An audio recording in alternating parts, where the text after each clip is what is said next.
A service of KIBMradio.com, the Internet's home for an all old-time radio.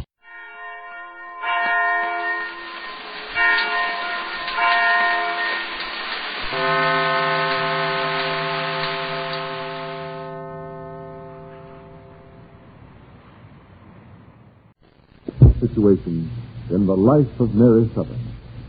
Acting on a promise he made Max, Reverend Blaine tried to persuade Dr. Benson from going to the governor and asking him to order state police to raid Stratford Springs Hotel, which Max and Cheney are about ready to operate as a gambling house. Blaine is the only one who knows why Max is linked with Cheney and the gambling racket, but sworn to secrecy by Max, Blaine could only say to Benson, "Things aren't what they seem, John." Benson's answer was that nothing could stop him from going to the governor. Reverend Blaine then telephoned Max at the hotel and told him Benson was on the way to the railroad station. A few minutes ago, Benson, accompanied by Mary, arrived at the station. But just as he was about to step on the train, Max walked out of the shadows and at the point of a gun, ordered Benson to return to the hotel with him.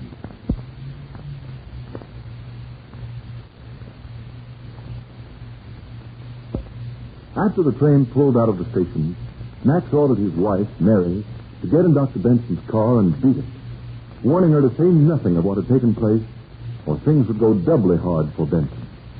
He then forced Benson into a car and made him drive them to the hotel, where he and Benson, with Max's gun cautioning against making trouble, are just entering Cheney's private book. Hey, Max, you better get in the habit of knocking on that door. Skip it, Cheney. Skip it. That's no way to receive my guest. Come on inside, Phil Roller. Well, if it ain't the medicine man in person. Come right in, Doc. I'm carried away to see you. Get out the movie stuff, Cheney. Shut the door, Max. Pocket that gun. Yeah. Now, Doc, I'm only trying to be cordial. I want to be the rest you both are. cut the lights, Craig. Keep your wig on, Cheney. Keep your wig on. Now, you've been kind of jumpy about me all along, ain't you? And if I have? Well, that don't make for harmonics. And partners got to have harmonics if they're going to play the same tune. Ain't that right, Phil Roller? I'm not interested in any scraps between you and Cheney, unless, of course, it ends safely for both of you. Shut up and sit down. I said... Cut it, Cheney. Oh. Well, why didn't you tell me you asked a good doctor in for tea? I'm getting to him. I wanted to show you that little Maxie was true blue to the cause. That's how come the doc here. Go on. You're not forgetting that he popped off to us so he can get the governor to clamp down on us the minute we started spinning roulette wheels in this hotel, have you? I've been keeping an eye on him about that, too. Well, then you better check your eyes, pal. Because if it hadn't been for me keeping him off the train a little while ago, he'd have been on his way to the governor right now. What? Who told you I was going to catch that train, Mac? You didn't catch it. That's enough for me. Well, Doc, it's too bad you missed that train. But don't worry. I got a big automobile outside, and it's fancy riding. Maybe we can't take you all the way to the governor, but we'll take you as far as we can, okay? Why don't you quit talking like a schoolboy? Right, you dirty... Hold it, Cheney, hold it. This ain't no place for rough stuff. And put up that gun. What do you want to do? Get the whole town down here on us? If you do, let's sell tickets and make a little dough out of it. That'll be our last chance to make any, you know. All right. All right, get the boys and let's get started. No, never mind. I got a phone here. I'll call the car. Isn't that the way a gentleman would do it, Doctor? Well, things look pretty bad for Dr. Benson right at this moment. Before going on with events directly concerning him, let's see what happened to Mary up to this point. After Max had ordered her to get in Benson's car down at the station, Mary, her mind in a whirl of concern for Benson, not knowing just what she should do, drove straight for Phyllis and Danny's house. They were in the living room when... That's not Daddy's room, Danny. Well, I got a clear conscience, Snuggerfugger. I'm not afraid to go to the door and see who it is. Well, then, for goodness sake, see who it is. Mary. Well, let me in, Danny, quick. Something's happened. What's happened? Well, let her in, Danny. Mary, what's the matter? Has Max... Shut the door, Danny. I didn't want to go back to my apartment at Reverend Blaine's. She wanted to know the trouble. What on earth's happened, Mary? John was just about to get on the train a few minutes ago. On the train? Well, I thought he and Daddy were eating dinner with you. They were, but John decided not to wait any longer to go to the governor. About the raid? Hooray! We're going to get action. Hush, Danny. What happened, Mary? Well, I went to the station with John. He was just about to get on the train when Max walked up and drew a gun on John. A gun? Yes, and he told John he'd kill him if he got on the train. I don't know how Max knew John was getting ready to leave town. He decided like that to go. Well, where's John now? Max may be getting John's car and drive to the hotel with him. Oh, boy, that means trouble for John and plenty. My team's liable to bump him off. Danny! Well, you know what gangsters do to squealers. Oh, Danny, you read too many gangster stories. Oh, well, that's... You know Max wouldn't let anything like that happen. After what he's done to Mary and the babies and everybody else, I wouldn't put anything past that brother of yours. Danny. It may be too late, but I'm going to call the police. No, don't do that. What? You don't think I'm going to let Max and Kenny take John for a ride? Danny! Oh, quit yelling at me. Oh, they wouldn't do anything like that to John, Well, Danny. you said Max was going to kill him if he got on that train. Yes, I know. Then I'm not taking any chances, and especially with Phyllis about to have her baby, and John's the only doctor I'd trust with. Danny! Well, for cat's sake, Phyllis, quit yelling at me. Danny! I'm hurting now. Oh, sir, I'm going to call the police, and I'm going to... Huh? Huh? What? Phyllis, what did you say? I'm hurting now. I think it's time. Time? Huh? Oh, she was in... Yeah. Now? Phyllis, you mean, yes. Oh, for heaven's sake. Well, here, darling, lie back on the couch here. Danny, you'll have to get another doctor quick. Oh, for heaven's sake. Danny. Danny, get the doctor. Danny. John. The gangsters got him. This is a crisis. Oh, Danny, snap out of it. Phyllis needs a doctor quick. The gangsters have got him, but I'll get him. No, Danny. No, Danny. Got him, but I'll get him. I gotta have him. I gotta have him quick. Hey, Phyllis, Mary. Hold everything, everybody. Now take her to the clinic, Mary. I'm going to get John. Danny, you can't get John now, Danny. We'll have to get... Now, you watch her and I'll get him. No gangster's going to keep me from having the baby. I mean, keep Phyllis from having the baby. And I mean, keep John from having the baby. Are you out of your mind, Danny? Well, I haven't the time. I gotta go get John. The baby's coming. Now that we know what happened simultaneously at the hotel and Danny's, let's rejoin Max, Cheney, and Dr. Benson in Cheney's private quarters in the hotel. Cheney had just started to pick up his phone and order his car ready to take Benson for a ride when... We ain't going to do that, Cheney. What do you mean we ain't gonna, Max? Now, we're partners, you and me. That means 50-50. But right now, my 50 is more than yours. The doc is my territory, just like the Reverend. So what? I was the one that kept him from getting on the train and going to the governor. So I'll be the one that says what happens to him. So what do we do? Slap him on the back and declare him in on the house profits, maybe, huh? I wouldn't want to be the one that caused any friction between you two chums. Shut up, Squealer. Let's hear your idea, Max. Okay, pal. Now, my idea is... Your idea is to get too big for the organization, ain't that it? What do you mean? And maybe you got another idea, too. One that's worse than that. I'm like the doc here. How did you know he was going to catch that train? It's like I told him. He didn't catch it, and that's enough. That ain't near enough. Who tipped you off? I said forget it. Who knew you was trying to make that train, Doc? Don't answer that, Pillarover. Oh. Now, look. You can't both be trying to protect the same guy unless there's something screwy about the whole thing. Now, what are you getting at, Cheney? I don't know for sure. You got me kind of balled up. I don't mind telling you. You drag your doc in here and tell me he's trying to get to the governor to squeal. But you don't want me to do nothing about it. I asked you who tipped you off, you don't talk. I asked him who knew he was going, and he don't talk. You can't put them together unless they belong together. And if they do belong together, you and me don't belong together, Max. Come on, snap out of it, pal. Snap out of it. Sounds crazy, huh? Well, it looks crazy. And if it is crazy, it means you and the doc and that Reverend Blaine. Dominic don't belong in this meeting, Cheney. It means you and the doc and that Reverend and that gal you're tied Leave to. Mary out of this, too. Means you're trying to chase me around the Mulberry Bush. Oh, you're crazy, Cheney. It's all crazy. When everything goes crazy, it's time to start shooting. Hey, put down that gun. Get out of the way, Pillarover. Mine goes off, you know.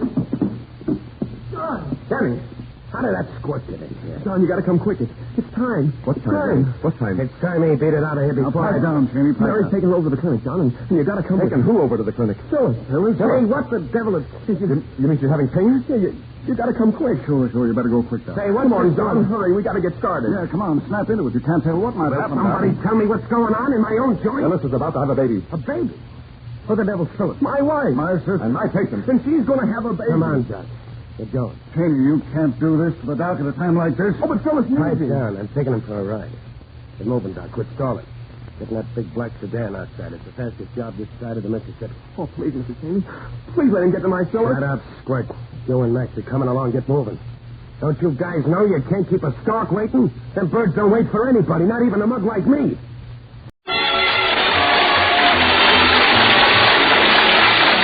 It's time.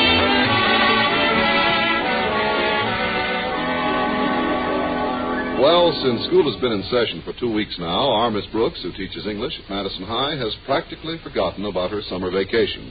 I say practically because one reminder still reposes in her backyard.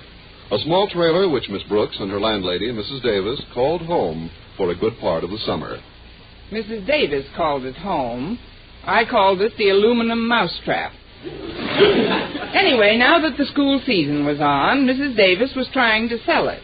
She had put an ad in the paper early in the week, and by Friday morning at breakfast, I was naturally curious about the results. Any luck with Mousie, Mrs. Davis? Not much so far, Connie. I've only had 2 prospects all week long, a man and a woman. The woman came on Tuesday and only took one quick glance inside the trailer. What did she say? Nothing. She just gave a little scream and left. What an accurate description. What about the man? Oh, he thought it was very nice. Then why didn't he take it? He said he already had one doghouse. What did you say in your ad, Mrs. Davis? Well, you can see for yourself, Connie. It's still in today's paper on the next to the last page. Really? Well, let's have a look. It's under trailers for sale. Oh, thanks. I was looking under doghouses. Here we are, trailers. No, your ad isn't in today. Well, of course it is. It must be. There's only one ad for a trailer for sale on this page, and that says, Magnificent Super Deluxe Spacious Trailer, ideal for family of 4. Buy this trailer and live on the road in complete comfort. That's it, Connie. That's the ad. Do you think I exaggerated? Everywhere except in the last sentence. If a family of 4 bought Mousie, the only place they could live in complete comfort is on the road. Mrs. Davis, I'm surprised at you. A 10 by 7 foot trailer is hardly spacious. Your ad simply isn't fair, accurate, or honest. Well, I guess I just got carried away. But if anyone phones me today, I'll tell them the complete truth. Absolutely everything. Well, you better not make it everything. There's no use mentioning the fact that if anyone opens the closet door, the ironing board comes down and knocks them cold. No, we'd never sell it if I mentioned that. How about the scalp wounds you got from the ceiling every time you straightened up? Well, don't say anything about that either. Maybe we'll get a customer who's under 4'3". Well, I certainly hope we can sell it, Connie. I could use my share of the $400 for repairs on this house. Why? Is something wrong? The pipes in the kitchen are in awful shape. The last few days there's been more water on the floor than in the sink.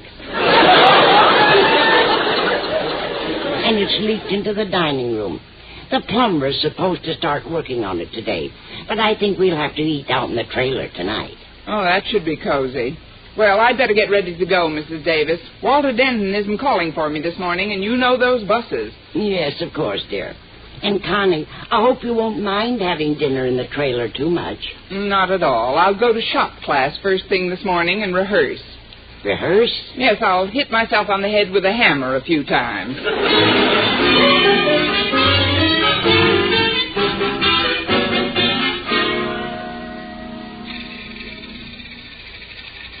The old wrist action's still there, Harriet. Certainly feels great to have a fishing rod in my hand once more. Oh, I'm sure it does, Daddy, but I'd say a principal's office is hardly the place for a fishing rod if anyone were to ask me. Relax, no one's going to. But what's it doing in here, Daddy? It's waiting to go on a little fishing trip with me. This may be my last opportunity this year, Harriet, and I've heard of a wonderful lake about 100 miles from here. Real rugged territory. There are practically no cabins on it and no place open to tourists. Then where are you going to sleep? Well, I've got my own ideas about that. Has Miss Brooks come in yet? I don't think so. I haven't seen her this morning. You know, Daddy, I've never seen you treat her as nicely as you have so far this term. She's never had a trailer before this term. Well, why shouldn't I treat a deserving teacher nicely? I get it. The only reason you're so Harriet, nice... you'll be late for class. Now run along. Yeah, but Daddy, Oh, there's Miss Brooks coming up the walk now. Where? Oh, yes, there's my pigeon. Miss Brooks.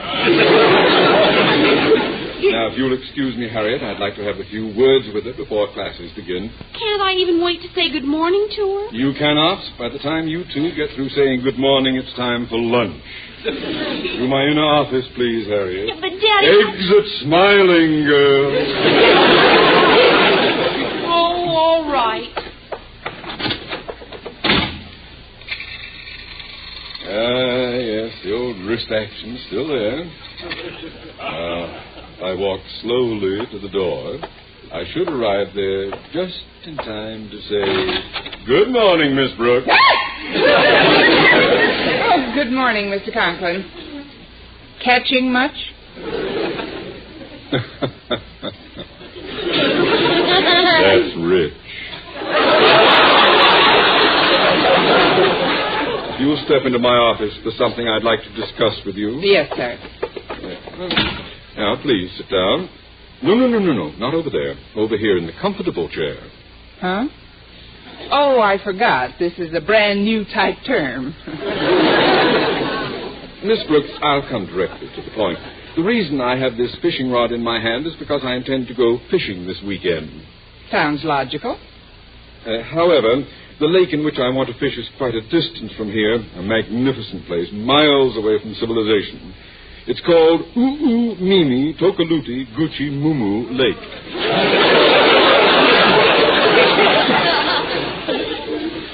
Mimi. I doubt if I can make it. It's quite simple. Mimi Tokaluki Gucci Mumu. It's an Indian name. What does it mean? Blue.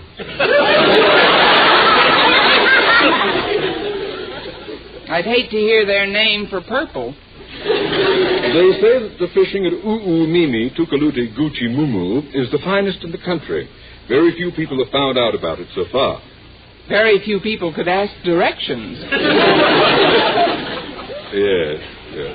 However, there are absolutely no tourist accommodations in the neighborhood, and that is where I thought you could help, Miss Brooks. Me? Yes, knowing you as I do, I felt confident that you would be more than happy to lend me your trailer for the weekend. Oh, but it's Mrs. Davis's trailer, too, Mr. Conklin. And although I know she would cooperate, we just couldn't let you have it this weekend.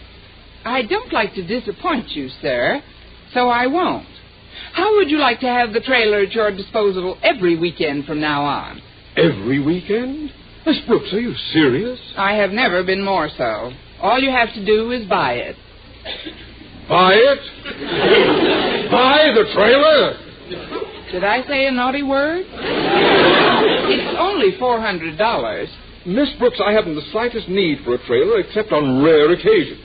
Since this weekend is one of them, I should like to borrow the vehicle. Well, sir, in that case, I can't possibly Don't give me your decision at once, Miss Brooks. Think it over for a while. Well, I'm sorry, Mr. Conklin. Bearing in mind, of course, how pleasant your life here at Madison has been so far this term, and that as my subordinate, it is within my power to continue to help make it the pleasant thing it's been, or, on the other hand... What time would you like to pick it up?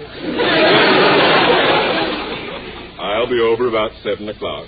Now, I believe you have a class to make, Miss Brooks, so I won't keep you another minute. Yes, sir. Goodbye, Mr. Conklin. See you at 7, Miss Brooks. See you at 7, Miss Brooks. What a dictator. But if he spends a weekend in our trailer, I'll be even with him. Oh, Miss Brooks. Oh, there you are. I've been looking all over for you. Good morning, Mr. Boynton. Oh, here, let me carry your books for you, Miss Brooks. Why, thank you. You know, you've been very considerate to me lately. Well, I think friends should do things for one another, Miss Brooks. Don't you feel that way? Absolutely. Here, let me carry your books for you. That isn't quite what I had in mind. But there is a favor I have to ask of you. And because of the urgency of my problem, I'm going to need an answer immediately. Immediately? I hope you don't mind my pressing you. Bribery will get you nowhere. What's the favor? Well, my apartment house was sold last week, and the new owner needs my apartment for his family. So far, I haven't been able to find a place I can afford, and I have to move by tonight. Oh, that's terrible. I'd be satisfied with any sort of a small place to stay in for the weekend until I can find another apartment. I was wondering if you have any suggestions. You bet I have. I know a place you can live in rent-free. You do? Sure. Why don't you buy our trailer? Buy your trailer? Buy it? I'd better watch my language. It's only $400, Mr. Boynton. $400? How could I possibly get $400 in one lump? Roll it together. Maybe it wouldn't have to be in one lump. Mrs. Davis and I would consider time payment. No, thanks. I'm not in the market for a trailer, Miss Brooks. But if you could only let me stay in it for the weekend, I'd be indebted to you for life. Well, I'd like to help you, but... Oh, you can't let me down, Miss Brooks. You've just got to let me sleep in your backyard tonight. Well, maybe I can work it out, Mr. Boynton, but there's one thing I think you should know. Oh, what's that? You might go to sleep in my backyard, but there's a very good chance that you'll wake up in Mimi Tokaludi Gucci Moo Lake. Well, having promised our trailer to both Mr. Conklin and Mr. Boynton for the weekend, I had to think of some way of breaking my promise to Mr. Conklin. I was too busy to think about it all morning, but at lunchtime, while I was sitting alone in the cafeteria pondering the problem, my reverie was interrupted by the dulcet tones of Walter Denton. Salutations, most revered educator. First, I want to apologize because I couldn't drive you to school this morning. Oh, that's all right. No, I really felt terrible about it, Miss Brooks, because it's always such a great pleasure to serve you, such a truly great pleasure. Well, thank you, Walter. Isn't there something I can do for you now? Anything at all? You just name it and I'll do it. Anything you want. Anything? Down, boy, down. Just what favor are you after, Walter? Favor? From you? Miss Brooks, I'm chagrined. Well, how can you possibly look for hidden motives in one who is not only your greatest admirer and supporter, but one who... No, you can't borrow my trailer for the weekend. Well, fine friend you are. I wanted to use it as a dark room. But how'd you know that's what I was going to ask you? Because two of my other greatest admirers and supporters, namely Mr. Conklin and Mr. Boynton, have already borrowed it for this weekend. Mr. Conklin and Mr. Boynton, are they going someplace together? It's beginning to look that way. Hi, Miss Brooks. Hello, Walter. Hello, Harriet. I'm glad I found you, Miss Brooks. There's something I've been wanting to ask you. The answer is no, but you can buy it if you want to. What are you talking about, Miss Brooks? I was just going to ask you to call Mrs. Davis. She just phoned and said it's urgent that she speak with you. Well, where was I when the call came in? On your way up here, I guess. Why don't you do it right now? You can use the payphone on the wall. Got a dime? Here, I got a dime. Here, take this dime, please. Go ahead. I forgot. I can't have the trailer. I have a dime. I owe the bus driver, but I have a dime. If you'll excuse me, I'll use it right away. I wonder what could be so urgent. Oh, well, I'll know in a minute. You and the night and the music fill me with flaming desire. How nice of you to say so. Is that you, Henry? No, Mrs. Davis, it's Connie. Connie Brooks. But who's Henry? The butcher. He said he'd call for my order this morning. Well, if that's the way he feels about you, why have our chops been so tough lately? Never mind, Mrs. Davis. What is it you wanted to talk to me about? Talk to you about? Yes, when you called me. No, isn't that funny? I could have sworn that you called me. Well, whoever called who, let's make our conversation brief. Our party line gets pretty busy this time of day, and I don't want to keep the phone occupied too long. Well, you're certainly considerate, Mrs. Davis. Oh, it isn't that, Connie. It's just that I find their conversation so much more interesting than mine. Well, I'll try to be as entertaining as possible. Look, Mrs. Davis, you gave Harriet Conklin the message to have me call you at once. Now concentrate. What was it about? Your health? The house? The plumber? The trailer? That's it, Connie. The trailer. You haven't sold it, have you? Not yet, dear, but practically. The man who phoned seemed very interested. He didn't balk at the price, but he wanted to see it before he bought it. I knew there was a joker in the deal. When's he coming over? At about 7 tonight. At 7? Yes. I asked him to join us for dinner in the trailer. Of course, I told him it was quite spacious, so I thought it would give him a greater illusion of roominess if only one of us had dinner with him. Or can you think of a better idea? Not unless he goes in by himself and we toss his food to him through the window. Mrs. Davis, I'd better get busy. Mr. Conklin and Mr. Boynton were scheduled to be over here at 7, too. Mr. Conklin and Mr. Boynton? You mean they thought they might buy our trailer? Watch that word, Mrs. Davis. There are ladies present. I'll see you later, but right now I'd better say goodbye. All right, dear. Go ahead. Goodbye, Mrs. Davis. Goodbye, Henry. Now, that ought to confuse the party line. What did Mrs. Davis want, Miss Brooks? She's got a customer for our trailer, Walter. The only trouble is he's due to arrive the same time as Mr. Conklin and Mr. Boynton, and you know the size of that trailer. Oh, I certainly do. But I have biology class with Mr. Boynton this afternoon, so if you want, I'll tell him not to show up this evening. Oh, I'd appreciate that, Walter. And when I see Daddy, I'll tell him not to come either, Miss Brooks. Thanks, Harriet. That'll take a big load off my mind. No disrespect intended. Now, there's just one more thing I should do to ensure the sale of our trailer. What's that, Miss Brooks? Get the customer not to show up. Well, since Mrs. Davis had invited a prospective buyer to have dinner with us in the aluminum cigar box that passes as a trailer, Mr. Boynton and Mr. Conklin had to make other plans for the weekend. Later that evening, as Mrs. Davis was cooking dinner in our trailer, I sat perfectly still so as not to crowd her. Mrs. Davis, you've been over that stove long enough. Now it's my turn to stand up. No, you stay on the dinette seat a little while longer, Connie. There's just not enough room for the two of us to move around. But I insist, Mrs. Davis, it's my turn to stand up. Well, if that's the way you feel about it. Come ahead. Thanks. Like I say, it's my turn to sit down. Oh, dear. Did you hurt your head badly? No worse than usual. Between the ceiling and this closet with a sneaky ironing board, I'm getting used to it. Oh, I fixed that closet, Connie. Try it now. All right. I must have fixed something else. You'll find some gauze in the medicine cabinet I just put up. Where? Oh, here. It's a very handy place for it. I'll get it. I'm standing right by the door, as who isn't. Mr. Boynton, what are you doing here? Didn't Walter Denton ask you not to show up this evening? No, I never got back to school this afternoon. I had so much packing to do, Mr. Conklin gave me the time off. I guess he took my classes himself. Well, now that you're here, you might as well come in while I tell you why you have to leave right away. Thanks. Oh, hello, Mrs. Davis. Hello, Mr. Boynton. It's a shame you have to be running along so soon. You see, Mr. Boynton, we've got a prospective buyer for the trailer, and he's due here in about 5 minutes. I rushed right back to help Mrs. Davis get the trailer in shape. Oh, I see. The ad said this was quite a spacious trailer, so we wanted to show it to him under the best possible circumstances, which is empty, or as empty as possible.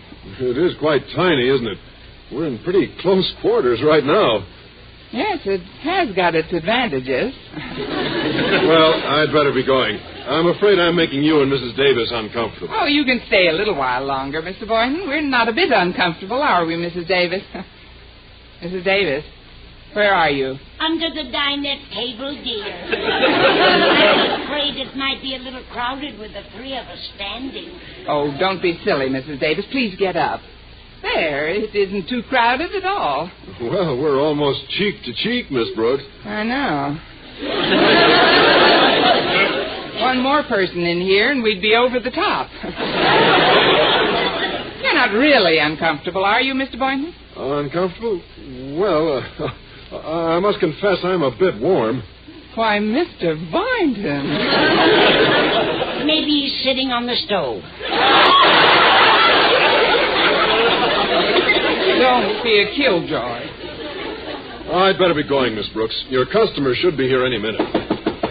Or even sooner. Mr. Conklin, what are you doing here? What am I doing here? I'm going fishing. That's what I'm doing here. Oh, hello, Margaret. And Boynton, what are you doing here? What am I doing here? He was just leaving. That's what he's doing here. But, Mr. Conklin, didn't Harriet give you my message asking you to cancel your visit? I got no message of any kind. Right after school, I locked myself in my workroom and spent the afternoon tying flies. Well, if you can't beat 'em, tie 'em. I Well, you see, Osgood, we're expecting a prospective buyer. I don't care who you're expecting. I've made arrangements to go fishing, and I'm staying in this trail over the weekend. Now, where can I put this fishing gear? Well, there's a closet at your elbow, sir. Oh, no, Mr. Conklin, you'd better not try I to... said I was staying, Miss Brooks. I'll just open this closet.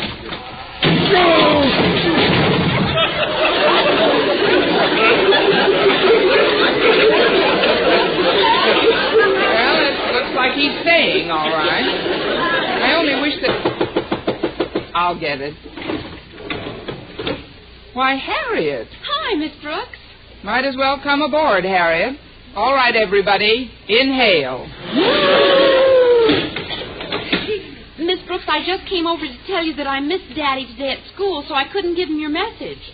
But by the time I got home, he wasn't there either.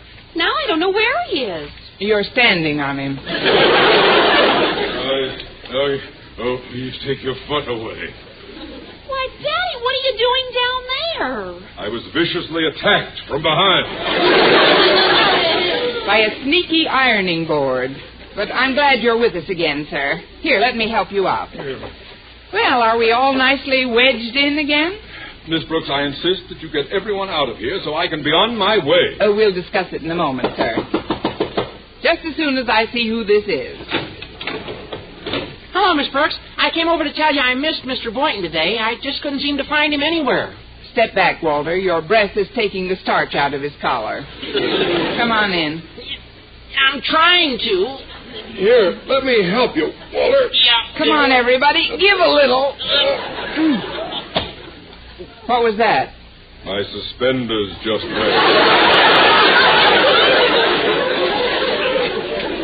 Mr. Conklin, I said give a little, not all.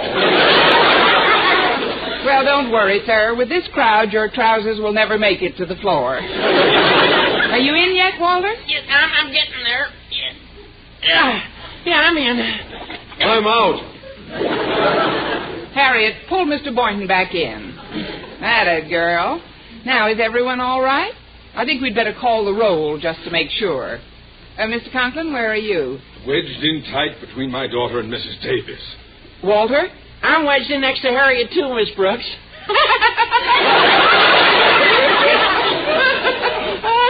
Oh, shut up! Mrs. Davis? I'm stuck next to Mr. Boynton. Stuck, she says. How about you, Mr. Boynton? Now, how did you get your neck caught under my arm? Oh, well. This must be our customer. Now, let's not get panicky. Good evening. Good evening, sir.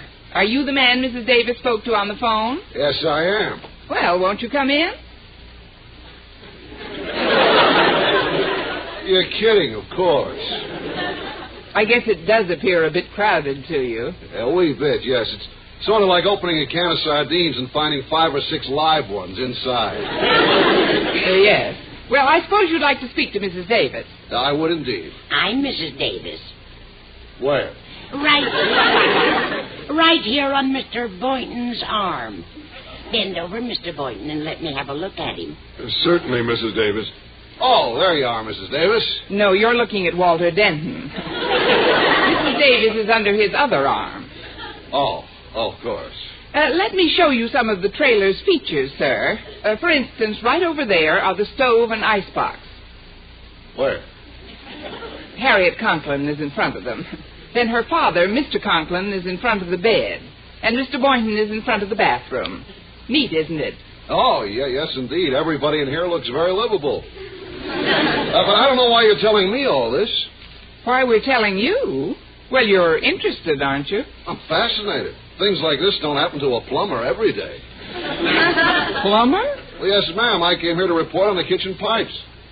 Did you take a look at them? Every one of them. All over the yard.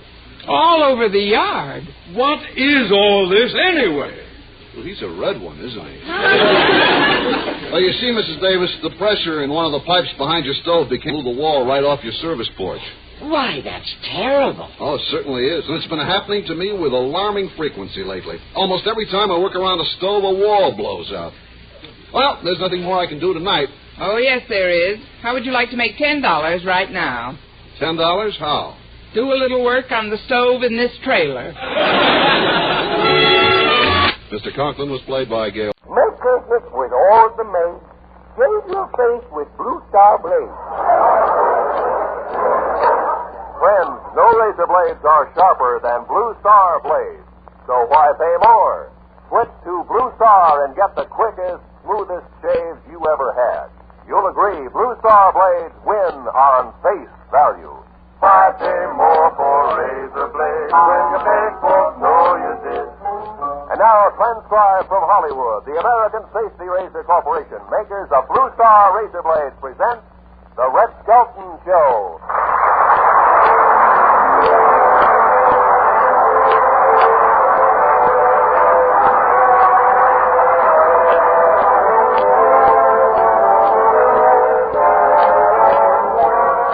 Skelton, David Rose, Dick Orchestra, Marine Tuttle, Pat McGee, and Dick Ryan, and the Smith twins will be me, Rod O'Connor.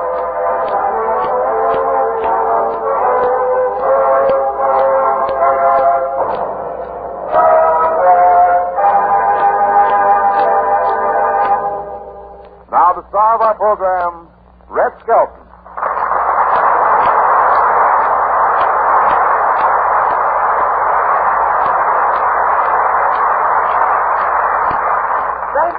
Ladies and gentlemen, hiya, Rod. Hello, Red. See, I hear you were a big success at the dinner the other night. Oh, a lot of big stars there? Oh, yeah. The autograph collectors had a cute gag. They asked the stars to autograph full pages, you see, and bit players, they asked to sign just half pages. Well, why are you so disappointed? Did you ever try to sign a spitball?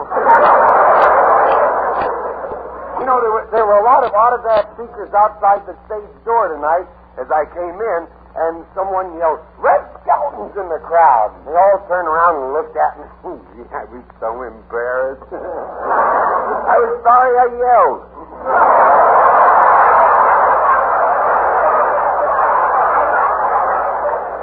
One guy ran up with his fountain pen, stuck it in my arm, and he says, "Would you sign this in blood, buddy?" You read it?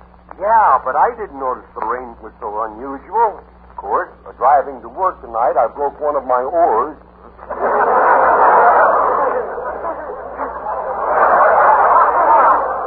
See, they write these during the rainy days, and then when the sun comes out, everybody forgets it, you know. Well, the California weather sure has been rugged out here lately. First we have rain, and then it freezes. What do you think is the cause of it? I think the Chamber of Commerce has overdone it. They tell the rest of the country what wonderful weather we have here in California. They've got them convinced it's so wonderful that even the eastern weather is moving out here now. Hey, you know the song that says, "California, Here I Come"? Brother, when you say it nowadays, it means something. You know, the guy sitting in a bar out in the valley, and he says to the other guy, "Well, here's mud in your eye." Just then the whole wall came in.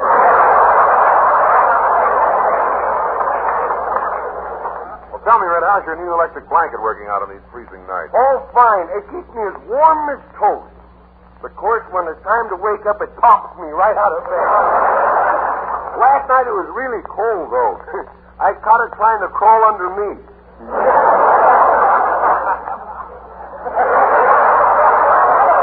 You know, last night it was so cold that my pillow and my sheet fought to see who would get under the blanket first. It was so cold last night, my shorts was wearing my long underwear.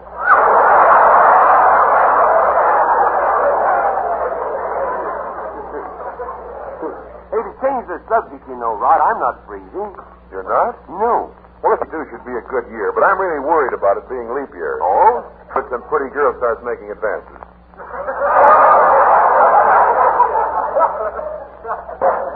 This lad should have a man-to-man talk with a 6-year-old boy.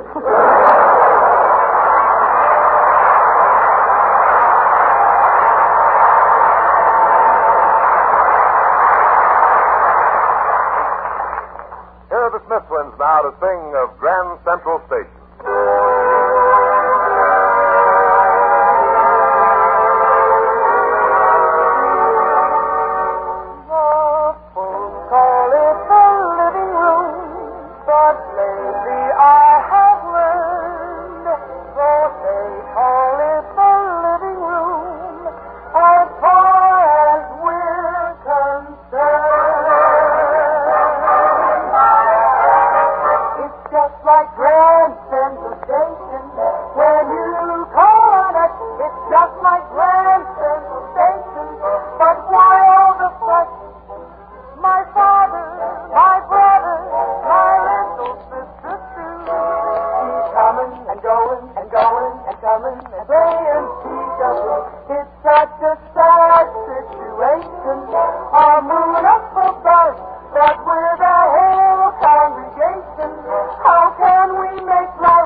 And now we open our Skelton scrapbook of satire to the stories on doctors and hospitals.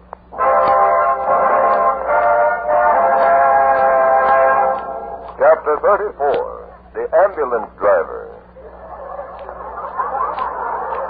Mr. Lump, the phone is ringing. Well, I hear it. I think I thought it was wishbell ringers or something.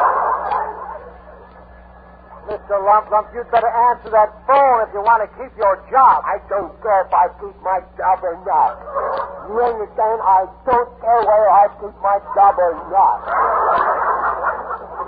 Sick people, nothing but sick people around here. Everybody in the place is sick. Everybody's sick. Even the windows have pain.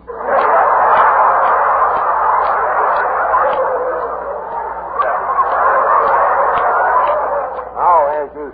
Hello. General Hospital, Private Lump speaking. You want to report an accident? Okay, tattletale. But still say I don't care whether I keep my job or not. You want to report an accident, huh? It sounds pretty serious. How do you like that? Somebody walked in front of a car. Must have been an out-of-towner. A native would have scaled the curve for him. Anybody hurt? Only the driver. He missed him. calling us? Well, the pedestrian laughed so hard that he bent over too far, fell on his head, and broke his neck. Hello, when did this happen? 2 hours ago.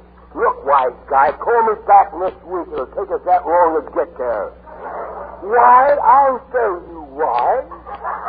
I'll tell you why it will take us that long to get there, because we have a new ambulance, and they haven't delivered the wheels yet. Let's go pick them up now, because you're going to be the slowest ambulance driver in this country. Let's go. We'll go pick up this guy.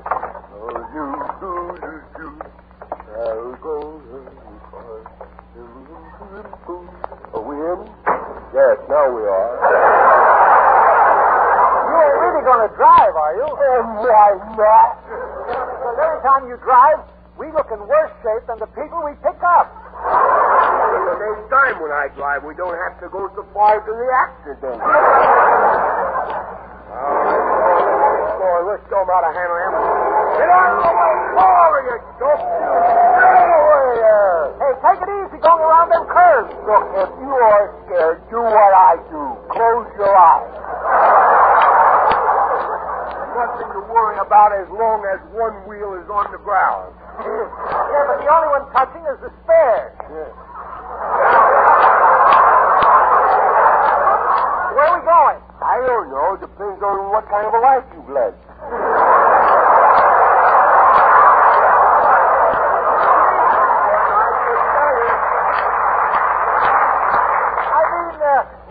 Where'd the call come from? Let's see. The address was nothing.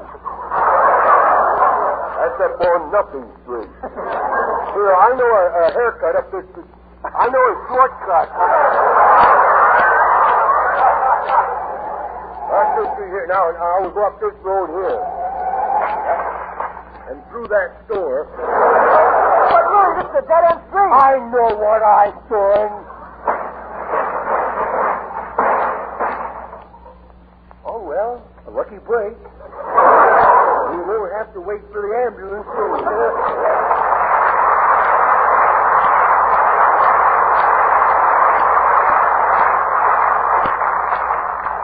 Chapter 35.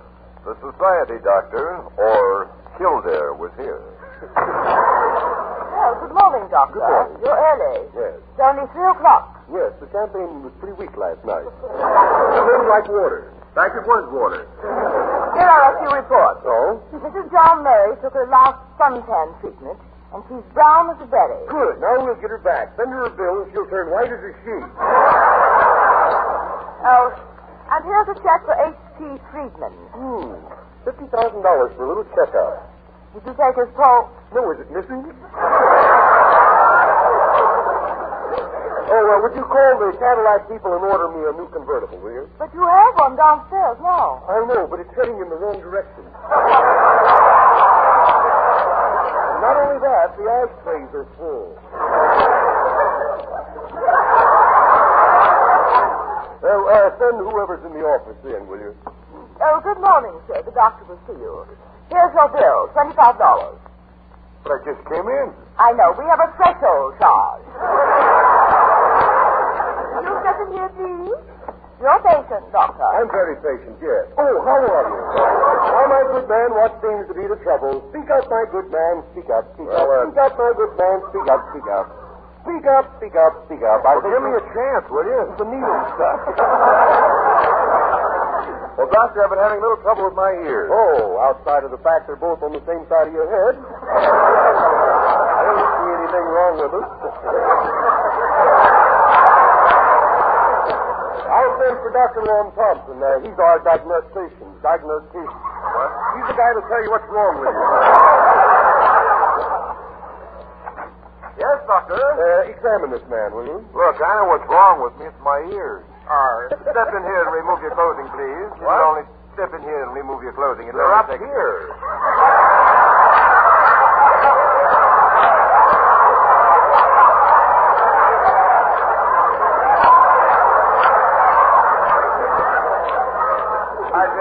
Step right in here. It'll only take a second. There, you see, it only took a second. Here's your bill, $75. What did you find out there? Bad ears. Bad ears. I better send for Dr. Immerman. Hey, yes, doctor?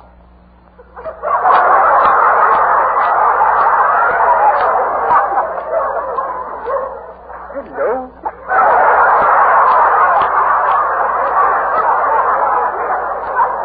He was with me the night I saw that English movie.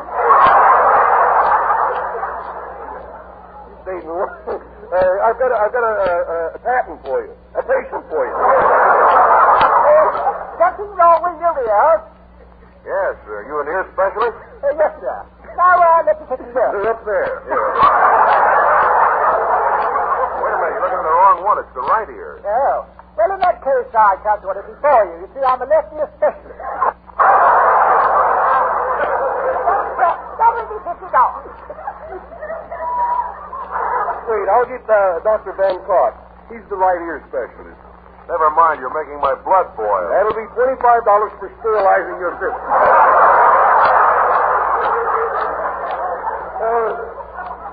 Maybe I could help you. What is wrong with your ears? I keep hearing things. You keep hearing things, huh? Like people's voices? Why, yes. That is strange. Do you hear bells? Yes? Yes, I do hear bells. You hear bells because of the ringing in your ears. Well, can you cure me, Doc? Sure. Take 5 of the sheets and your trouble will be over. Well, what are they, pills? No, shotguns.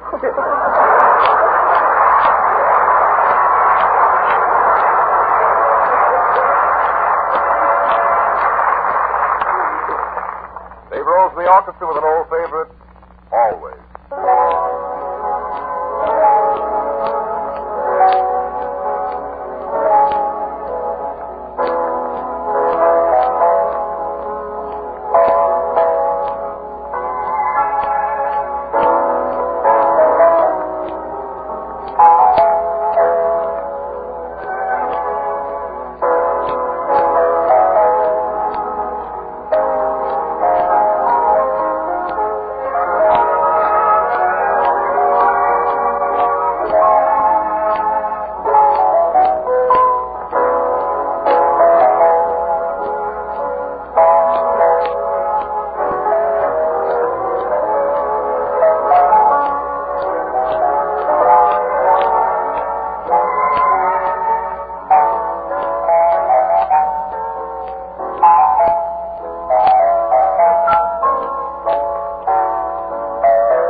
Why pay more for a razor blade when your face won't know you did?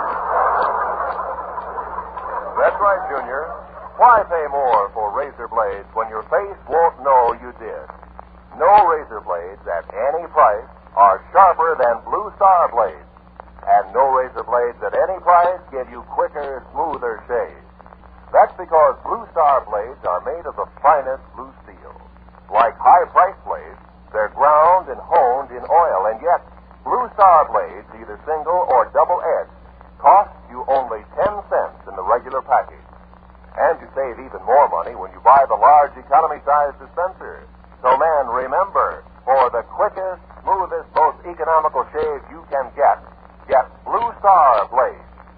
Yes, why pay more for razor blades when your face won't know you did? Speak up, faces. Tell your bodies to get Blue Star blades.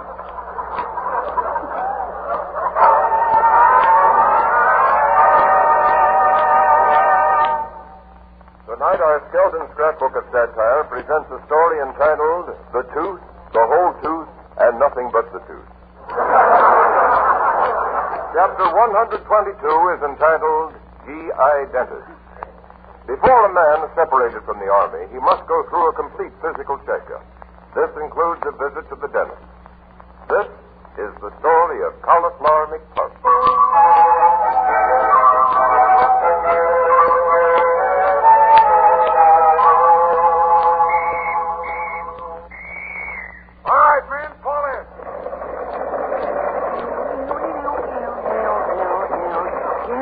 Where you at, boys? Where you at?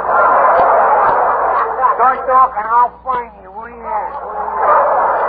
You're late again, McBug. What's that? I said you're late again. Well, it's not my fault, you see. They didn't open the guardhouse until just now, you see. Hey, stand back. Them flamingos are flying over. Thank goodness this is your last day in the Army. Going back to school? No, I think I will. Yes, I would like to finish kindergarten, you know. Well, look, you said you had a scholarship. Watch out, the swim boats are coming. I thought you said you had a scholarship to Harvard Medical School. Yes, but they don't want me while I'm alive.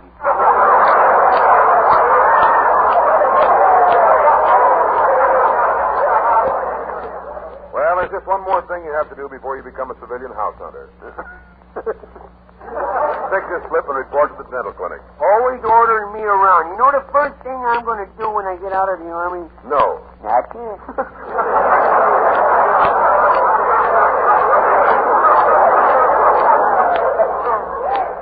Look, Buddy must have told you. No, they didn't. No. Look, will you take this slip and get over to the dentist's office before I beat your brains out?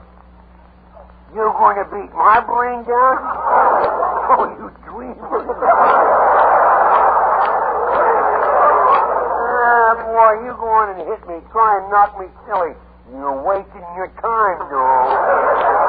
Go on and beat it over there now and watch that back talk. Don't forget that I have bars on my shoulders. Yeah, I bet you used to have them on your windows, too. Let it crack like that, and I'll have you transferred to Pasadena. No, not that. Okay, I'll get over. I'll get over to the dentist's office. Oh, you're in the Army now. You're not behind the plow. You'll never get rich. Well, here's the dental clinic. That must be the place that got the skull and crossbones on the door.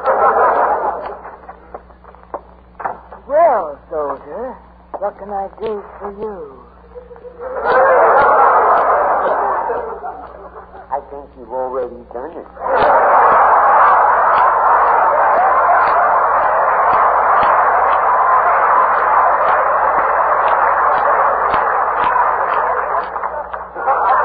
I'll take my place in the dentist here. I'm supposed to see Dr. Hoyt, a friend of mine by the name of Hoyt. What's your name? My name's Cauliflower McPuff. Your serial number? Cream of wheat.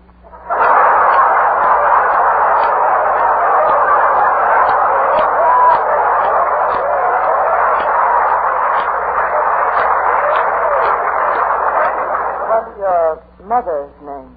Mother? What's your father's name? I'm sorry you mentioned him, you see. He died when he was 6 years old.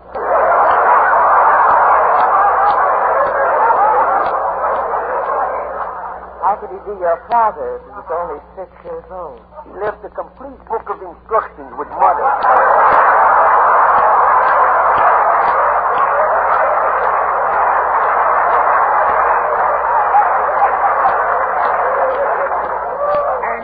followed it to the letter.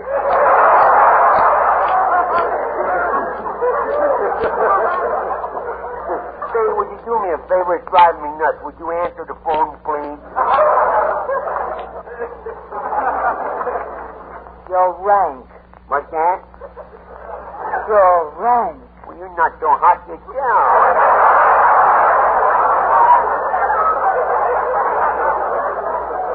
You want to get poisoned? I'm a private first class. What branch of service? Oh, any tree I can hang on. I'm in field artillery. What do you do? I had a very important job, you know. Oh, really? Yeah. Every time the gun is fired, I put my finger in the captain's ear. For how long have you been in the service? 4 years, 6 months, and 10 tons of spam. Take this paper down the hall. In that night, there's a little cat with a bell around his neck.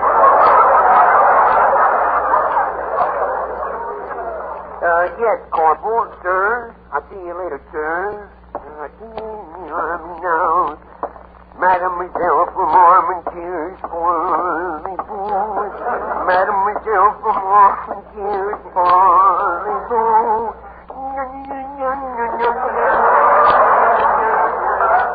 I had some good words with the dentist. I wonder which door I go in. Let's see, I'll try this one. Do you want gas, Colonel? No, I like to feel like a combat man. You can clean my teeth without anesthetic.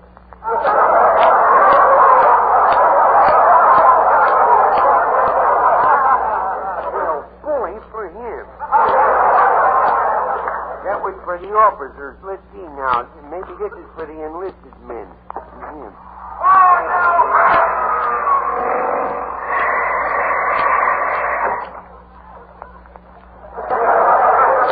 You know, Dick's liable to replace the firing squad.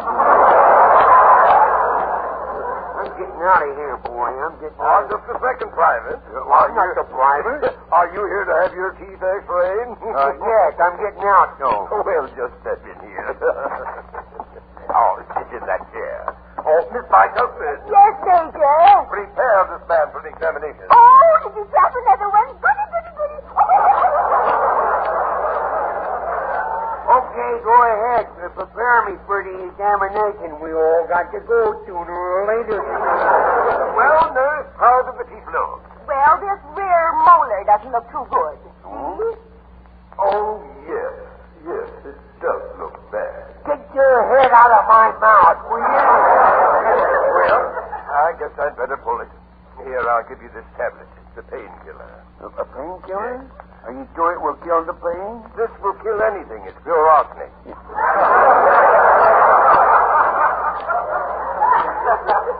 Isn't arsenic poison? Yes, in a way. 99 9/10 of the human race is allergic to it. But you may be the 0.1% that arsenic won't hurt. Now, here.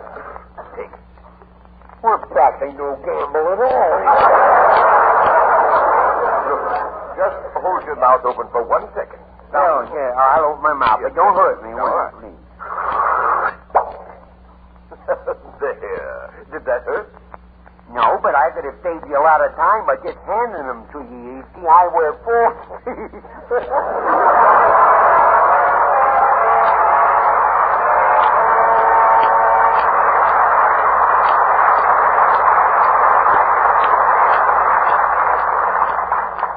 You've been listening to the Red Skelton Show, presented by the makers of Blue Star Razor Blades. No razor blades are sharper. No razor blades give you quicker, smoother shaves than Blue Star blades. So next time, ask for Blue Star, a precision product by ASR, and you'll agree. I've tried them all for shaving ease, and Blue Star gets my bid. So why pay more for razor blades when your face won't know you did? Thanks for letting us come into your home, and we'll be with you again next week. And this is Red Skelton saying goodbye now. Thanks for listening, and don't forget, Blue Star Blades.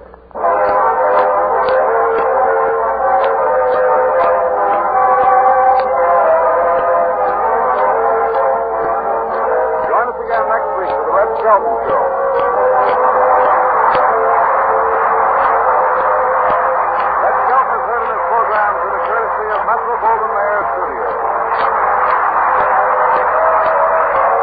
This is a copyrighted feature transcribed from Hollywood.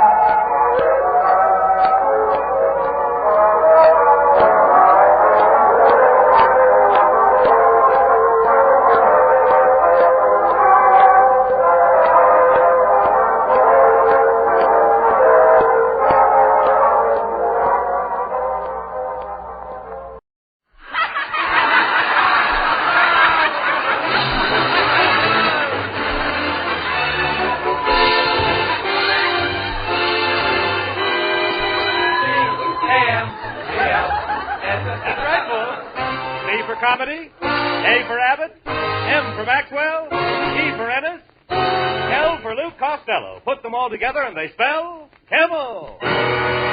Experience is the best teacher. Try a Camel.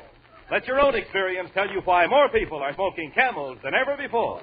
And draw up a chair for tonight's Camel Show starring Bud Abbott and Luke Costello.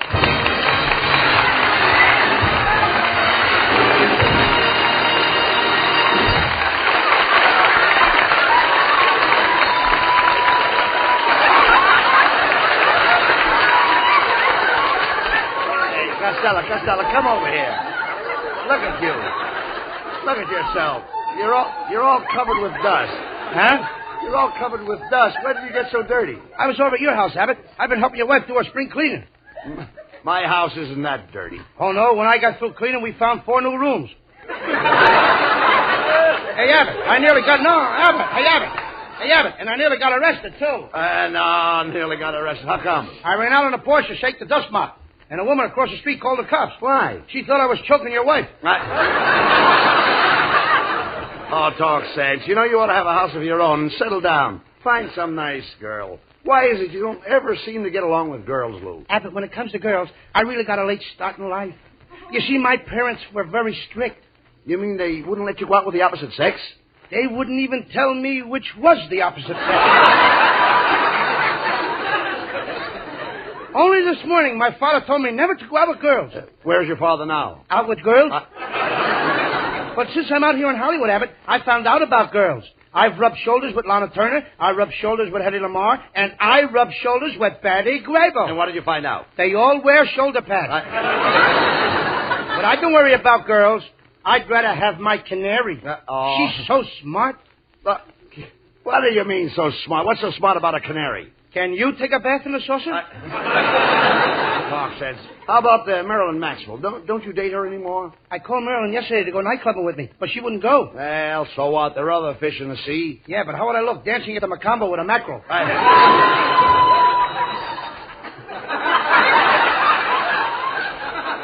Costello, you're the dumbest man I ever met. You're a baby baboon. Well? Did you hear me? Yes, Daddy. Listen to me, you nitwit. Tomorrow is Marilyn Maxwell's birthday. Now, if you want to make a big hit with her, why don't you buy her a nice present? Well, I only got a few dollars, Abbott. I can't buy her nothing expensive. Oh, have no fear, Costello, but Abbott's your pal. He'll help you. You know me. Yeah? I'll show you how to make some money fast. We'll invest your money in the stock market. Now, you know my brother has a seat on the curb. Yes, I know. Isn't he afraid he'll catch cold sitting there with his feet dangling in the gutter? No, you dummy. When I say he has a seat on the curb, I don't mean he sits on the curb. I mean his seat is on the curb. No matter how you look at it, Abbott, he's a loafer. He's not a loafer, he's a broker. He ain't any broker than I am. No, he's not broke, he's a broker. A broker is a trader. Your brother's a trader? Yes, certainly. He's one of the biggest traders in the country. Bigger than Benedict Arnold? Costello, Benedict Arnold was a traitor. My brother is a trader. He goes into the market and sells short. He sells shorts? Oh, you mean he's an underwear trader? No. Now, my brother sells short in the market. He's a bear. A man that sells his stock short in the market is a bear. Any man that will sell his shorts in the market deserves to be bear. Oh, Costello, there are two kinds of traders in the market. There are bears and bulls. Now they got bears and bulls in the market? That's right. No wonder the meat I've been getting is so tough. No. You idiot, I'm not talking about a meat market. I'm talking about a stock market. The traders are called bears and bulls. The bulls are short and the bears are short and the bulls are long. And they're always fighting each other, and that's what makes the market go up and down. They got long bulls fighting short bears, and the market is going up and down? Well, certainly. No wonder the joint is jumping. Hey, Abbott, have you ever been mixed up with them bulls? Why? You sound like you had a couple of snorts. Oh, you dummy. I'm only trying to explain to you that my brother is a broker and he has a seat on the curb. Did he always have a seat on the curb? No, he used to have a seat on the exchange, but the bottom dropped out of his shares. The bottom dropped out of his shares? Yes. Well, if he's too cheap to get new bottoms for his chairs, let him sit on a curb. Oh.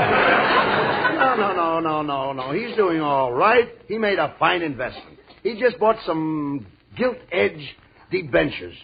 Then why don't he get up off the curb and sit on the debentures? Now, shut up and listen to me. My brother is a broker. He takes people's money, invests it. He puts it in something. What does he put it in? Well, sometimes he puts it in oil. He puts money in oil? Certainly. Oil is a solid investment. Oh, I see. He puts it in solid oil. Then I suppose he pours vinegar on it and eats it.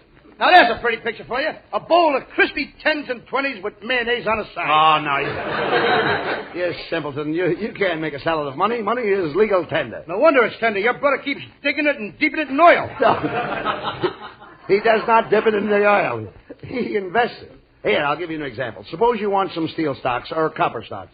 Or you want to get into American cans. That did it, Abbott. This time you've gone too far. What do you mean? Well, I didn't say nothing when you told me your brother sits on a curb in his shorts. I didn't call the FBI when you told me that he was a trader. And I didn't squeal to the Humane Society when you said he chases long bulls and short bears around in the market. But when you have the nerve to tell me to steal stock so that a copper can throw me in the can, you have not only blackened my good name and impugned upon me, but you have cast a smog over the United Nations Conference, and that's not good.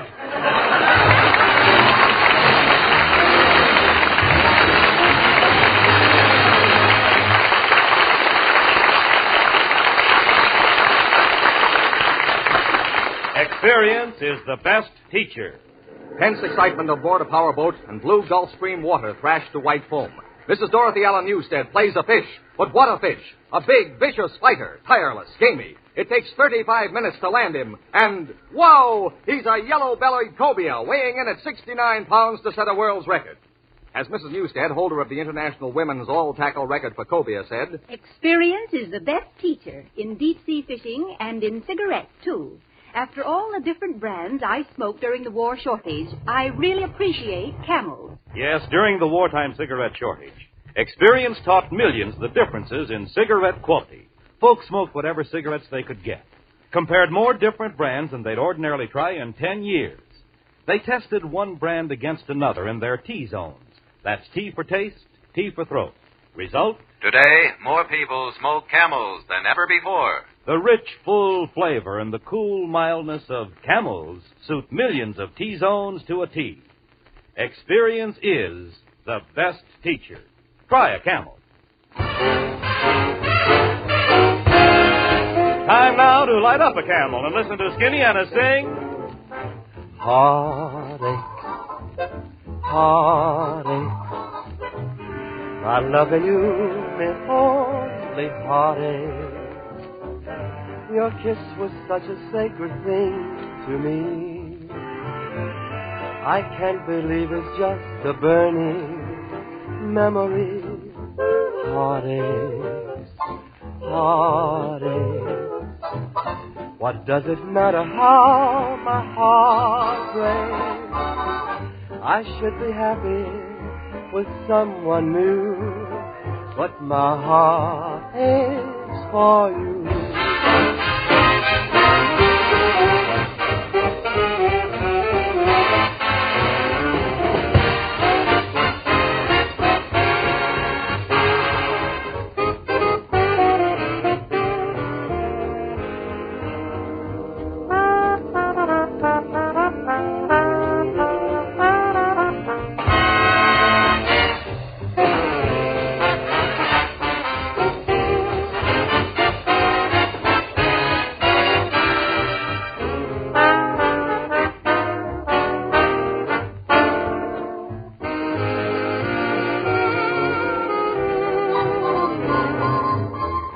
heartache, heartache. What does it matter how my heart breaks? I should be happy with someone new, but my heart aches for you.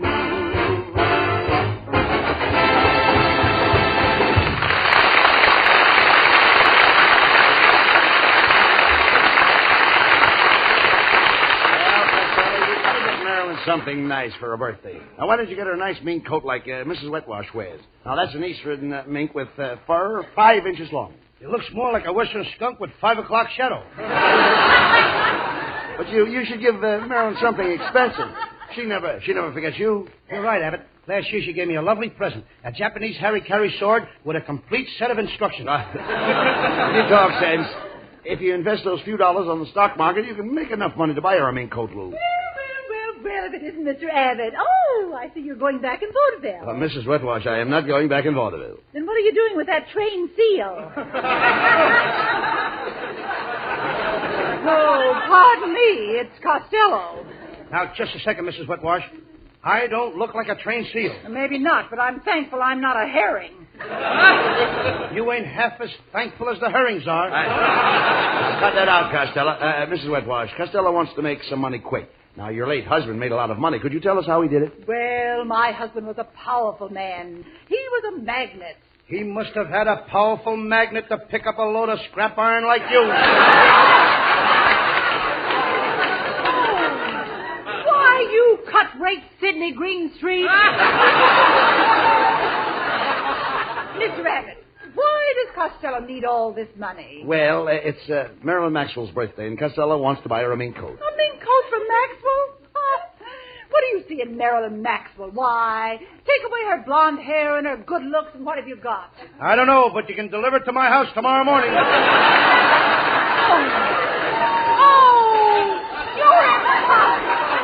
goodbye. Well, Costello, that settles it.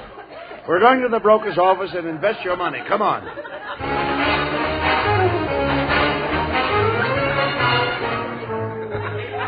Well, here's the broker's office, Costello. Let's go and invest your money. Then you can buy Marilyn that mink coat. Abbott, I think it's better if I buy her one of them machines and let her whip up her own mink coat. Now, wait a minute. What kind of a machine whips up a mink coat? Ain't you never heard of a Mink's Master? Never mind that. Come on, let's go in. Hiya, fellas. Well, Skinny Ennis, what are you doing? Buying some stock? Yep. I got all my money invested in the Doodah Company. They make zippers. Zippers? Sure. Ain't you never heard of zippity-doo-dah? Get out of here. How do you do, suckers? I mean, gentlemen.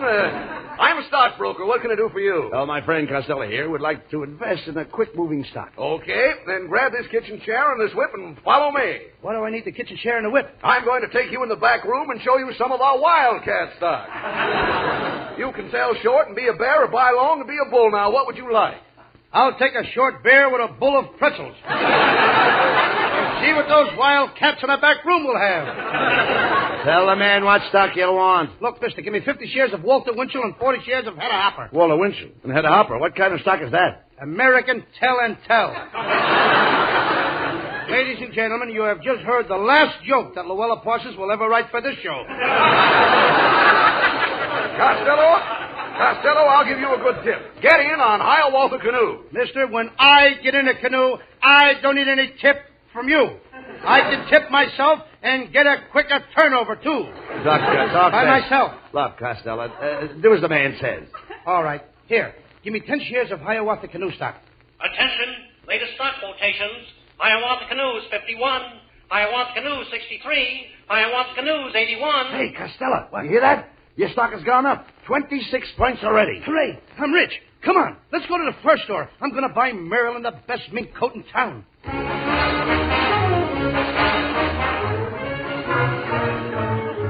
Well, Costello, they've certainly got plenty of fur coats in this store.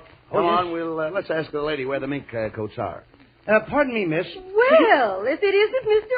Abbott and Mr. Costello. You fought, little Mon, you. Well, miss, what are you doing? What are you doing here at the Furriers? Oh, I'm putting my new silver Fuchs coat in storage. Storage? Oh, Abbott, you know what storage is. That's where you fill the pockets of your coot with mothballs and hang it in the closet.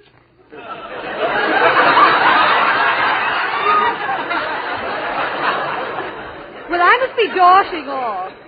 As we say in Russian, Apanya, via kalyapina, can pushka to you. And a pan of veal scallopini and a push to you, too. Costello, hey, I think this chap is a Furrier. Pardon me, sir, are you the salesman? Yes, as Mrs. Nussbaum said to Fred Allen, you were expecting maybe Lauren Bagel. Listen, I want to buy a fur coat, and I don't care what it costs. What have you got for about $65? $65? Well, here's a lovely little number, made from the fur of an animal called the Whipsonov. What is a Whipsonov? A Whipsonov is an animal that lives on onions and garlic.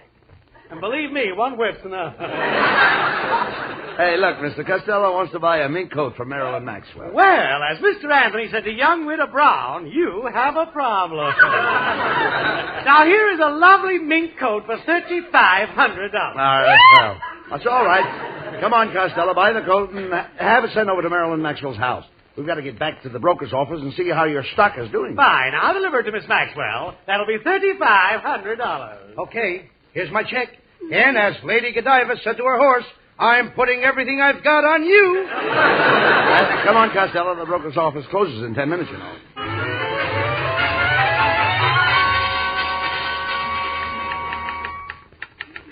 Hey, look, Costello. Hey, what? They're marking up the quotations on Hiawatha canoe stock. Hiawatha Canoe, 95. Quick, Abbott. I got to mark down my profits. Give me a pencil. Hiawatha Canoe, 63. Give me another pencil. Hiawatha Canoe, 21. Another pencil. Hiawatha Canoe, 9.5. Pencil. Hiawatha Canoe, wiped out. Pencil. Pencils. Pencils. Anybody want to buy any pencils? Pencils for sale.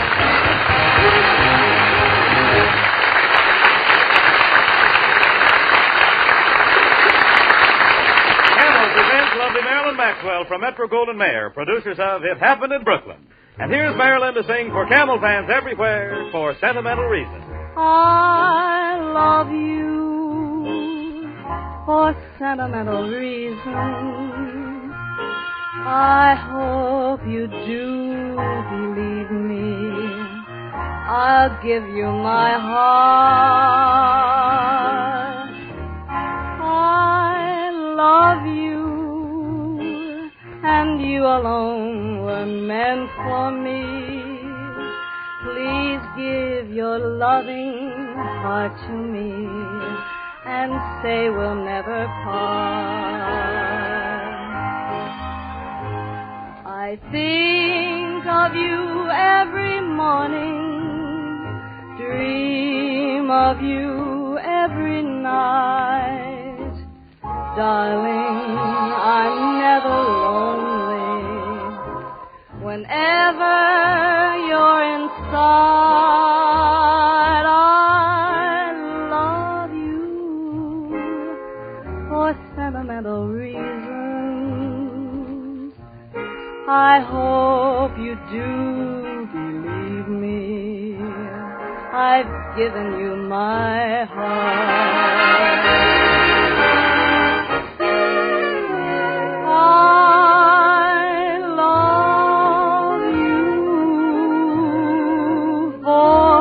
Sentimental reasons.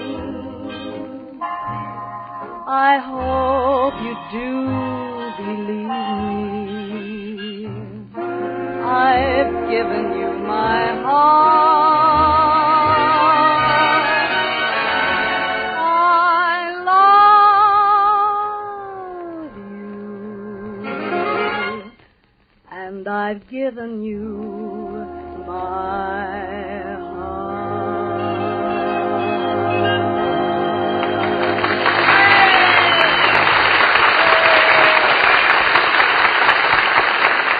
According to a recent nationwide survey, more doctors smoke Camels than any other cigarette. Yes, 3 leading independent research organizations asked this question of 113,597 doctors. What cigarette do you smoke, Doctor? The brand named most was Camel. And this preference is not confined to doctors. Today, more and more people are finding that Camels suit their T-zones to a T. Try a Camel on your T-zone. That's T for taste and T for throat. See if Camel's rich, full-bodied flavor of choice tobaccos doesn't charm your taste. If Camel's cool mildness doesn't agree with your throat. Yes, try a Camel now. Well, Costello, you did it again. You lost all your money in the stock market. You're penniless. You're poverty-stricken. Why, when you walk down the street, everybody will say, there goes that tramp Costello. Abbott, some people will say, there goes that tramp Costello. But my friends won't say that. No. Well, what will your friends say? There goes Mr. Costello, the tramp. Yeah.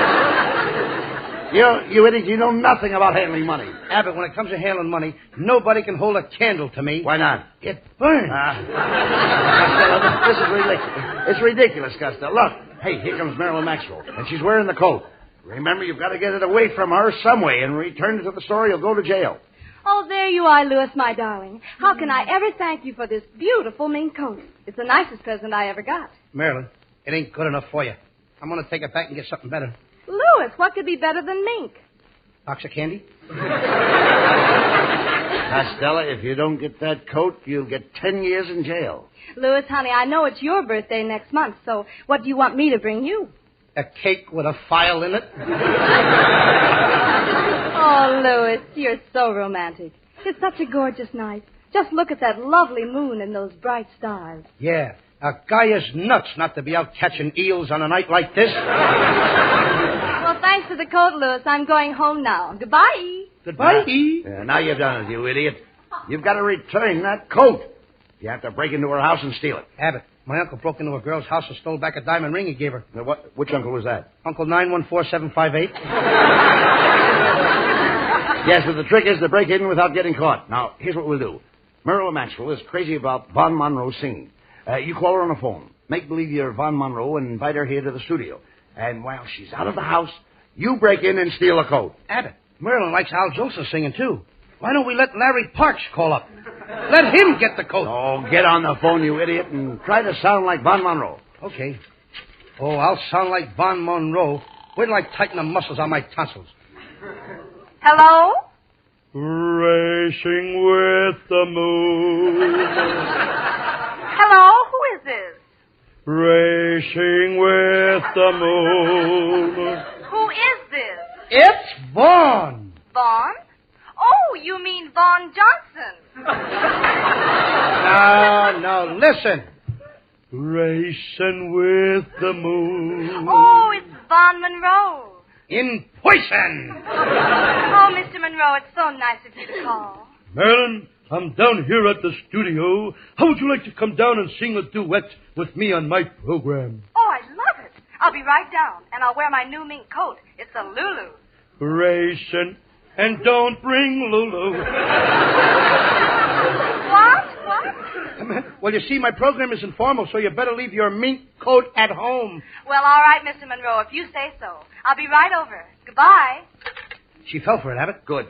Now we'll go over to Marilyn's house and sneak in the window. Then you get the mink coat. Abbott, I'm sorry I didn't give that coat to Mrs. Wetwash. Why? Her windows are easier to open. Never mind that.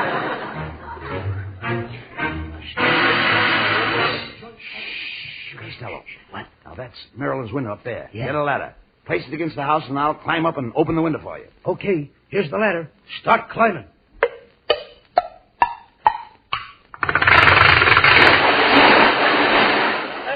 I'm sorry, Abbott.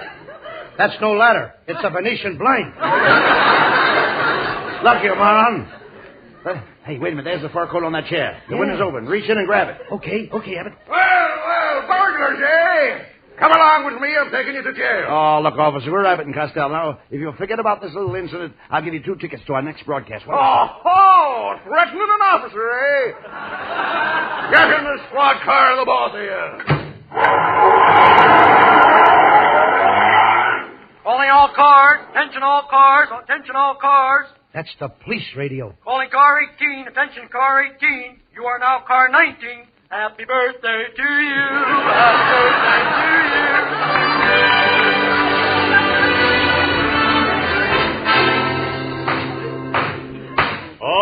court. Costello, you are charged with stealing a mink coat. What have you got to say? Your Honor, I can explain the whole thing. I'm in a jam because of marmalading circumstances. Therefore, it becomes necessary to interrogate the corpus delicti and taking into consideration irium, lanolin, and jabrandi. It is insidious, immaterial, and irrelevant. How can you say that? It's easy when you don't know what you're saying. Quiet. There's enough of this. Costello, I sentence you to 5 years and hard labor. You mean breaking rocks at Alcatraz? No, real hard labor. Finding apartments for California veterans. Come on, Costello. Let's get back to NBC Studios and explain the whole thing to Marilyn. Oh, Abbott. Oh, Abbott, I'm ashamed to face Marilyn. You should be ashamed gambling your money in the stock market when you know absolutely nothing about it. Giving a check for $3,500 when you have no money in the bank. And then stooping so low as to steal the coat back. Do you realize the humiliation that you have caused me? My partner, why do you do these things to me?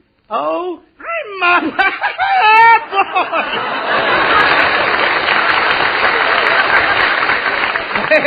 I wouldn't blame Marilyn if she never spoke to me again. Oh, Louis, the most exciting thing has happened to me. I just had a date with Von Monroe. He's so sweet, and he's interested in my singing, and he's going to be my manager. Abbott, you did this? Marilyn, why don't you let me be your manager? Costello, you know nothing about girl singers and what it takes to make a girl successful? I do, too. First, a girl has got to have a good voice. And? Well, it helps if she's pretty. And? And it don't hurt nothing if her father is president.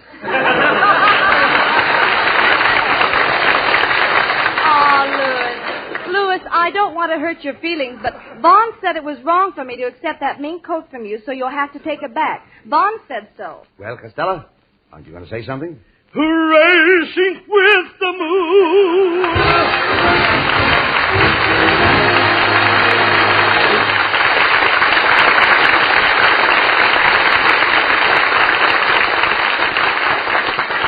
Abbott and Costello will be back in just a moment for Camel cigarettes. During the war, the makers of Camel cigarettes sent a total of more than 150 million free Camels to our fighting men overseas. Now free Camels are sent to servicemen's hospitals instead. This week, the Camels go to Veterans Hospital, Marion, Indiana, USAF Station Hospital, McDill Field, Tampa, Florida, U.S. Naval Hospital, Philadelphia, Pennsylvania, U.S. Marine Hospital, Memphis, Tennessee, and Veterans Hospital, McKinney, Texas. Camel broadcasts go out to the United States 3 times a week. Are rebroadcast to practically every area in the world where our men are still stationed, and to our good neighbors in Central and South America.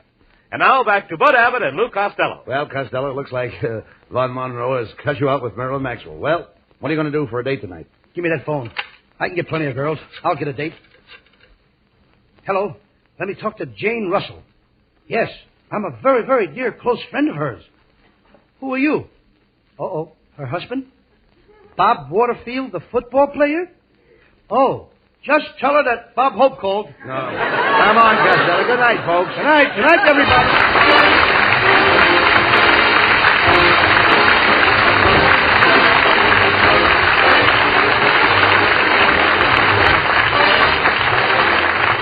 Listen to Abbott and Costello next Thursday when Costello tells his version of the famous story, The 3 Little Pigs, which incidentally has nothing to do with the bears and bulls that you heard about tonight.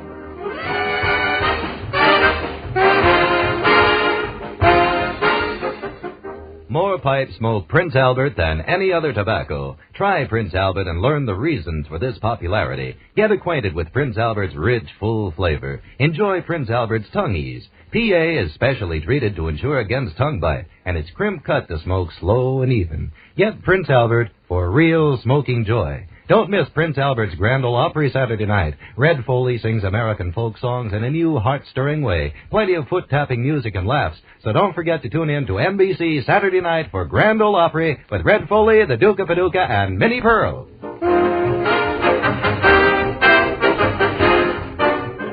Be sure to tune in next week for another great Abbott and Costello show brought to you by Camel Cigarettes. And remember, experience is the best teacher. Try a Camel. Let your own experience tell you why more people are smoking Camels than ever before. C-A-M-E-L-S.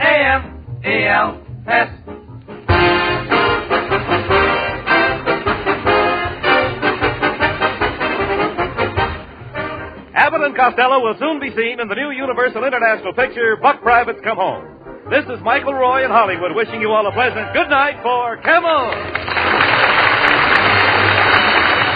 Stay tuned now for the Eddie Cantor Show.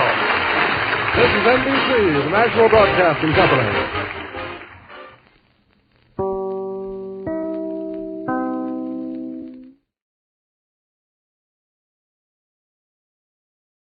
Ladies and gentlemen, the secret word tonight is name. N-A-M-E. Really? You bet your life.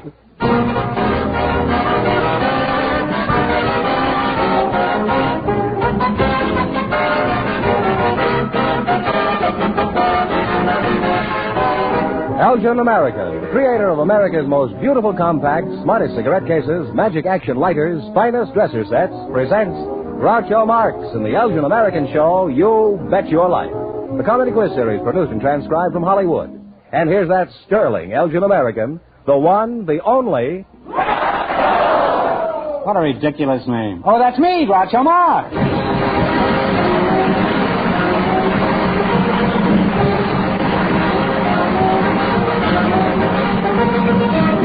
Thank you. Well, here I am again with $1,000 for one of our couples. George Fenneman, who's the place to try for? A pair of newlyweds, Groucho, selected by our studio audience just before we went on the air. And here they come now, Mr. and Mrs. Howard Skelton.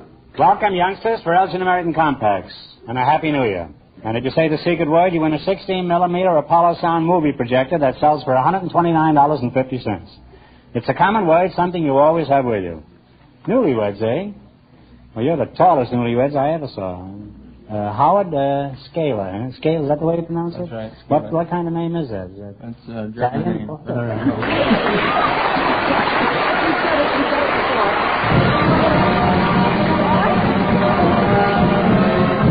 What did he win? I'll tell you, Groucho. Huh? Well, I wish you would, huh? All right. They won an Apollo 16-millimeter projector. Which sells? For $129.50. That's right. Hollywood movies or movies they take themselves. Well, yeah. Now, let's see when I got wiped out by that thing. You're the groom, I presume, huh? That's right. Yeah. How long have you been married? 1 week. That's 2 weeks between you, huh? Well, Arlene, where are you from, Arlene? I'm from California. You're a very beautiful girl, you know that? Thank you. Did you know that, too? I certainly did. How tall are you? I'm exactly 6 feet in my stocking feet. And how tall are you in your bare feet? The same. You wear very thin stockings, eh? How tall are you, Boxcar? 6'6" and a half. 6'6" and a half, huh? Now, how's the weather up there? Well, not quite as smoggy as it is down there. Reminds me of Bob Sherwood, the playwright. He's an old friend of mine, and he's 6'5" and very thin. I said to him one day, I says, Bob, what do you say to people when they ask you how the weather is up there? He says, I spit in their eye and tell them it's raining.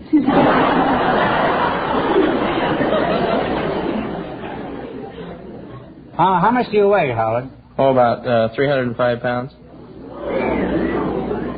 Arlene, how did you meet this mighty Joe Young? I met him in the California Tip Toppers. What's the Tip Toppers? Well, it's a club for tall people where the girls have to measure at least 6 feet. Well, whose feet do they measure? No, the girls have to be at least 6 feet tall, and fellas at least be 6'4". You were both at the Tip Toppers Club? How did you meet them? We were washing dishes at a Tip Topper party. I suppose if you'd had an electric dishwasher there, you'd never met, huh? Shows you how these modern inventions are ruining everything. Where did you go on your honeymoon, Arlene? Mount McKinley? No. Phoenix, Arizona. What do you do for a living, Howard? I play left tackle for the Green Bay Packers professional football team. Imagine tackling this when it's running down the field. I'd rather stop in front of the Super Chief. Are you as tall now as when you were single? That's odd, really, because after they get married, lots of men find themselves very short. Well, in spite of the fact that you two giants make me feel pretty low, we're happy to have you here. Now, Fenneman, you have some perfect gifts, I presume, for these people. I'm sure Mrs. Scala will enjoy this lovely sterling silver compact with 14-karat gold engraving. An Elgin American, of course. And for Howard, Elgin American's hand-engraved sterling silver cigarette case that holds 20 regular or 16 king-size cigarettes. Thank you. It's very nice. Arlene, where did you work before you were married? I still do. I work at the Carnation Milk Company accounting. Oh, I see. You have nothing to do with the cows, though. No, I don't milk them, thank goodness. That would be a pretty high cow for you to milk.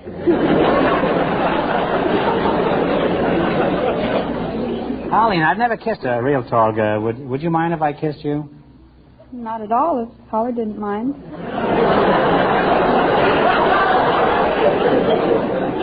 How about it, big boy? Well, it'd have to be over my dead body. Well, if that's the way you want it. Fenneman, get the gun, huh? Suppose I kissed her and you didn't know anything about it. Well, I'd know about it. Well, I guess I'm going to have to trap you. Howard, I'll bet you $1. I can kiss your wife and you won't know a thing about it. Bet? Okay, it's a bet. Would you mind moving aside there? Just a moment.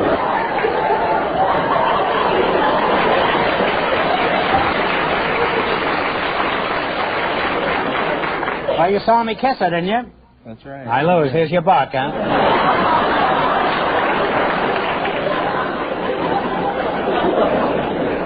Well, I've kidded you, too, about your height, but I'm sure you're tall enough to overlook everything. Now, in just 1 minute, you're going to work together as a team for $1,000.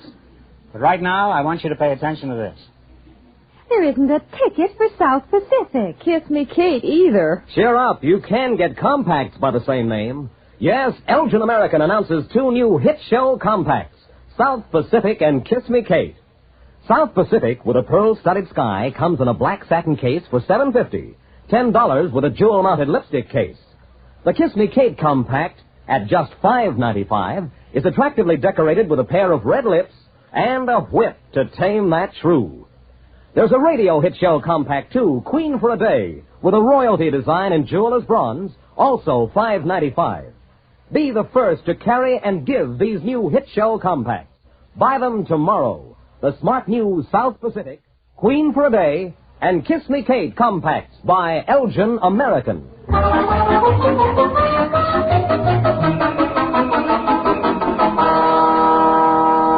All right, let's see if you two will get a chance at the $1,000 question. You're going to play You Bet Your Life. Fenneman, bring them up to date on the rules. All right. Each of our 3 couples has $20. They got as much of that 20 as they want on each of 4 questions. The couple that earns the most money gets a chance at the $1,000 question at the end of the show. Our other 2 couples are in a waiting room off stage, so they don't know what's going on out here.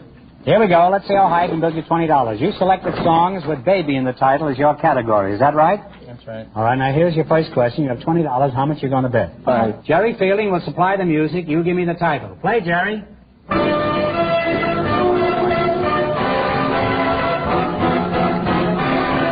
Yes, my baby is right. And we're off to a great start with $25, Groucho. Remember, you're going for $1,000 tonight. How much of the $25 will you try? 10. 10. What is the name of this song? Melancholy Baby. Melancholy Baby is on the nose. The timing now, he has $35. All right, you got $35. Here's your third question. How much of the $35 you're going to try? 20. $20. Give me the title of this baby song. Okay, Jerry. Baby face is right. They're really on their way now. They have $55. All right, you're climbing up. You got $55. How much of the $55 you going to try? 30. $30. Here's your last chance to beat the other couples. You're going to bet $30. What is the title of this song? Pretty Baby is right. And they wind up with $85.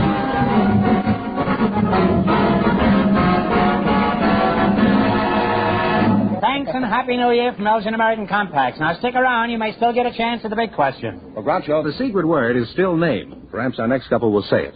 Just before we went on the air, our studio audience selected a car hop and a married man, and here they come. This is Evelyn Fredrickson and Mr. Larry Stearns. Meet Groucho Marx. Welcome to You Bet Your Life. Hello, how are If you? one of you says the secret word, he wins a 16-millimeter Apollo sound movie projector.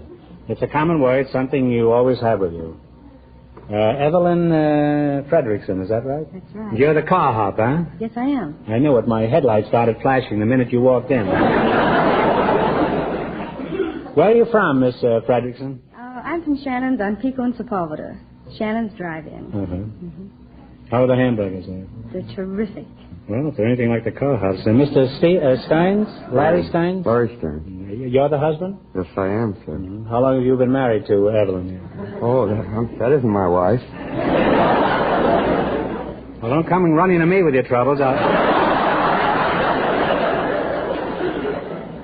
Are you married? Yes, I am. Do you have any kids? 3 and I think 4 soon. When were you home last? How did you meet your wife? Well, I decided I'd take some photography at night school. Thought I'd learn something, maybe. And, well, don't be too despondent. And, I used to go to photography with a friend of mine.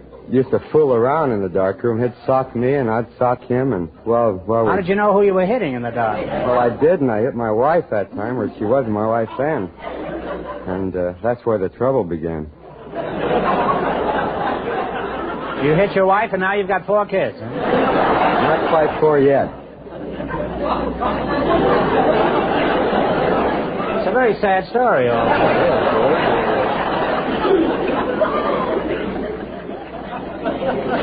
Evelyn, what is a car hop? A car hop is a car waitress. You wait for cars, is that it? Well, why do they call you car hops? Was your mother frightened by a kangaroo? No, it's because we hop from car to car. Well, why do drive-in restaurants specialize in hiring beautiful girls? Because it draws more business. Nice-looking car hops mean that more business? Right, much more business. Well, if you mean business, I'll change my tactics.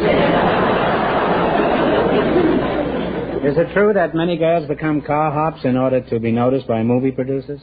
Yes, I believe that is true. Offhand, I'll bet there are more movie producers trying to get noticed by car hops.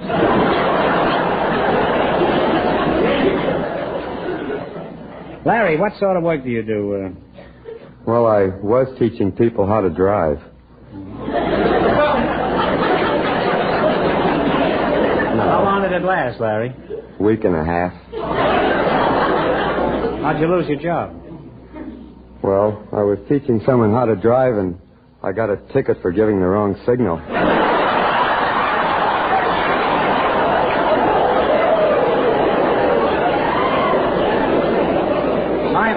My hunch is you've done a lot of teaching around this town. Anything unusual happen around your place? You mean beside the kids? Oh, you must have had an eventful life. What's your most unusual story, Larry? Well, I had a lot of jobs. I never seemed to keep any of them too long. Well, if you keep putting out the wrong hand, I can understand why. The most unusual thing, I was selling vacuum cleaners for a little while. And I sort of developed a system. I thought it was pretty smart. I'd leave the machine out in the car, the new machine, and go in and demonstrate with their old one, because if you walk up to the house with a machine, they throw you out. And that's when I lost my job, because I was in the house demonstrating without a cleaner, and her husband came home, and...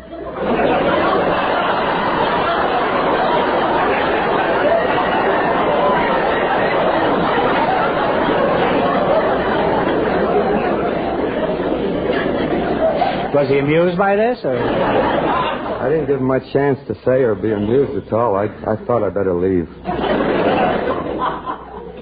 Was the motor running on your car?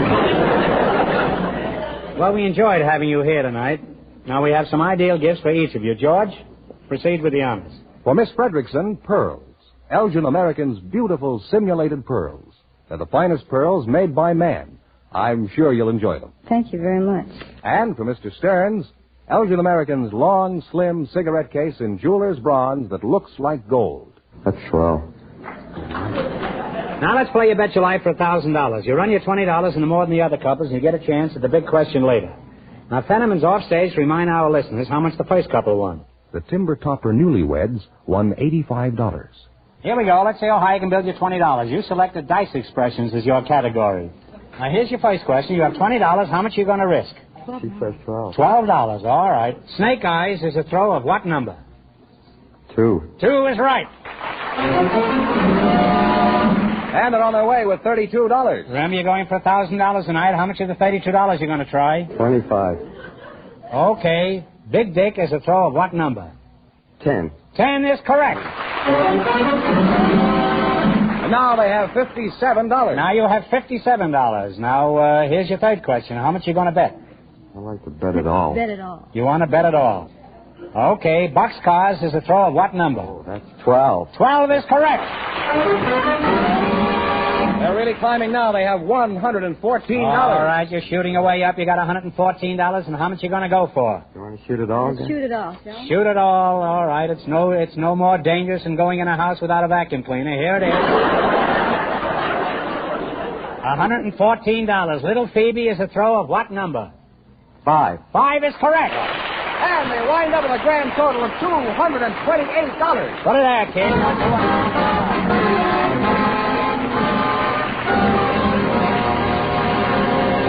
Thanks to both of you, and a Happy New Year from Elgin American Compacts. Now, in just 1 minute, our last couple will play You Bet Your Life, and then we know who gets the $1,000 question. But right now, listen to this. Listen. Those are waves of the Mediterranean caressing the shores of romantic Mallorca, where Elgin American found the simulated pearls of all time. Pearls flawless in quality, glowing with luster, perfectly matched. And now they're Elgin American pearls, exquisitely styled in ropes, chokers, earrings, bracelets, too, distinctively clasped, superbly packaged in gift and jewel boxes. And these pearls supreme cost only $2 to $20 plus tax. They're sensational values. Buy them tomorrow for the elegance that only pearls of such rich quality can add to every costume you wear. And buy them for impressive gifts, to thank a hostess, for birthdays, anniversaries, every gift occasion. They're the simulated pearl beauties and values of all time. Elgin American Pearls.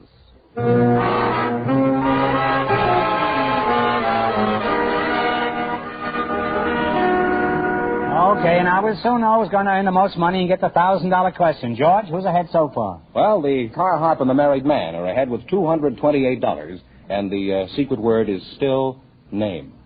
We invited some college football players to the show tonight, and just before we went on the air, our studio audience selected Jess Swope. His partner is a Hollywood chiropractor, Dr. Mar Elia. And here they come. Gentlemen, meet Groucho Marx. Welcome, kids, for Elgin American Compact. And a Happy New Year. And if one of you says the secret word, he wins a 16-millimeter Apollo sound movie projector. It's a common word, something you always have with you. Jess, you're the football player, huh? Yes, sir. We have a surplus of football. We have a boy here from the Green Bay Packers. How tall are you, Jess? 6'3", sir. Well, you're only a baby, huh? How old are you, Jess? 22 years old, sir. Where are you from? Los Angeles. Are you married? No, sir. I guess I'm lucky. Why aren't you married, Jess? I just haven't got much time for girls. How much time do you need? What school do you attend? University of Southern California, sir. And you play football for USC? Yes, sir. What position do you play, horizontal or perpendicular? I play left offensive guard. Offensive guard? Yes, sir. Have you tried to dab a perfume behind each Tell me, what do you want to be after college? Do you want to play professional football? No, sir. I'm hoping to go to the Olympics in 1952. Well, I think you're smart and stay where the money is. Stay in college football.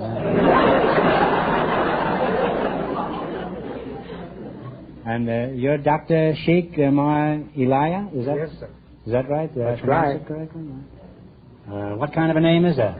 That's an Iranian or Persian name. Oh.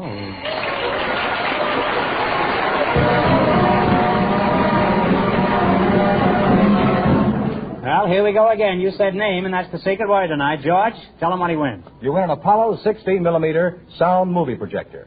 With it, you can show movies you take yourself or Hollywood sound movies. Retail value, $129.50.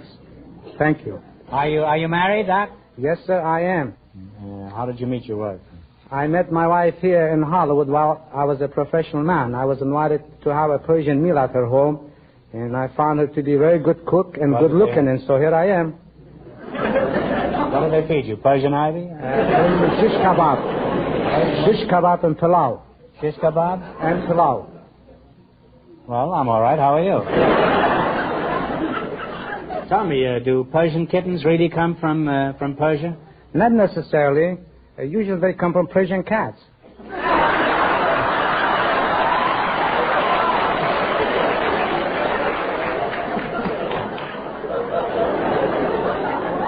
I tell the jokes around here.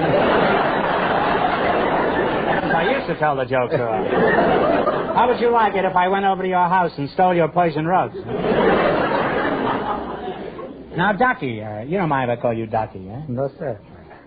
What did you want to be when you were a boy? I wanted to be a sheik like my father. Your father was a sheik?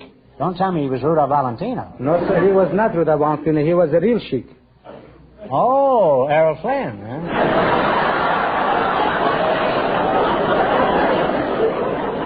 Now, Doc, I don't want to get nosy, but tell me, have you got a harem? No, sir, I do not. It's because against the law. I realize that, but answer my question.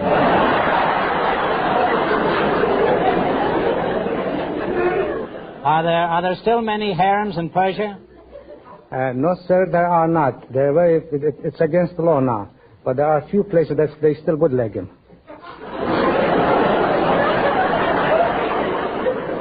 Well, see if you can get me a case of 20-year-old stuff right off the boat, will you?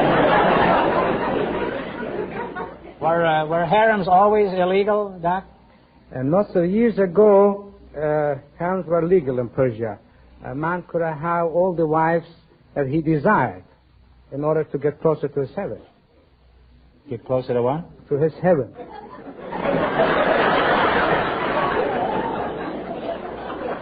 Why did they figure they were closer to heaven if they had a number of wives? You see, Mr. Marx, when we figure in Persia, when you have only one wife, she might be a good cook, maybe ugly, or not good dancer, or good singer. But if you have more than one wife, one will be good cook, one will be good dancer, one will be good singer. In this way, you receive all the pleasures of life right here, and then you are closer to your heaven.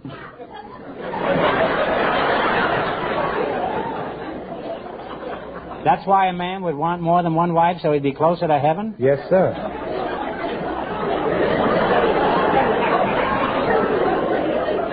That's certainly getting to heaven the hard way.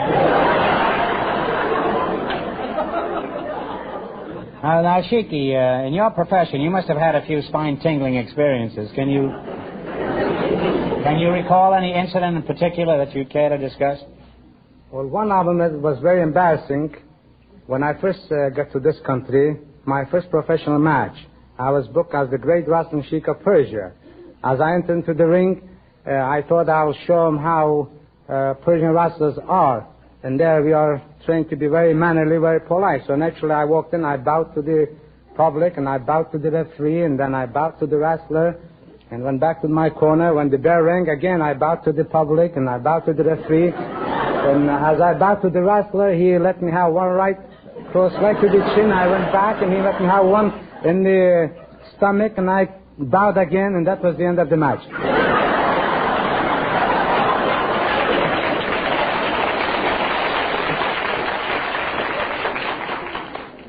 Well, that'll teach you not to be polite in this country, huh?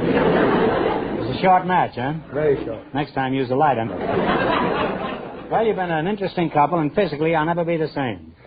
Now, before we proceed, George, is something from our sponsor. For Jess, pearls. Elgin American's beautiful pearls. They're the finest pearls made by man. He can give them to his girlfriend, and I know she'll love them. Thanks very much. You bet you will. What have you got for Shiki over here? Elgin American's exclusive heart-shaped compact that's definitely different. It's jeweler's bronze that looks like gold. His wife will truly appreciate it. It's a good thing we're not doing this in Persia. You'd have to have 7 of those, huh? Okay, let's play You Bet Your Life. If you beat our other two couples, you'll get a crack at the $1,000 question. I can't tell you how much they won, but George is off stage to remind our listeners. The newlyweds are still ahead with $85. Here we go. Let's see how high I can build you $20. You selected famous rivers as your category. Oh, yes, sir. All right, you've got $20. How much you want to try? 10, sir. Here's your first question. Hoover Dam controls the waters of what great western river? Colorado is right. And they're off to a good start with $30. All right, now you got $30. Remember, you're going for $1,000 tonight. How much of the 30 are you going to try? $10, sir. $10. All right. What is the name of the sacred Indian river of the Hindus? They bathe in its waters to be purified. I know it, too. Not Nile. Take a guess. Yeah, I'm sorry, it's the Ganges. Ganges, yeah. I get mixed up. Well, that's a tough one. That's not No, too I easy. should know that. They now have $20, Groucho. Well, you only lost 10 that time. You still have $20. And here's your third question. How much of the 20 will you try? $10. $10. What is the name of the northwestern river where the salmon spawn each year? The Grand Coulee Dam is on it. Columbia. The Columbia River. And they're on their way again. They have $30. All right, you're coming around the stretch now. Here's your last chance to beat the other couples. How much will you bet? You got $30. $20. $20. What is the name of the river immortalized by Mark Twain? It is called the Father of Waters. Mark Twain wrote a couple of books about it. Mississippi. You said it right as the bell rang. Give it all. And they wind up with a grand total of $50. And that means that the car hop and the married man with $228 get the chance at the $1,000 question. Well, I'm sorry, but you did pretty well with that.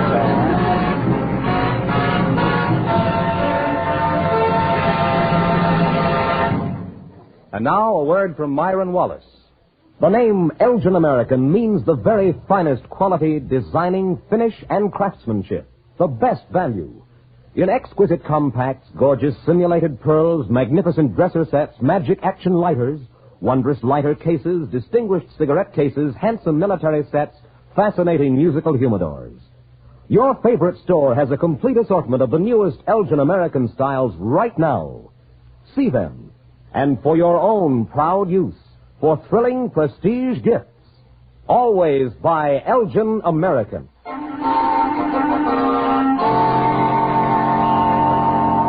And here's the winning couple, Groucho, the car hop and the married man. Ready to try for $1,000, eh? Good luck, and I'll give you 15 seconds to decide on a single answer between you, so talk it over thoroughly. Okay, here we go. You ready?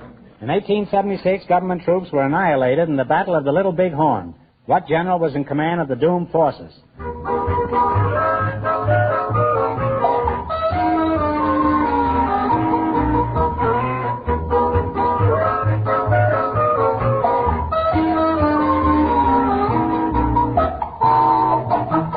All right, now what is the answer you two have decided upon? The only one I can think of is Custer. General Custer is right.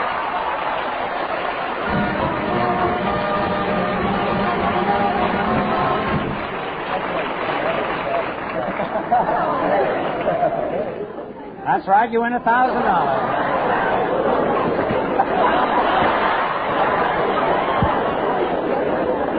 Well, you had the right answer, so you win $1,000 from Elgin American Compacts, and you also win $270. $78. Or is it $228? $228. Well, a few bucks. You really cleaned up tonight. Congratulations to both of you. Thank you very much.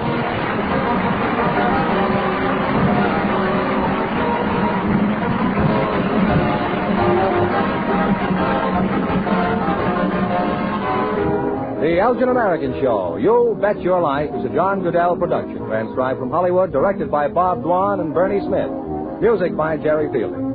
Remember, next week's big question pays $1,000. Be sure to tune in again next Wednesday night at the same time for Groucho Marx and You Bet Your Life. Well, this brings us to the end of 3 very pleasant years of association with Elgin American Compacts. And I'd like to thank them for their interest and cooperation in presenting our show. Next week, we'll have a new sponsor. So I'll say good night with this final reminder. Have you looked at your compact lately? Good night.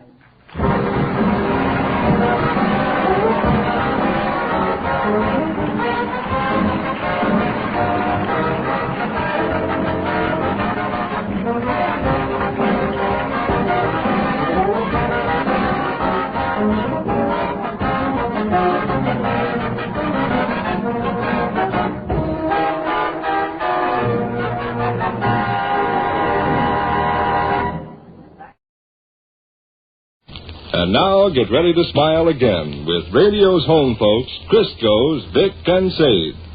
But first, ladies, we're happy to bring you the grand prize winner in Crisco's first double cash contest. Yes, it's Mrs. Henry W. Bowers of Hales Corners, Wisconsin. Mrs. Bowers is in Chicago right now waiting to speak to us. So go ahead, Chicago. Okay, New York. And ladies, here is Mrs. Henry Bowers, the happy winner of the grand cash prize. I just wish I could tell you how happy and excited I am. I still can't believe I won $5,000 cash. Well, now look here, tell us, what are you going to do with all that extra money? Really, I'm still too much in a daze to know. There are so many things any woman could do with $5,000. Isn't that right? And did you really think that you might win when you entered Crisco's first contest? Well, I hoped so. I sent in 5 entries, and I've already sent in 2 for Crisco's second contest. Oh, that's the spirit. And aren't you mighty glad that you took advantage of the doubling feature in Crisco's contest? Oh, yes. It doubled my $2,500 prize to $5,000. Tell me, did you use the official contest blanks? No, I asked my grocer for them, but so many of the ladies had gotten there before me, he was all out. So I got him to sign his name and address on my entries to be sure I'd double any prize I won. And have you ever won a big prize before? No, this is the first time, and I'm surprised how easy it was. And I hope every woman listening today will surely enter Crisco's final contest. Everybody has the same opportunity to win as I did. Well, thank you for being with us, Mrs. Bowers, and our heartiest congratulations to you. And now, New York, take it away. Okay, Chicago, and congratulations again, Mrs. Henry Bowers. And now, ladies, remember, Crisco's final double cash contest closes this Saturday. Besides that top prize of $2,500, there's 25 other prizes of $100 and 100 prizes of $10.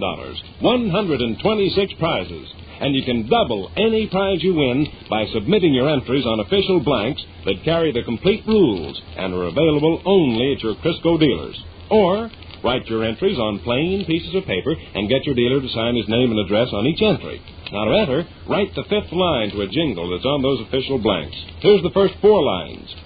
For cakes, pies, and frying each day, most any wise housewife will say... For cakes, pies, and frying each day, most any wise housewife will say, use Crisco, it's sure, so creamy and pure. Use Crisco, it's sure, so creamy and pure. Da-da-da, da-da-da-da-da-da. Now, you add the last line, maybe like this, and your meals get a hearty okay. Just be sure your last line ends in a word rhyming with day. With each last line, make your name, address, and a Crisco label, any size or facsimile. Address Vic Sade, Cincinnati, Ohio. This contest is open to residents of the United States and Canada. Entries will be judged solely on originality, suitability, and aptness. Decision of the judges is final, and duplicate prizes will be awarded in case of ties. So get your entries in today. Win and double your winnings in Crisco's Double Cash Contest.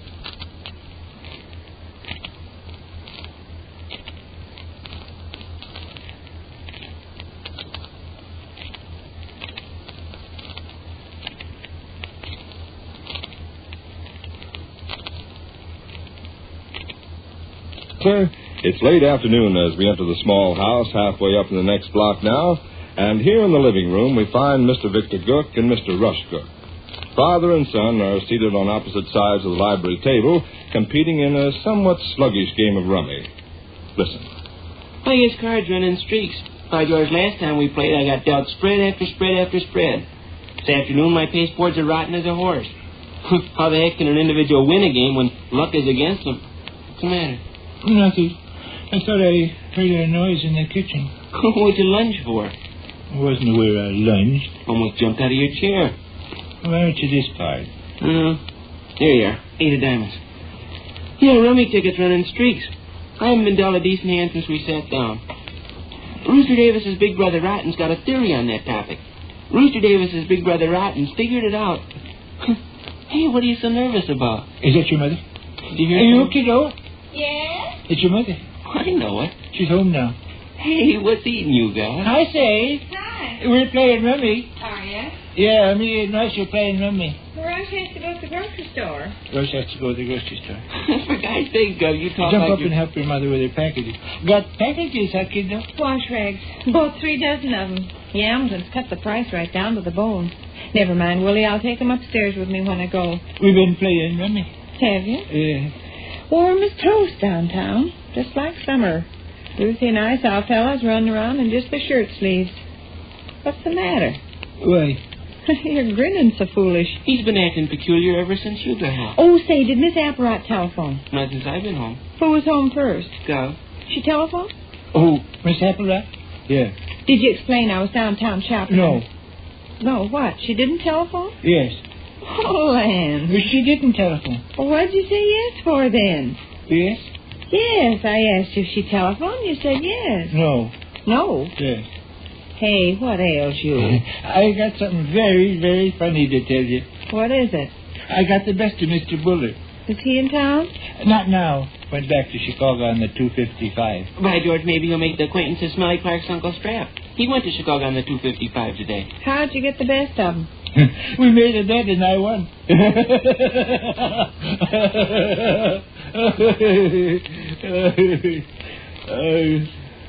Vic, what you been up to? Huh?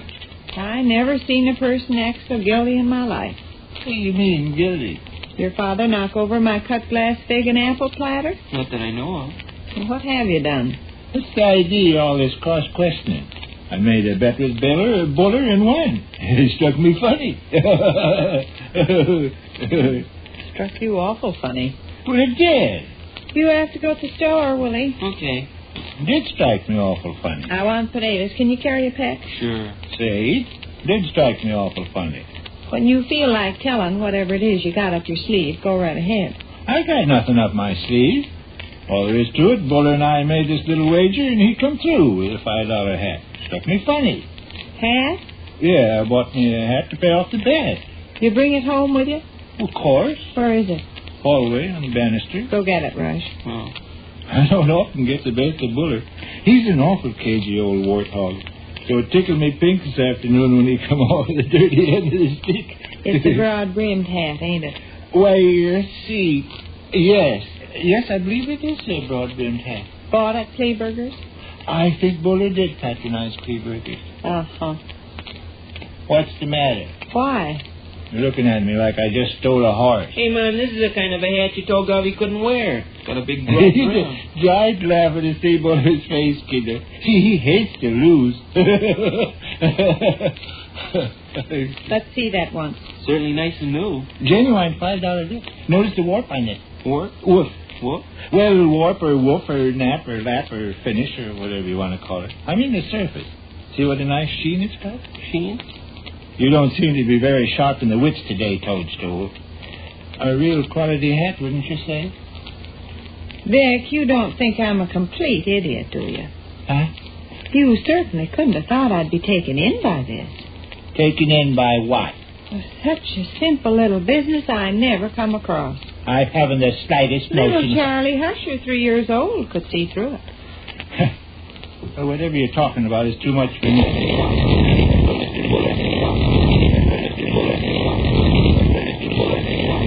I have the scheme to bring home a broad-brimmed hat, thinking if you said you won it on a bet, Mom would let you keep it.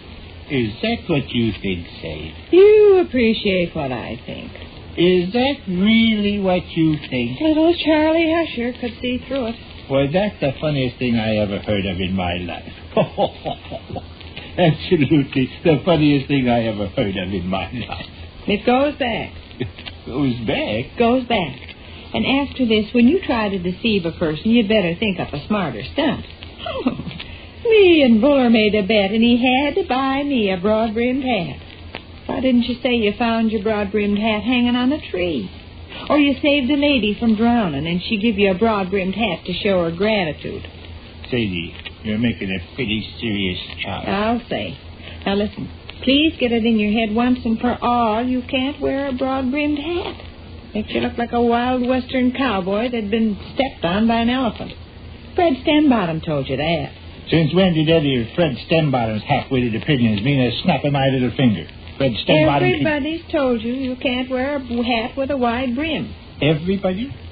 I believe there's a few stray souls in Detroit, Michigan, who as yet haven't informed me that I can't wear a broad. I told you, Fred told you, Ruthie told you, Ike Niesupper told you, even the clerk in Kleberger's told you. Since I'm the party who will wear the hat, it's hardly the concern of Fred and Ruthie and Ike and the rest of them yaps. In fact, the Kleberger's. No. Yes. Look, this hat amounts to practically a gift for Mr. Buller. You can't return a gift to the store and collect the money. What you and Mr. Buller bet about? Better about? Yes. Better about. Why do you have to buy you a hat? Because he lost. Lost what? Lost the bet. Well, what'd you bet about? Bet about? Oh, my. What my means, guys? He bet he could tie his shoe faster. Tie his shoe faster? Faster than me. Now, Vic, really? He bet he could tie his shoe faster than I could, so we bet a hat, and I tied my shoe faster than he tied his shoe, and beat. Where'd all this excitement take place? In my office.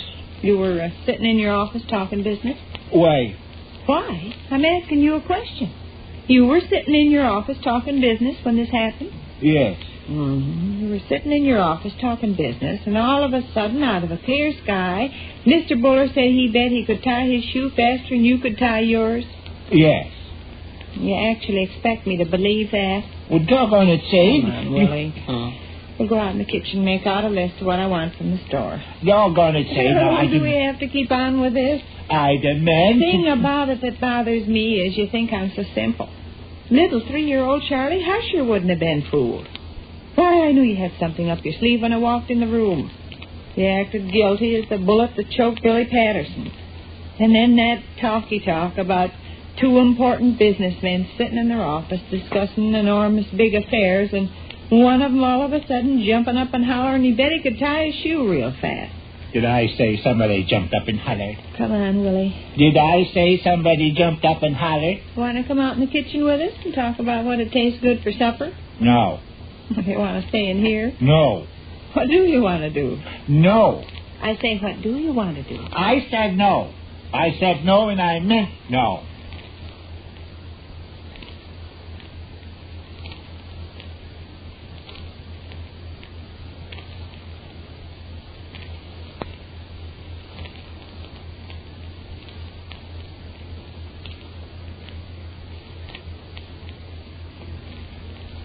Which concludes another brief interlude at the small house halfway up in the next block.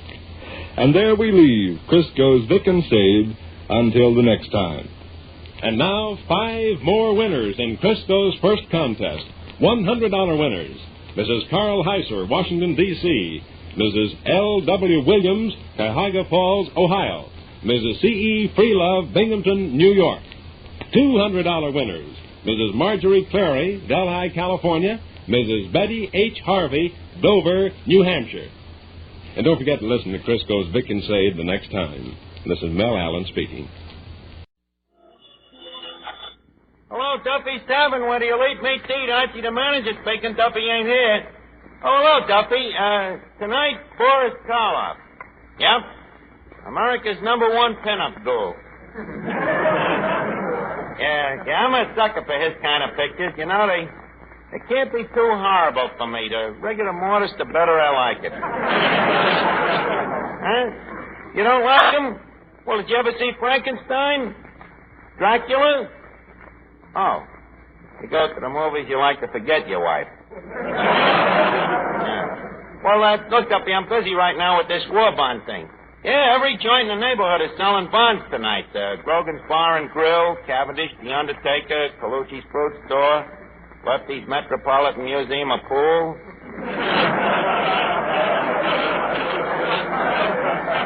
Yeah, the store's all got signs for their customers saying, buy bonds, invest in your future. That is all except Cavendish, The Undertaker. Well, I'll call you back, Duffy. I'm getting the show ready for the rally. Okay, so long. Hello, Eddie. Oh, good evening, Mr. Finnegan. What do you have tonight? Boy, I'm hungry enough to eat a horse. On second thought, maybe I'll just have a hamburger. One hamburger? Right. What you want on it? Just some pickles, lettuce, mustard, relish, and a dash of mayonnaise. Good. How about some ketchup? What, and ruin the flavor of the meat? Hey, where's Archie? Well, he's in the back room working on the new opus. Him and his dames. No, this is a play. See, it's for the bond rally tonight. Oh, another play? Say, Eddie, is Archie any good as a playwright? Well, there could be worse plays than his, but he would have to write them. Boy, Eddie, is this play gonna stop? Oh, hello, Finnegan. Hi, Arch. Hey, what's this new play of yours? It's a horror play. It might be better than you think. You know, Arch, old man, too. You know what is the trouble with your play? What, my learned colic? Your play is way too smart for the average mentality. Personally, I understand them. But what about all the guys who ain't as smart as me? Oh, him. Look, Finnegan, please stick to your own racket. Don't tell me how to write plays, and I won't tell you how to be stupid. But, Mr. Archie, how can a horror story sell bonds? Eddie, this one has a hidden message. Oh, that's where you're wrong. You should never hide the message. What should I do? Hide the play. That's a good one, Eddie. Yeah, you see? See, Eddie, you have become the idiot's delight. Well, good evening, boys. Hey, fellas, it's Clancy the cop. Oh, Mr. Clancy. Well, Clancy, I ain't seen Hyde and a Jekyll of you for weeks. Glad to see you. Will you have a little something? Well, it's a cold night. Start to draw. I am feeling a little chilled. It's a cold night. Clancy, yes or no? Well, if you insist. I just have a little nip. But please note, just a small tumbler full. Okay, Clancy, say when.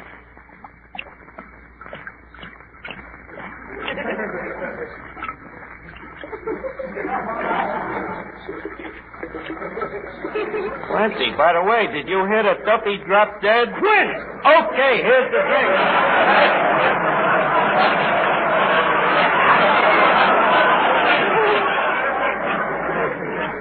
By the way, Clancy, where you been keeping yourself? Well, it's a long story, Archie, my boy. Naturally. Well, you see, they've been teaching us policemen jiu-jitsu. Oh, marvelous science, Archie. With the flick of the wrist, you can break a man's arm. Well, anyways... To make a long story short... One night, I caught a burglar robbing a jewelry store. So I sneak up behind him, grab him, and then, with the flick of me wrist, I broke me arm. Oh. So you was laid up, huh? Yeah. But it was kind of nice, though. I got a chance to be home with some kids for a while. Oh, yes? How many kids have you got, Clancy? 5 or 6, I guess. But I hardly know them. You see, they're sleeping when I'm working. And you're sleeping when you're working. Certainly. Me children, they're practically strangers. Oh, that's tough. It sure is. Kind of hurts the man when he walks into his house to have his own son holler, "Jesus, the cop!" Well, you got to take the bitter with the sweet, you know. What brings you down here tonight, Clancy? Tonight? Why, I'm down here on official business. Now, wait a minute, Clancy. If it's about serving them little kids, I can prove they was midgets. No, Archie, no. It was about the bond drive. The commissioner has decided that the man who sells the most bonds in this neighborhood will be crowned king of this year's policeman's ball. The guy that sells the most bonds, huh? Yes, Archie, it's a great honor. The winner gets to meet the mayor and the governor. And we'll have as queens the entire chorus of the Gaiety Burlesque. Holy cat. All of them beautiful dames, you'll really have them down there? I guarantee it. How are you so sure? We're raiding the joint the night before. Well, this cleans out. Well, Clancy, shake hands with me majesty. If I can get Boris Karloff to act in this play of mine tonight, I'll sell them bonds like wild cake. Good luck to you, Archie. But now I've got to go and talk to the rest of the stores in the neighborhood. Hello, Archie. Hello, Miss Duffy. Oh, good evening, Officer Clancy. Well, good evening, Miss Duffy. My, you're getting to look more like your mother every day. Thanks. That's a very pretty compliment. Oh, yes? Well, I haven't seen your mother in a long time. I'll be back later on. Okay, Clancy. Say, Archie, I got an idea how to help you sell bonds. What, Miss Duffy? I'll open up a booth and kiss every man who buys a bond. Miss Duffy, you think it's right to penalize a guy for patriotism? Forget it. We'll do it with me play. Archie, you don't have to be insulting. If I'm willing to give my only 2 lips for my country, to give them in a thrilling kiss. Who'll be thrilled by it? I will. I love it. Yeah, but it's going to be pretty tough on the guy. So what? This is war. Who are you calling, Miss Archie? My tailor.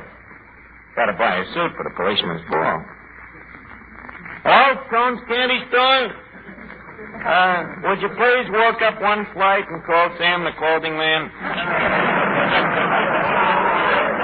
Yeah, thank you. You see, if them burlesque dames is going to be there, I got to be dressed to the Queen's taste, you know. Hello, Sam. This is Archie. Archie. From Duffy's Tavern. 38 long, 22 chest, double padding in the shoulders. Fine, how are you?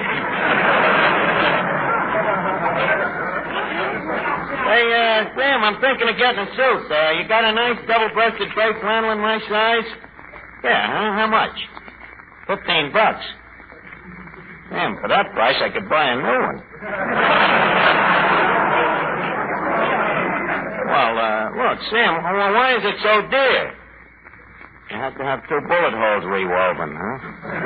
Well, I'll be down later to look at it. Okay, Sam. Holy cat, $15. That's inflation with one pair of pants. Hey, Archie, what is this inflation? Well, Finnegan, that's one of the main things, you see, that can happen if guys don't buy bonds and keep them. Oh. Hey, Archie, what is this inflation? Well, inflation is, shall we, well, do you know what deflation is? No. Well, inflation is just the opposite. You see, when the output of currency in the country becomes larger than the ingots of gold in Fort Knox,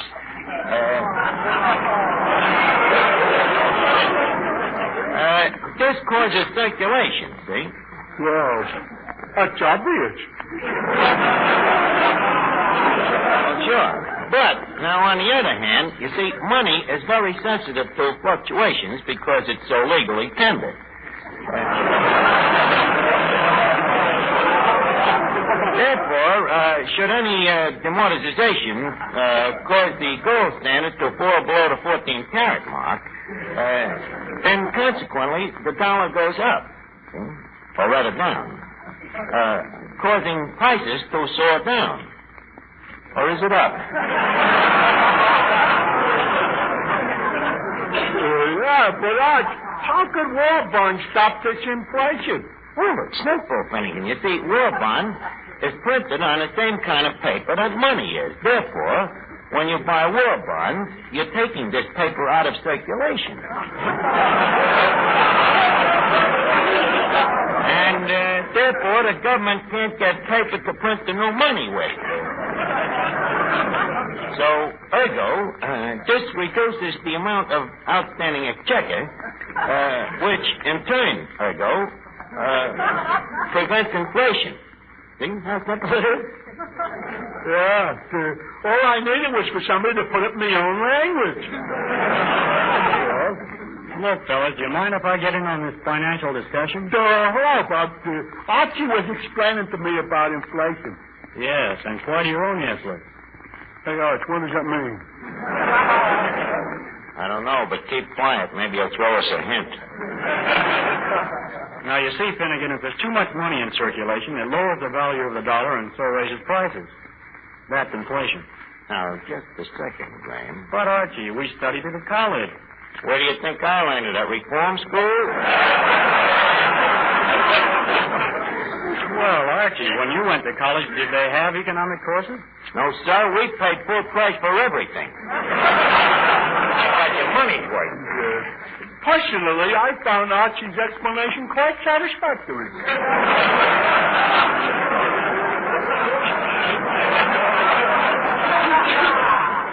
Thank you very much, Brooklyn. All right, fellas. I defer to superior ignorance. You defer to superior ignorance. Well, that's better. Now, go ahead and sing, Bob. You see the way he backed down, Finnegan? Now, come on over to the table with me, and I'll explain to you how the Englishman pounds sterling. Good evening, Mr. Carlo.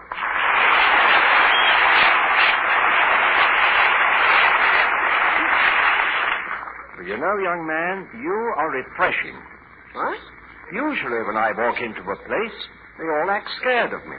Oh, well, you see, Mr. Carlo, when a man has worked at Duffy's Tavern for 10 years, the only thing that can horrify him is the thought of another 10 years. Hey, Mr. Archie, company. Where? Oh, good evening. Well, good evening. Hey, you're Boris Karloff. I didn't recognize you. You seem so unmonsterly. You know, in the flesh. By the way, that is flesh, ain't it? I beg your pardon. Well, please forgive me, rudidity. By the way, I understand your English. That's where you have the advantage. I don't understand yours.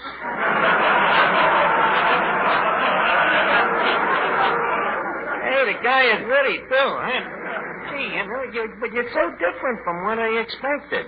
Thank you. Yeah, it's amazing. It's such a surprise. Of course, that still don't make you no Tyrone Power. But, you know, whatever made a mild guy like you go into them horror pictures? Horror. What do you mean? Horror of not eating.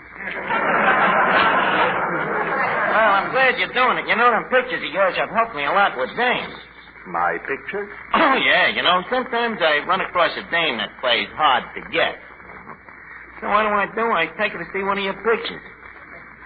Yeah. Well, you know, when a dame gets scared, she likes to have a man's arms around her, you know. So usually after 10 minutes of one of your really scary pictures, hard to get has been got.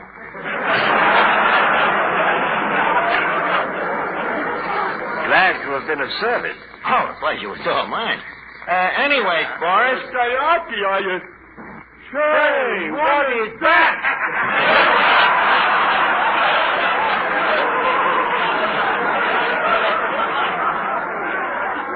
Pretty startling for both of them. Boris Karloff, meet Clifton Finnegan. My, say, you're a new one, aren't you?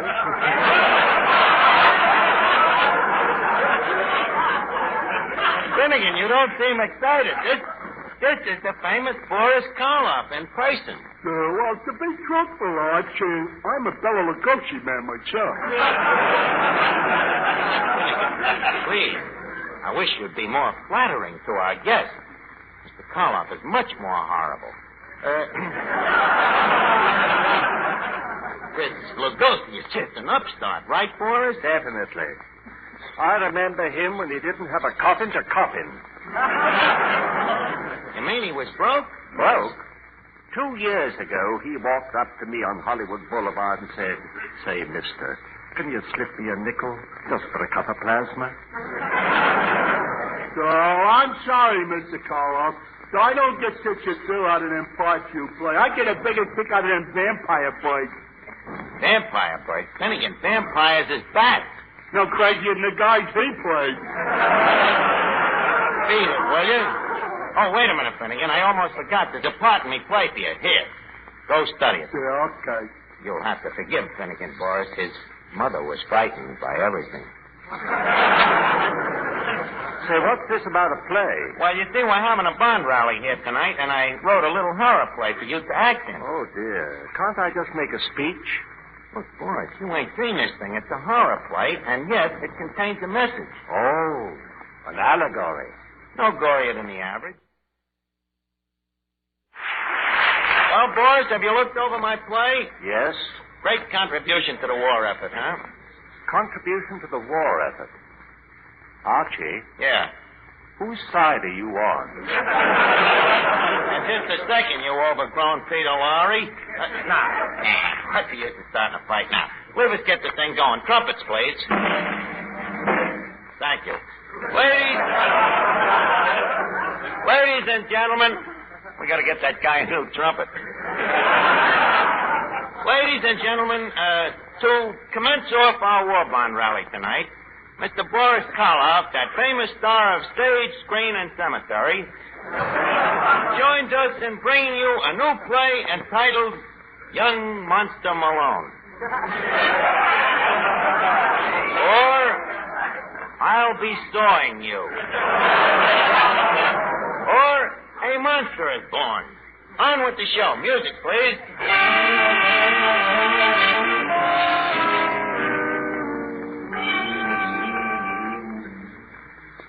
I am a mad scientist. My laboratory is hidden away in a lonely castle. This castle is covered all over with moats. Yes, I am mad. The children in my village call me Jerky. But I just laugh and pat them on their little heads. And then I take their heads back to the castle. One miserable night, I was sitting with my associate, a fellow mad scientist. Suddenly, he spoke. Oh, Doctor. Dr. Frank. Yes, Dr. Stein.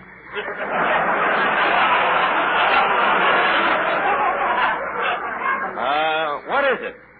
Why are you looking so pale and weak today? Oh, it's that Dracula. Oh, so you were over to his house again? Yes, he had me for dinner last night. Well, we've got to get to the laboratory and finish that monster we're making, but how can we make him talk, Dr. Frank? Yes, that's our big problem. How can we make him talk? How about beating him over the head with a rubber hose? It's unscientific. And besides, his head is apt to come off. And we'd have that all to do over again. Wait, I know. Where's Jenkins, our mad butler? Jenkins! Jenkins! Yes, sir? Jenkins, would you mind to go to the stockroom and get us some spare parts? What do you have? Well, let's see now. We need a medium-sized jocular vein, a nice full-throated larynx, and, oh, yes, a polka dot bow tie. Yeah, but, Doctor, you used up the bow ties and larynx on that crooner we made. Yeah, that's right. We don't want to make another one like that.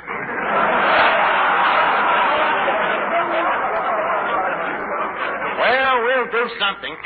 Boy, this will be the grimmest, cruelest, ghastliest monster I ever created. You'll never top this play. Quiet, Jenkins. Well, Stein. Well, Frank? You know this will be our 31st monster. 31. Imagine. Have you heard from any of our boys? Oh, yes. I got a letter from one of them today. Doing very well in Hollywood. An actor? No, a producer. Well, leave us go to work, Doctor. Shall I put my mask on? I thought you had it on. No, what's the use? He can't see anyway.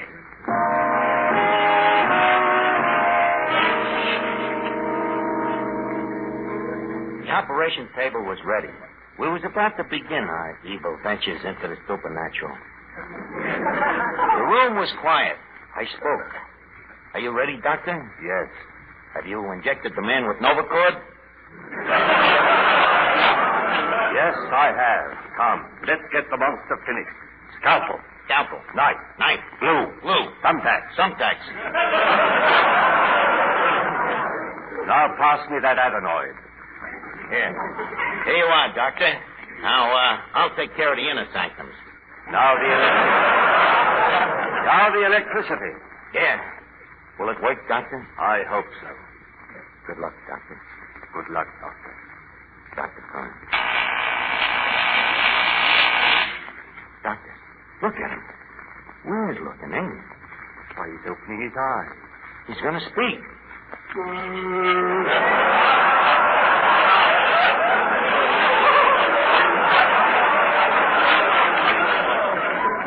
Speak, monster.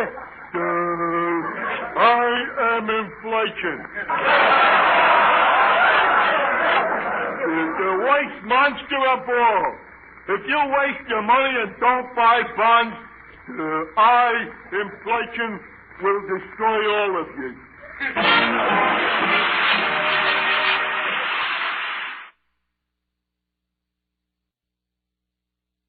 It's new. It's amazing. It's Prell, Procter & Gamble's new Radiant Cream Shampoo in the handy tube. Prell brings you The Life of Riley.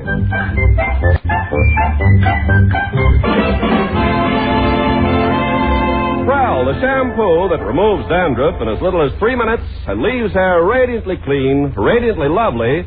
Prell presents The Life of Riley with William Bendix as Riley.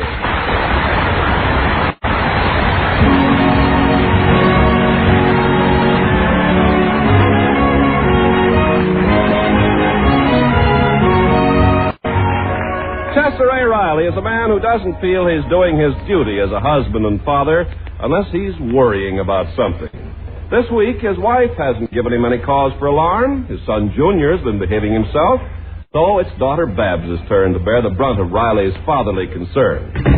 I'm home, Dumplin'. Oh, hello, dear. How was the movie? Oh, great. Children of Today. Wonderful picture. I love a movie that's really up to the minute. Now, who was in it? Rudolph Valentino and Pearl White. They were silent stars. Well, that picture must have been made 30 years ago. Well, it still holds good for today. It shows what happens when kids ain't brought up right. There's one scene when a boy no older than our Junior hits his father on the head with an axe. And then robs him. I want Junior to go see that picture. He'll learn a lot.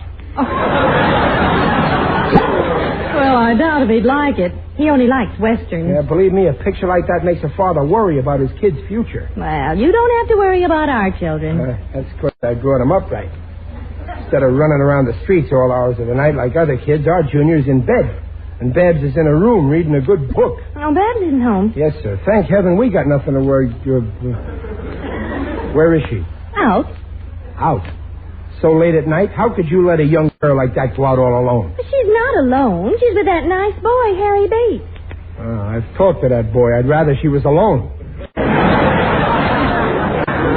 Harry's all right. All right. Who is he? A nobody. And he comes from a family of nobodies. Well, my goodness, who are we? I'm talking about Babs. There's a girl's got looks, charm, personality, brains. Why, she's got everything I wanted when I was a kid. You don't have to waste her time with boys like Harry Bates. Well, now, what kind of boys would meet with your approval? Well, college boys. Boys with a future. Just because a boy didn't go to college doesn't mean he hasn't got a future. Oh, that's where you're wrong. You can't get no place without college. Take me. I'm a riveter. If I'd have gone to college, I wouldn't be hammering in rivets with my hands. I'd be using my head. Go on to bed, Riley. Babs will be all right. It's my duty to see that she meets the right kind of boys and picks out the right husband. Oh, rubbish. Well, my father was just as concerned about me as you are about Babs. But he let me pick my own boyfriends, and when the time came, my own husband. Well, I ain't going to make the same stupid mistake he did.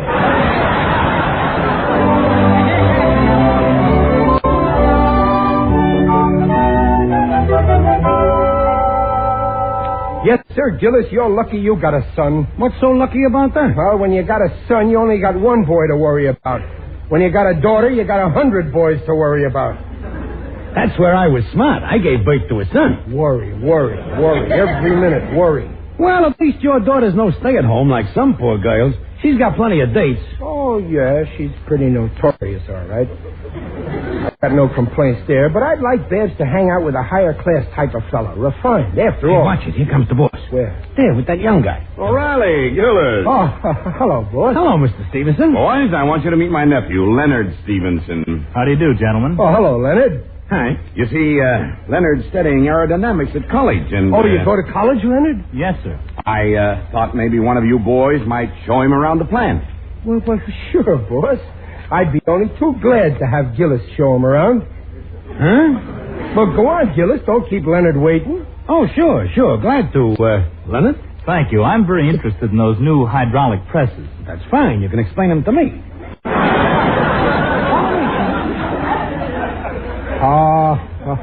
That's a fine boy there, Mr. Stevenson. Yes, he is. Got a great future. Comes from fine stock. Yep. If I had a few shares of that stock, I'd have a future, too. Yeah, he's a fine boy. Brilliant student, too. Likes to stay home and read. Oh, my daughter, Babs, likes to stay home and read. Oh, I wish he'd go out more often. I'm always telling him, Leonard, why don't you meet more people your own age? Now, that's a coincidence. I keep telling my daughter, Babs, why don't you meet more young men your own age, like Leonard Stevenson? Oh, I wish I knew some nice young... Say, I wonder if... No. Yes. Do you think maybe your daughter... It's a date, boss. Well, maybe toward the end of the week she... Tonight!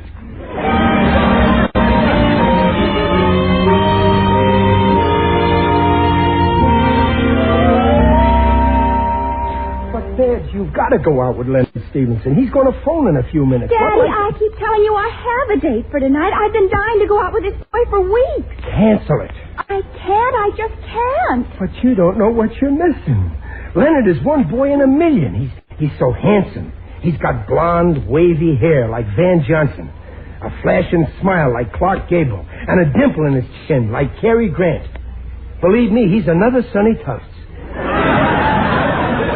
Well, what do you say? I'm sorry, Daddy. I'd do it if I could, but... All right. Subject is closed. But all I can say is this is a fine way to pay me back after all I've done for you. Oh, Riley, stop pestering her. You had no right to... Tell her, Peg.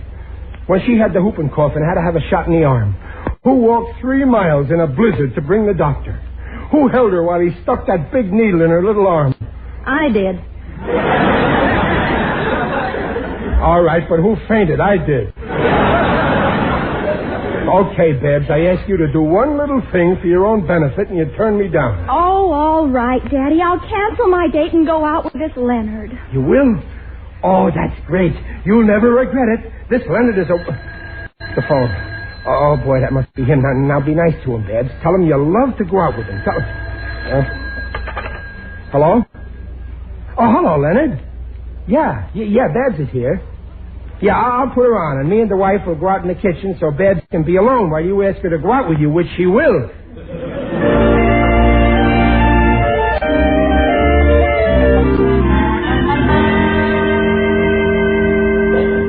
Minerva, you've just got to do it for me. But, Babs, I don't even know this boy, Leonard. Well, neither do I. That's why it'll be all right. Sure it will. What's going to be all right? Oh, for Pete's sake, Minnie, I told you 3 times. Now, listen. I got this date with Bruce, and my father wants me to go out with Leonard, so I said yes. But now I can't get in touch with Bruce to break our date. So now I've got 2 dates. A date with Bruce and a date with Leonard. And you'll have to go out with Leonard. Oh, where do I meet Bruce?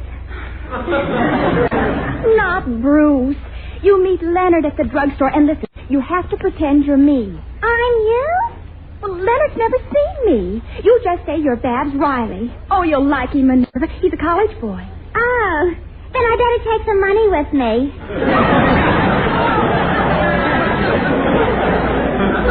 Oh, no, he's rich. And handsome, too. Oh, you'll have a grand time. But you mustn't tell anyone. Oh, no, I won't. Babs, do you think he'll try to kiss me? Well, he might. Then I better tighten my pivot tooth. The last time I got kissed, I swallowed it.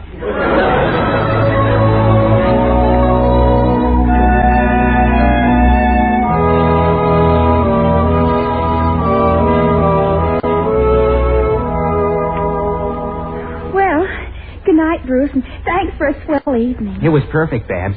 Can I call you again? If you really want to, Bruce. Oh, boy, do I. You'll hear from me soon. All right, Bruce. Good night. Good night, beautiful. How'd it go? Oh, Daddy. I didn't see you sitting there. I waited up to find out how your date went. Nice boy, huh? Oh, he's wonderful, Daddy. I'm just wild about him, and I think he likes me. Oh, you made a good impression, huh? Well, I think so.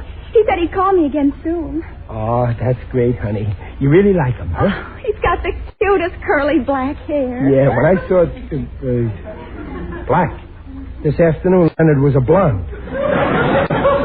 Leonard? Yeah. Oh, yes. Did I say black? I I meant blonde. He's got you in a dither, all right. Well, this is one boy I don't mind you falling for. Daddy, I don't want you to get the wrong idea after all. It's all right. You can't fool your old daddy. I know what's going on.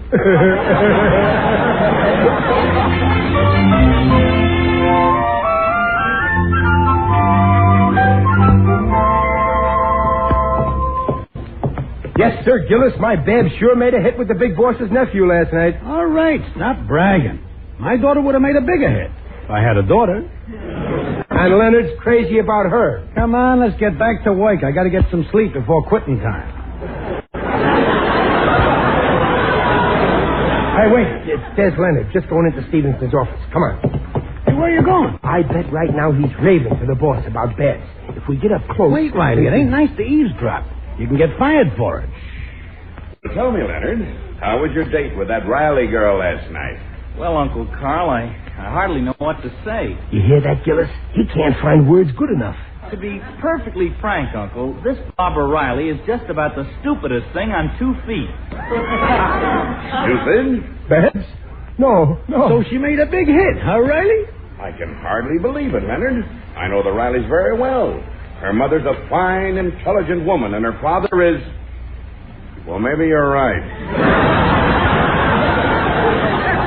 Gillis, it ain't nice to eavesdrop. Come on. Wait, this is fascinating. Honest, Uncle Carl, she has no charm, no personality. She really needs a plumber. A plumber? She's a drip. Gillis, let's get back to work. Okay. Carry me. Don't take it so hard, Riley. Suppose she is a drip. Someday she'll meet a droop. And... I don't understand it, Gillis.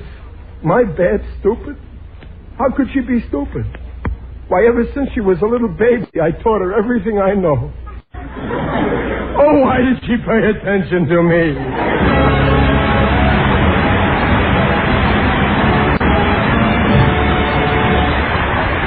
We'll hear the second act of The Life of Riley in a moment. The word for radiant hair is Prell. Amazing Prell. Procter & Gamble's new Radiant Cream Shampoo in a handy tube. Prell is marvelous for 2 wonderful reasons. First, Prell removes unsightly dandruff in as little as 3 minutes. Examinations by a group of doctors proved it. Second, Prell leaves hair more radiant than any soap or soap shampoo. Prell can't leave a dulling soap film. For glamorous, radiant hair, don't look any further than that Prell tube. And say that Prell tube's so handy. No messy jars, no slippery bottles. So for hair radiantly clean, radiantly lovely, and easy to manage... Ask for the shampoo in the handy tube. Prell. A little makes mountains of lather. P-R-E-L-L, Prell Shampoo. Leaves hair radiant, gleaming bright. Not a bit of dandruff is inside. Comes in a tube, handy too. P-R-E-L-L, Prell Shampoo.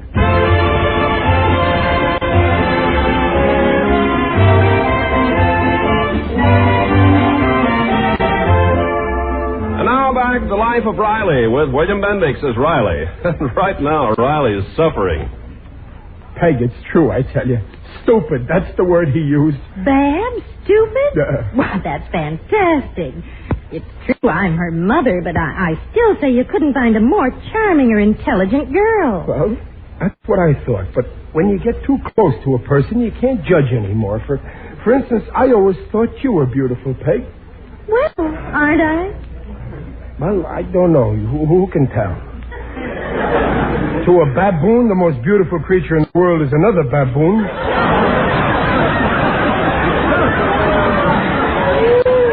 Oh, you're crazy. Peg, this is serious. And it's up to now, me to look, you leave Babs alone. No, it's no use. My head is made up. Babs has got to change, and I'm the one to change her. You know the saying, it takes a sow's ear to make a silk purse.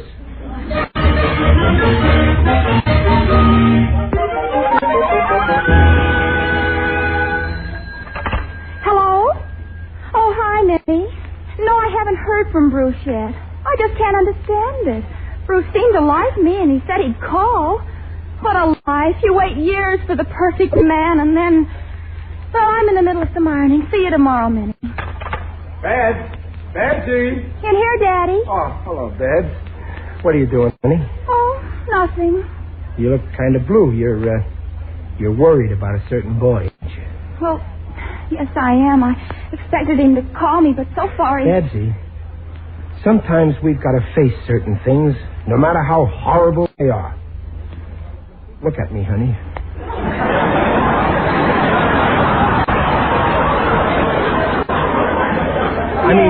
I mean, well, sometimes a person is a little on the stupid side, but that ain't the end of the world, as long as that person is willing to change, right? Oh, Daddy, I like you just the way you are.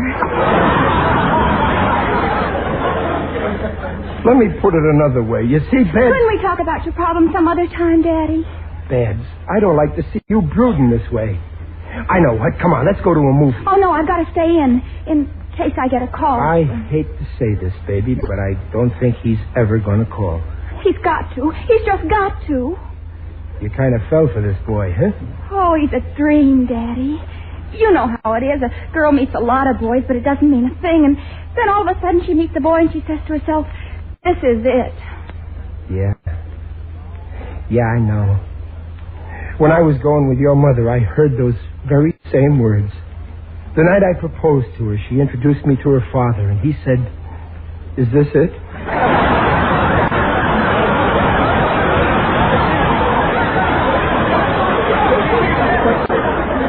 But cheer up, it'll be all right. There are other boys. Oh, you don't understand. The way I feel now, I couldn't look at another boy. Neither could I. Oh, excuse me, Daddy. I'd like to be alone for a while. Sure, baby. Poor kid, her little heart's breaking. All on account of that no-good Leonard. Yes? Good evening. My name is Bruce Taylor. Is Babs home? Yeah, she's home, but she don't want to see you, son. She doesn't? You'd just be wasting your time, son. She's crazy about a certain boy, Leonard. Yeah, but, gee, she told me that I'll tell you what she told me. She said she couldn't look at you. But, well... I'm sorry, son, but you ain't it, so run along, huh? Oh, gosh, if that's the way she feels. Okay, good night. Poor kid. He don't know what kind of a daughter I've got. He probably thinks she's charming. Daddy, who was that at the door? Oh, nothing important. Just some boy asking for you. A boy? What boy? Taylor. Bruce? Bruce Taylor? Yeah, that's it. But I got rid of him fast. I told him you don't want to see him. You told him? Yeah. But he's the one I've been waiting to hear from, and you told him. Oh, you've ruined everything. But, Babs, you said... I'll never see him again. But, Babs, I thought Leonard was the one that you... Who cares about Leonard? I loathe and despise Leonard. You and your Leonard, I never want to hear the name Leonard again. Hey, darling, what's the matter? What happened? Riley, what did you do to Babs? Nothing. I was just straightening out her life.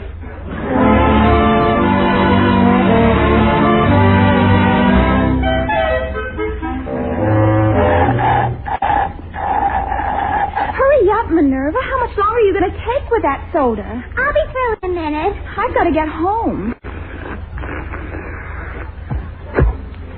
I knew I could get that cherry through the straw. Well, let's go. Wait. Oh, look who's coming this way. You! Hey! He heard me. He's coming over. Oh, he's cute. Who is he, Minerva? Well, you know. That's Leonard Stevenson. The one you gave me that night. But he's a perfect dream. I never thought that... Oh, hello there. Nice to see you again, Barbara. Hello, Leonard. I want to meet a friend of mine, Barbara Riley. I'm Barbara. She's Minerva. Well, could an innocent bystander get in on the joke? I'm afraid I owe you an apology, Mr. Stevenson. You see, I'm Barbara Riley, and she's Minerva. My father made that date with you, but I was busy and Minerva wasn't doing anything, so well... Oh, so you're Babs Riley. Well, do you mind if I join you? Oh, it'd be a pleasure. Gee, I'm sorry you have to go, Minerva. Oh, me? Oh, I'm not going anyplace. Why, you know perfectly well you have a dentist appointment.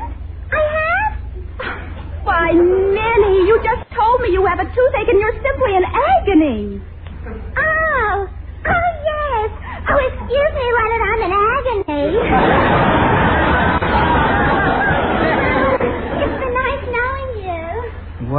so you're Babs.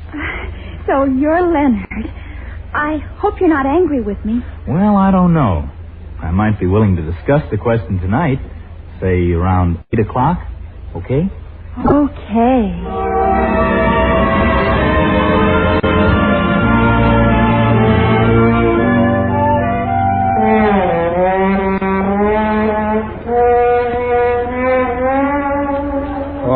Trouble. Nothing but trouble. I guess a guy never really gets rid of his troubles till he's introduced to the Undertaker. How do you do, Riley? Who's that? It is I, Digby Odell, the friendly Undertaker. Oh, hello, Digger. Greetings, Riley. You're looking You look horrible. I feel horrible. Oh, too bad. I feel tip-top. I've been over at the UEPHC. UEPHC? Yes, the Undertakers, Embalmers, and Pallbearers Health Club. Tonight we had some wrestling bouts. I saw one man weighing 120 lift another man weighing 250 and then drop him 6 feet. Beautiful technique. Well, I ain't really interested in wrestling, Digger. What I need is a plumber. I see.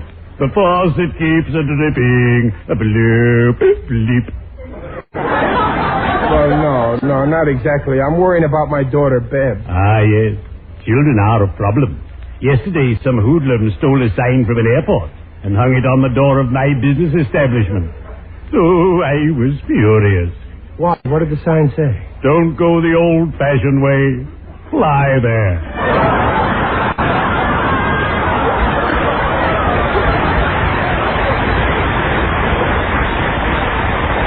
Well, Digger, my kid's good, only she's unpopular. A boy takes her out the first time, and he never sees her again. Every day I go out with people for the first time, and that's the last I ever see of them. It's because she's a little on the stupid side. What did you say? How dare you, her father, talk about such a lovely girl in that fashion? You incense me, sir. I've got a good mind to lay you out. Well, I know it sounds terrible. I couldn't believe it at first, but I heard this boy Leonard say so. If this Leonard were here right now, I'd box his ears. I might even go further than that. He's a contemptible cad. You think Babs is okay? Of course, man. Your Babs is cheerful, charming, and chic. Cute, coy, and captivating. I adore Babs. She's so gay. Well, of course she is. I'm ashamed of myself for ever doubting it. You know something, Digger? You've just opened my eyes. Well, there's a first time for everything. Cheerio. I'd better be shoveling off.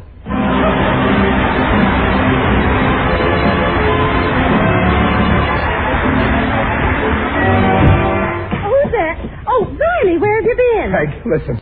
I was all wrong about Babs. She's a wonderful girl. Of course she is. I was a fool to believe that, Leonard, and I'm through interfering in her life. From now on, she could... Yes? Good evening, sir. Is Babs in? Leonard, get out of here, you convertible cad. Now, wait, Riley. But, Mr. Riley, And what's the idea of calling Babs stupid? Oh, that was a mistake. I didn't mean Babs. Don't lie. If you didn't mean Babs was stupid, who did you mean? The only other Riley you know is... Oh, I am I? Get out of here. Riley, for heaven's sake, will you... I have a date with Babs. She don't have no date with you. Oh, Riley, what, you had no... I know what I'm doing. Babs will thank me for this. Oh, hello, Daddy. I thought I heard... Everything's okay, darling. I threw him out. Well, who out? It was, please pardon the expression, Leonard. Leonard? I threw him out? Wait, Babs, you didn't hear me. This was Leonard, the boy you despised. I do not. I think Leonard's perfectly wonderful. You've just ruined my whole life. That's twice. She's got more lives than a cat. Well, Mr. Riley? I don't get it. First it was Bruce, then it was Leonard, then it was Bruce, now it's Leonard again. I'm going to get that girl psychoalkalized. Now, Riley, you listen to me. I told you 1,000 times. the phone. Babs will answer it. Now, listen, Riley, you've simply The got phone. to stop. This place is getting to be a madhouse. Yeah. Look here, Riley. Mr. Stevenson, how are you, boss? I was waiting in the car to give Leonard a lift downtown. What's this he tells me? But it was a mistake, boss. People don't get very far when they go around insulting. Boss, it was a mistake, but it's okay now. Babs would love to go out with Leonard. Honest, if she don't, you can fire me. Well, I suppose mistakes can happen. Yeah, especially around here. Oh, Daddy, hello, Mr. Stevens. Oh, good evening.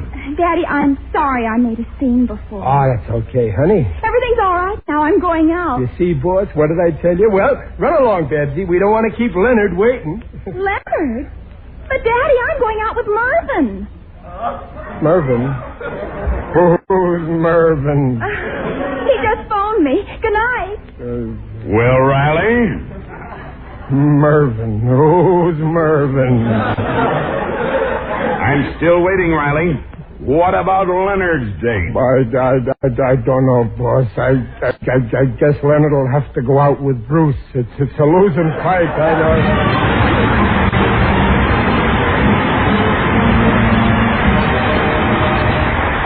Riley's will be back in just a moment. Procter & Gamble thanks you for your letters about Prel, the new Radiant Cream Shampoo in the tube. Yes, hundreds of unsolicited letters tell about wonderful Prel. Miss Isabella Ketchum of East Orange, New Jersey writes, No shampoo I've ever used gave results so pleasing, so satisfactory as Prel. Prel left my hair soft and silky. Now I'm a Prel booster. Friends, you'll boost Prel, too, when you see how quickly Prel removes unsightly dandruff, leaves hair radiant. You'll sing about Prell, Prel shampoo, leaves hair radiant, gleaming bright. Not a bit of dandruff is inside. Comes in a tube, handy too. Prell, Prel shampoo.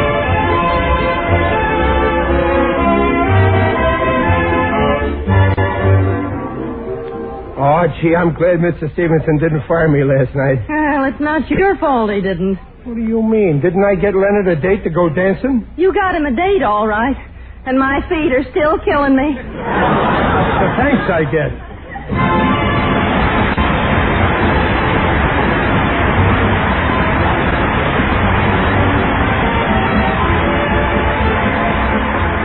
Procter & Gamble invites you to join us again next week to hear The Life of Riley with William Bendix as Riley. The script is by Reuben Ship, Alan Lipscott, and Jack Brecker. Music by Lou Kozloff. Mrs. Riley is Paula Winslow. Digger Odell is John Brown. Babs is Barbara Eiler. Stevenson is Ken Christie. Leonard is Gil Stratton. Minerva is Sandra Gould. And Bruce is Irvin Lee. The Life of Riley is produced and directed by Irving Brecker.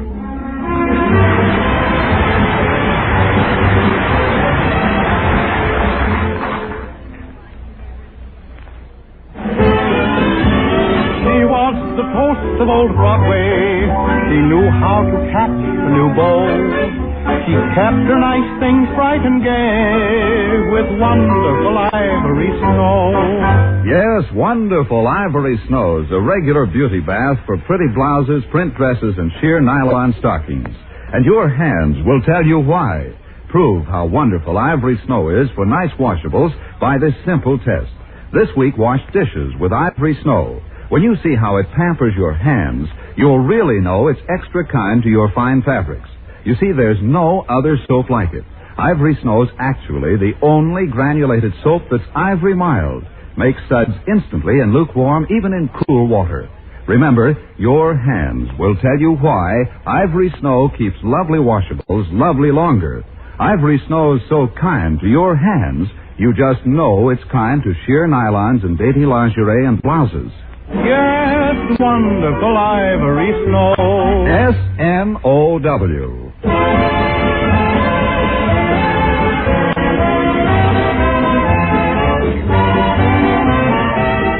This is Ken Carpenter reminding you that for radiantly clean, lovely hair, get the shampoo in the tube. P-R-E-L-L, Prel Shampoo. And listen again next week when Prel brings you The Life of Riley. Good night.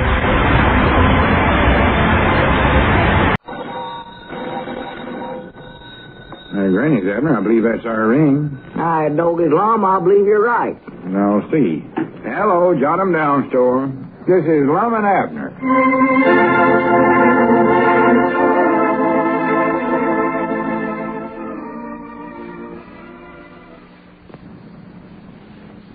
Now, let's see what's going on down in Pine Ridge. Well, there seems to be an epidemic of people disappearing in Pine Ridge. Not long after Elizabeth and little Pearl disappeared from Abner's household, a strange woman came to town and disappeared as suddenly as she appeared, leaving her baby in Lum and Abner's store. And now the baby, too, has vanished. A second note from the Black Pelican warning them again not to communicate with the police in regard to the baby has only served to confuse the old fellows. As we look in on the little community today, we find the old fellows in the Jot 'em Down store and library. Lum is talking on the telephone. Listen. No, Mousie, I don't want you to track down the Black Pelican for me. Just tell me if you found any clues about the baby. You ain't, huh? Well, that's all I wanted to know. Yeah, goodbye, Mousie. Huh? No, I don't want a report on the Black Pelican. Goodbye. Ain't found out nothing about the baby, huh? No? Well, Granny's, I don't know where else to look at her. Looks like the little feller's gone for good, don't it? Well, he might turn up again, Lum. You never can tell. I don't know how. Somebody's taking him. And if they's going to bring him back, they'd have bring him back by now. Yeah, well, maybe his mama got lonesome for him, so she just borrowed him for a couple of days. No. If it was her, she would have just told us about it.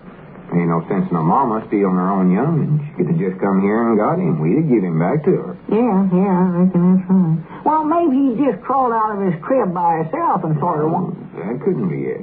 We would have found him by now if he'd have done that. Yeah.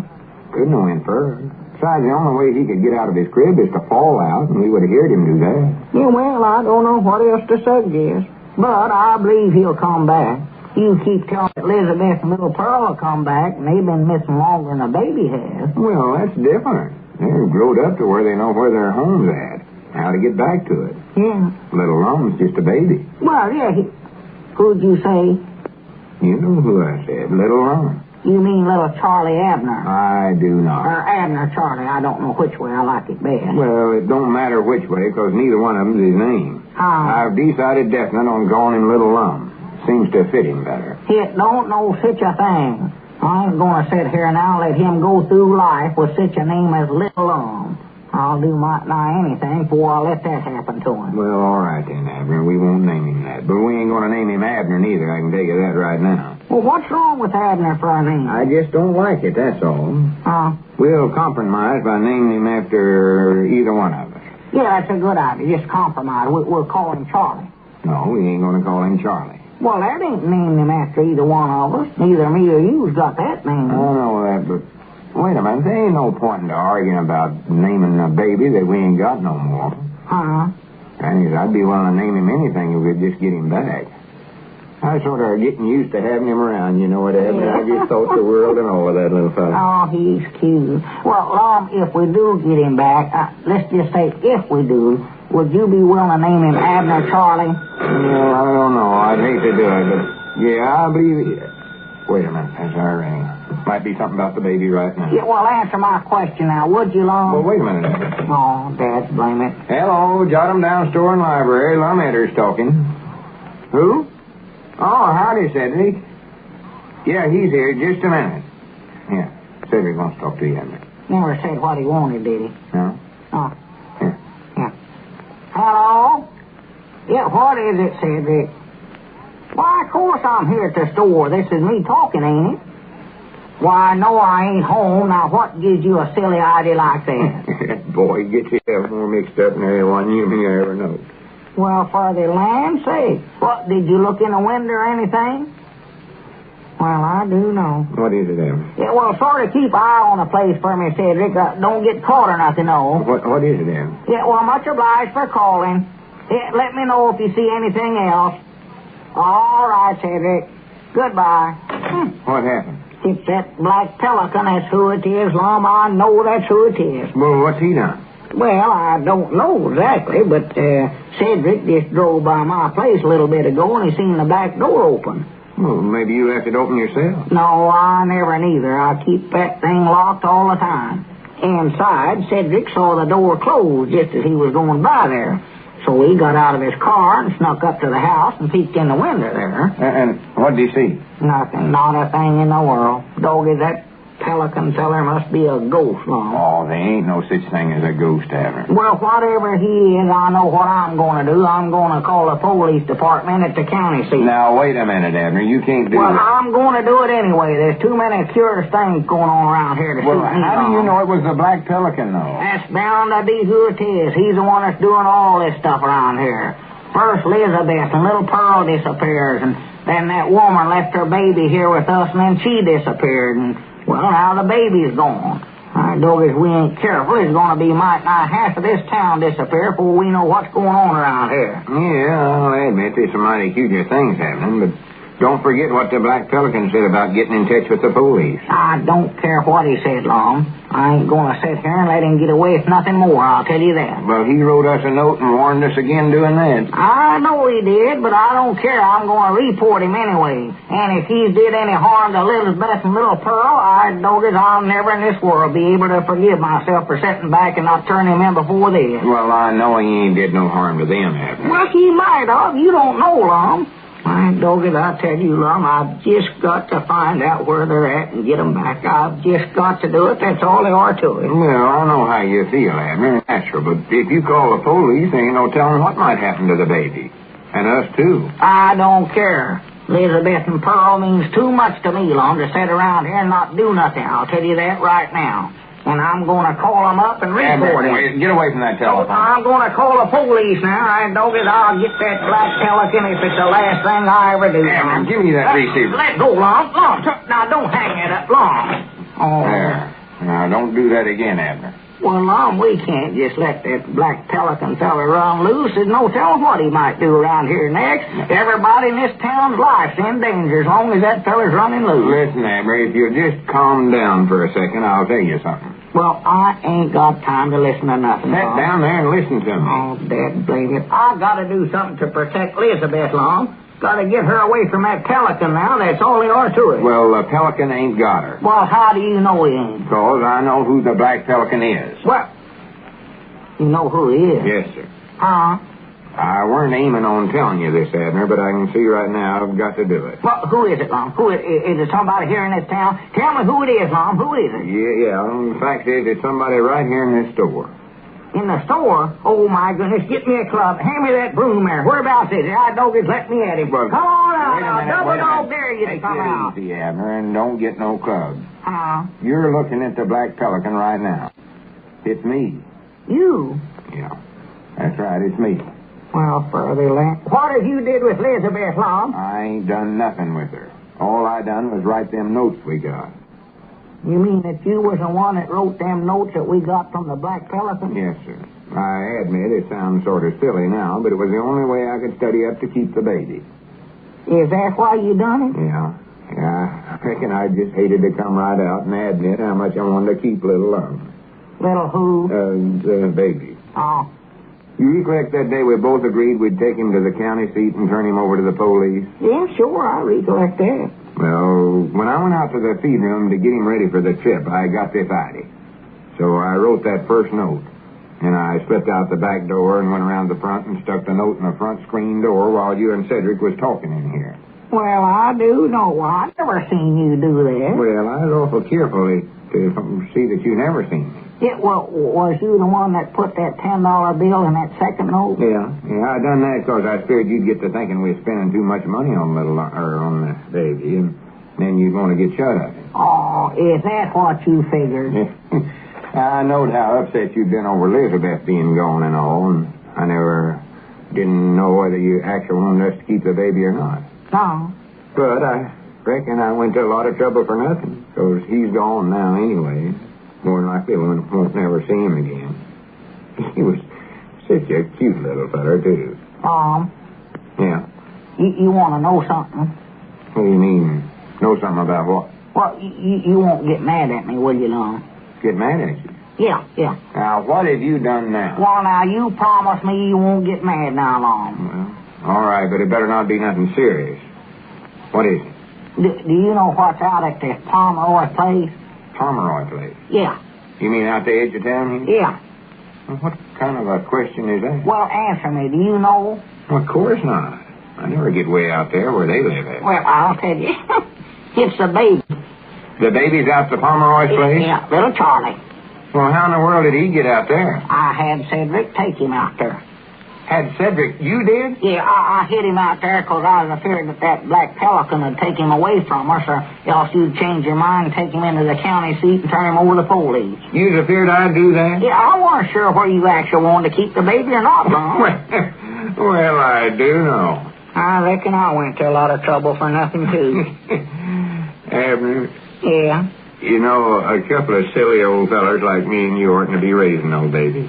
No, I reckon you're right, Lum. We ain't actual fit for the job.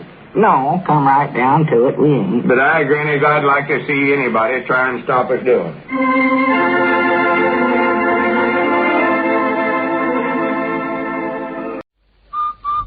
Rinso White. Andy, wake up. Come on, Andy. What's the matter, Amos? What's going on here? It's the Amos and Andy Show.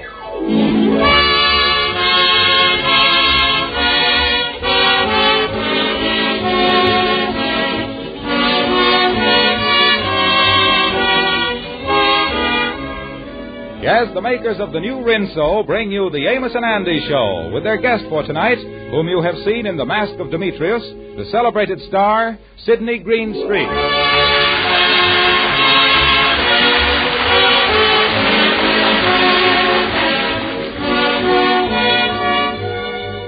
And now to our stars and their show. Here are Amos and Andy and their guest for tonight, Sidney Greenstreet.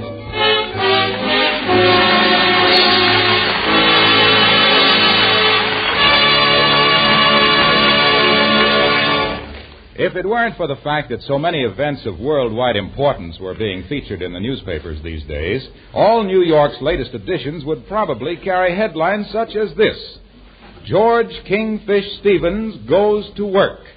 Yes, the Kingfish has gotten a job as doorman at one of the big downtown hotels. And at the moment, he's down there talking to the desk clerk. You want to see me, Mr. Morton? Yes, Stevens. You probably know we're short a bellhop. Yeah. Now, you being the doorman here, I was wondering if you might have a friend or know somebody who might want the job. Bellhop, huh? Well, I don't know nobody offhand, Mr. Morton. Well, we really need somebody awfully bad. Sorry I can't help you. Well, if you get me somebody, I'll give you a $5 bonus. I know just the man. Well, good. Of course, this fella never carried no baggage before. He never lifted nothing heavier than a pool cue. Well, then do you think he'd be willing to take this job as a bellhop? Well, I'm going to have to think of something else to call the job. If I was to ask him cold turkey if he wanted a job as a bellhop, I think he'd say no. What I'm going to have to do is put a little dressing on the turkey.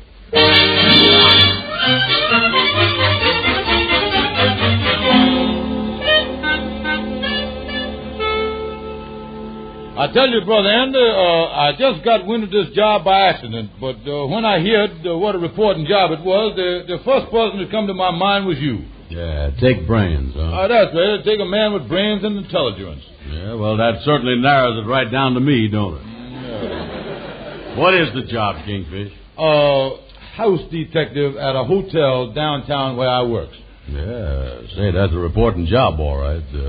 And I as the detective type, too. Oh, certainly, Andy. You was perfect for the job. I know when it comes to sneaking along them hotel hallways, those flat feet of yours is going along as quiet as a pair of skiers. Yeah. I'll take the job. Oh, good. Glad to have you with us, Andy. And, by the way, Andy, one little thing that I forgot to mention to you. Yeah, what's that? On this job, you ain't going to be dressed like no ordinary house detective so that everybody going to recognize you. Oh, I ain't? Oh, no, you going to be Secret Service. Yeah. You mean I going to be disguised? Yeah, you going to be disguised as a bellhop. Yeah, but I was really a house detective, though. Oh, certainly, yeah. And you know, Andy, to make the disguise even better, we're going to have you carrying suitcases and ice water and trunks all over the hotel, just so ain't nobody going to even suspect you being a house detective. We ain't carrying this disguise too far, is we? Oh, no.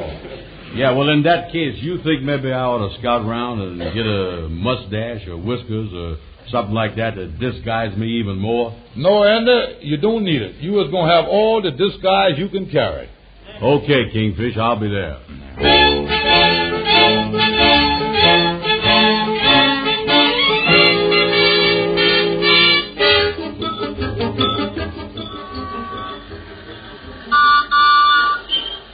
Come on, Amos, pull your cab up here. Come on.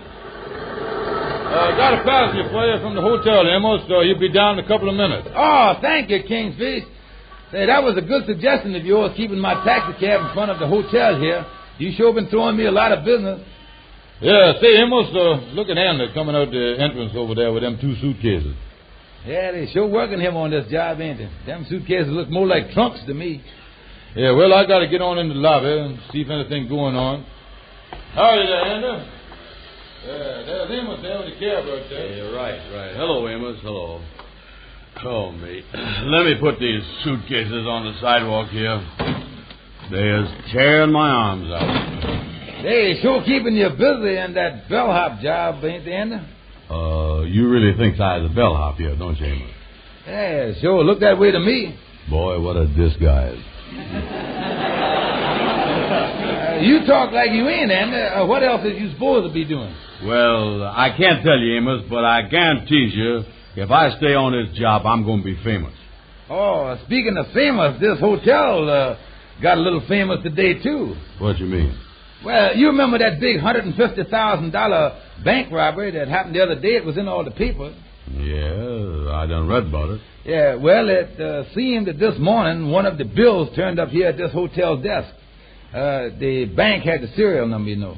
Oh, turned up here, huh? Yeah, so they know that one of the guests at the hotel here must be the crook. It does, huh?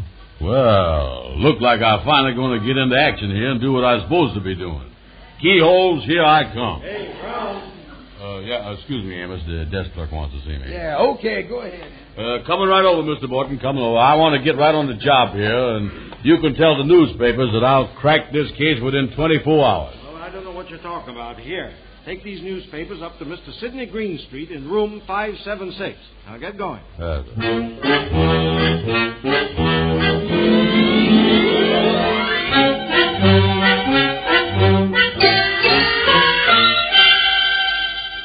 But look, Mr. Greenstreet, how did I know the bank had the serial numbers on those bills? Frederick, you stupid fool. Child would know better than to pass one of those bills. Look, boss, I'm sorry. I made a mistake. Well, make sure it's your last mistake, or I may have to dispense with your services in a manner which would pain both of us, you particularly. Boss, don't look at me that way. Keep your mouth shut and open the door. Right. You want the evening paper, sir?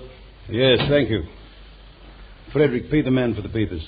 You know, I was just reading in the papers on the way up about them finding one of the stolen bills from the bank robbery right here in this hotel. Oh, yes? Yes, sir. And the elevator boy was telling me on the way up that the cops is in the hotel watching all the exits and they're searching all the rooms. Hey, boss, I got an idea. Frederick, silence. I think the police is going to be a lot of help to me in cracking this case. Did I understand you to say the police will be of help to you?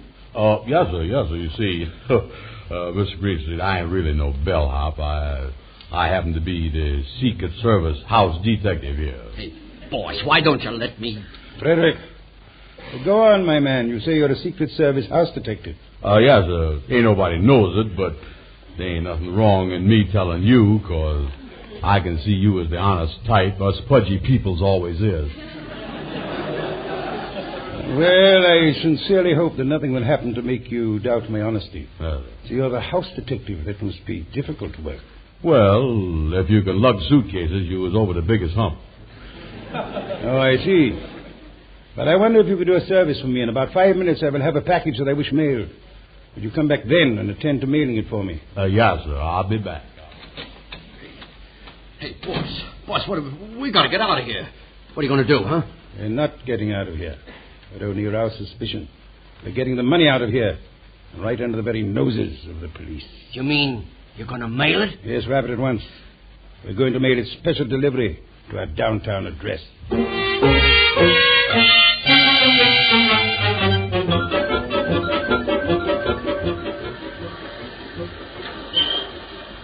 Andy, where you going? You ain't off duty. You ain't supposed to leave the hotel. Oh, hiya, Kingfish, hiya.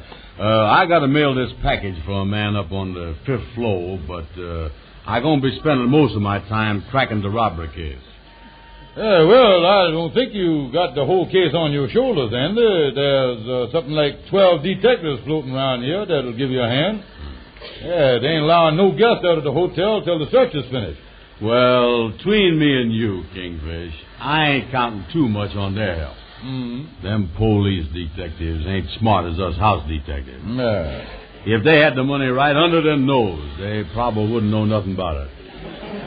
Yeah, well, I think they ought to get the cook pretty soon, though. They know the money is in the hotel, and they know the cook ain't checked out. Oh, sure. It's just a question of time before I closes in on them. You know, just looking at that package there on the arm, I just thinking, if the cook had any brains, that would be a way to get the money out of the hotel without nobody knowing about it. Yeah, that's right. Say, you give me a thought there, Kingfish. As soon as I get back from the post office, I'm going to have them check every package that goes out of this hotel. Yeah. So long.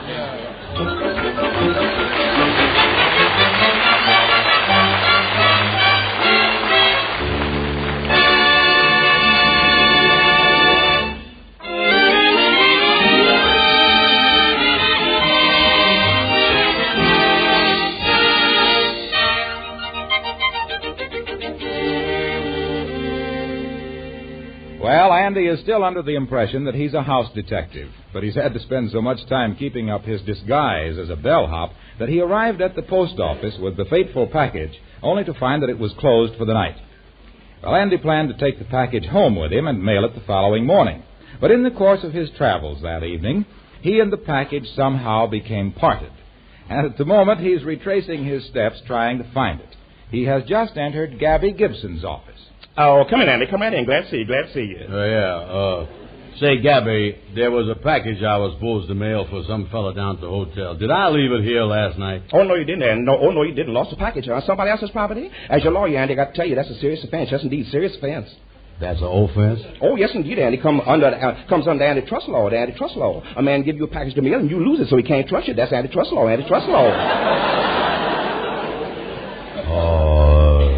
Tis, huh? And as a lawyer, I tell you, you need a lawyer. Yeah, well, I didn't have no idea I was in this deep. What must I do, Gabby? Well, I'm going to build a defense for you, Andy. Going to build a defense. First thing you got to do is get a description of the package. Then we get witnesses to identify the package you never had, so they can go to court, swear you never had it. That's airtight. Then we get more witnesses. Swear that you wasn't at the scene of the crime. Swear that you was in Buffalo. Then we get Buffalo to identify you. That's even more airtight. Ain't no air getting this case at all. Then there's a clincher when they punch holes in it, show that you wasn't in Buffalo. We brings in witness to prove that you was really in Chicago, and we works west from there. Yeah, it sounds great, Gabby. Then what? Then if you please guilty, I can get you off with no more than 2 years.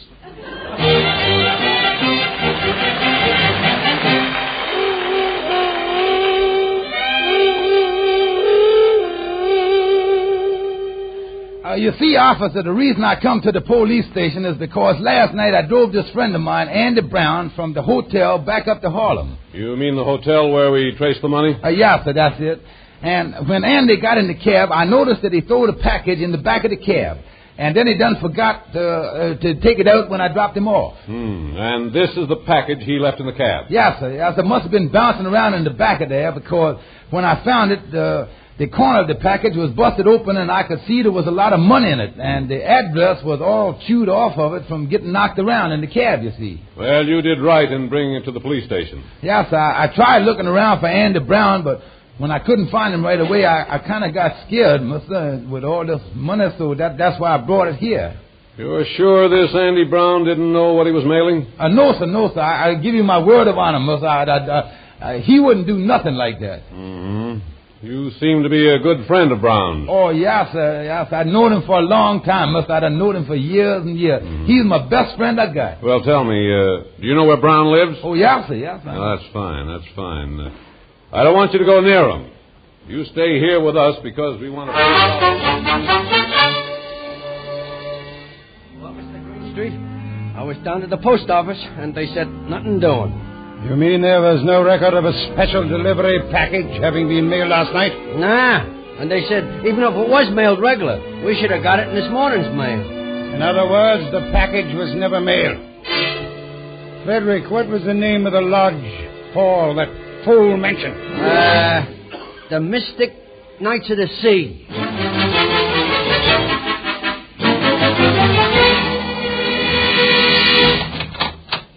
Kingfish. Brother Andy, glad I found you at the lodge here. Did you see the newspaper? Has you read the big news? No. What is it? It's about the robbery. They know who done it. Oh, we caught him, huh? I told you I was a great house detective. How'd I catch him? Yeah, well, he ain't caught yet, Andy, but they know who he is. Yeah, well, that's sure I'm making headway. Who is he? The fellow that was in room 576 at the hotel, a man by the name of Sidney Greenstreet. Yeah, well, Mr. Greenstreet, is you sure? That's right, Andy.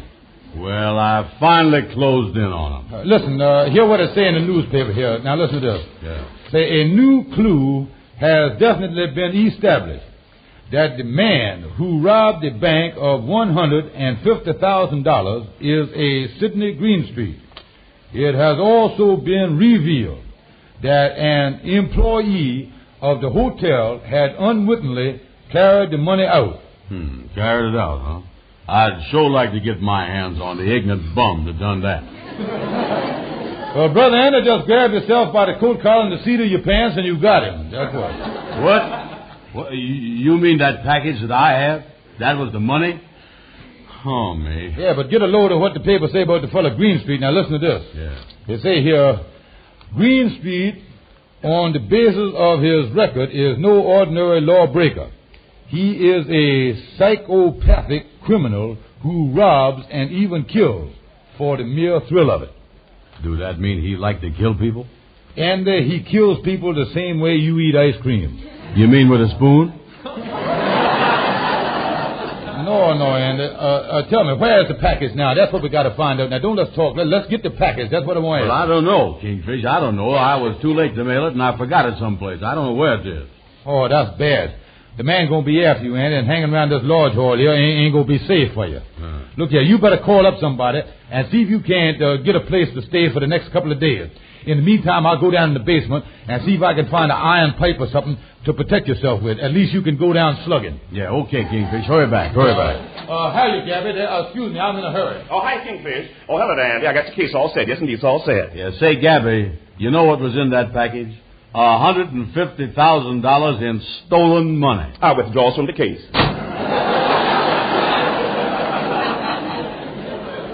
Oh, me. I gotta find a place to hide. Oh, psychopathic criminal. Oh, the Kingfish say he killed for the thrill of it. Kill like I eat ice cream. Oh, me. Hello? Lightning, this is Andy. Can I hide out in your cellar for a few days? Well, the only thing, Miss Andy, the pipes down there done busted this morning, and the cellar got a few feet of water in it. If you can sleep floating, it's all right with me. Look, Lightning, I just want to get hid for a couple of days. Hold it, Lightning. Hang up that phone, Brown. Who, me? Goodbye, Lightning. Frederick, come in and close the door. Mr. Brown and I wish privacy. Okay, boss. Now, Mr. Brown, may I ask where the package is? I failed to receive it in the morning mail. Oh, well, you see, the post office is closed, Mr. Greenstreet, but I'm going to mail it the first thing today, though, or in the near future, at the latest. I'll save you that trouble. Where is the package? The package? You mean the same package we was talking about? You heard him. Where's the package? Well, it's in my room at the boarding house. Yes, that's where it is. I'll go get it for you. Frederick will get it. What's your address? Let me see. What is that? I know the first two numbers is the size of my shoes. That's 12. Oh, I can't seem to remember. Would you like Frederick to help you remember it? 128 West 125th Street.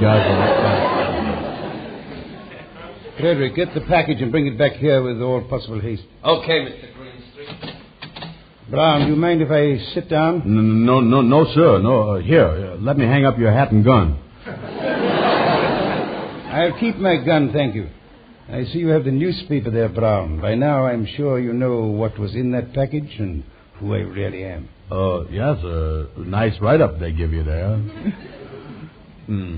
Brown, where are you going? Sit down. Yes, sir. Brown, you're acting very strangely. Are you frightened? Who, me? A little. When a man becomes entangled in my affairs as you have, he must either be of service to me or be eliminated quickly, finally. You must die. Die? Me die? Mr. Greenstreet, Brown, I please. detest whimpering. It only upsets me. Yes, well, Mr. Greenstreet, you say something about me being service to you. Instead of doing what you're thinking of doing, why can't I join up with you? You join up with me? Yes, sir. You know, I was a robber and a killer myself, just like you is. Yes, sir. I is psychopathic and everything else. Yes, sir. Oh, you're a psychopathic case? Oh, yes, sir. Why, I eat ice cream just for the thrill of it. Yes, sir. Brown, how could I ever depend upon your loyalty? Oh, you could depend on me. Yes, sir, Mr. Greenstreet. If two killers like us can't treat each other, I don't know who can. Ridiculous. I hope Frederick doesn't waste time getting that package. Oh, yeah, that package. Mr. Greenstreet, in case he don't find that package in my room, I just remembered there've been a lot of robberies in my neighborhood. The money might have been stolen by some crook. What's that you say? I couldn't find no iron pipe, but I found a baseball bat. I didn't know you had company.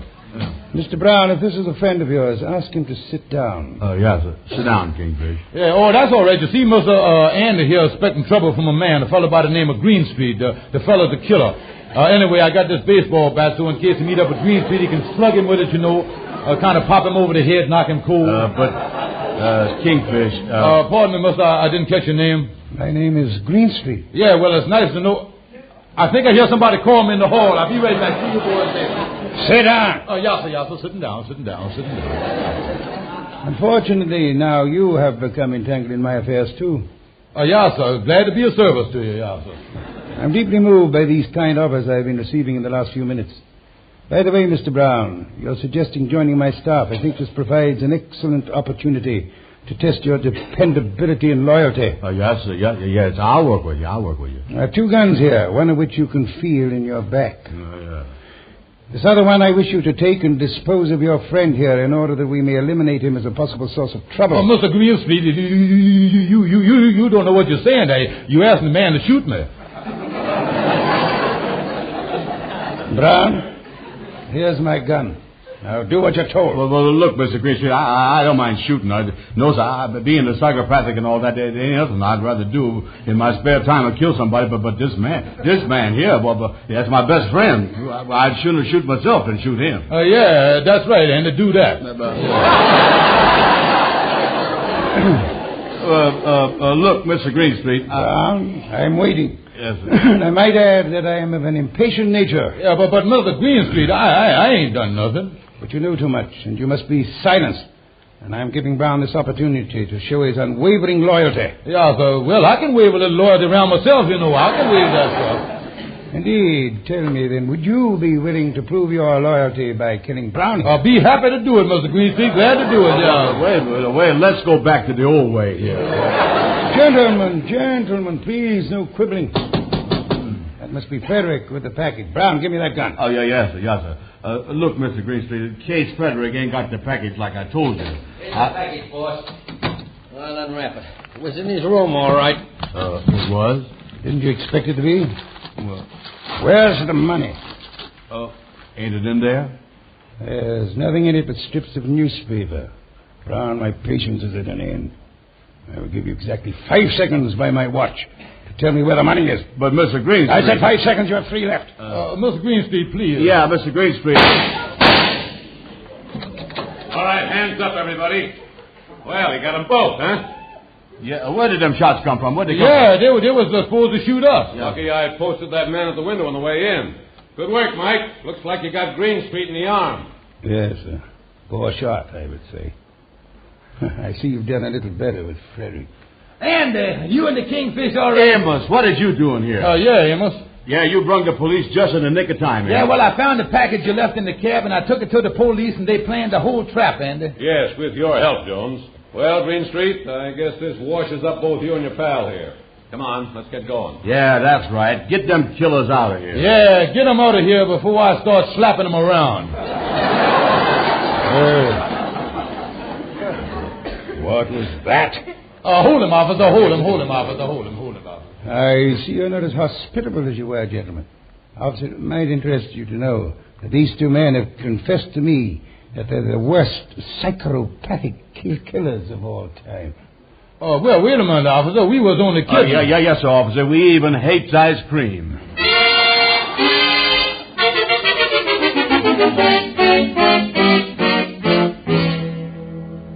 Tell us the whole story, Andy. It seems very exciting. Yeah, Henry. Well, Amos and the Kingfish ain't around the lodge hall here, is they? No, sir. They ain't here. Yeah, well, boys, I'm going to tell you how it happened. This Greenstreet and his pal come in, and they was both toting guns. Now, I was standing there with my bare hands. Miss Andy, wasn't it Amos? Quiet, Lightning, quiet. Anyway, with them two guns and me with my bare hands, I knowed they had a slight edge on me. Like a flying tiger, I left the floor. I slapped a half Nelson on Greenstreet and put the other half on Frederick. But Miss Andy, I thought that look, Lightning, look, listen. All by myself, I was responsible for the whole thing. Hey, boys, did you see the latest newspaper? Greenstreet got a statement in here. He said that sooner or later, he is going to kill the man who got him caught. Boys, as I was saying, Amos done the whole thing.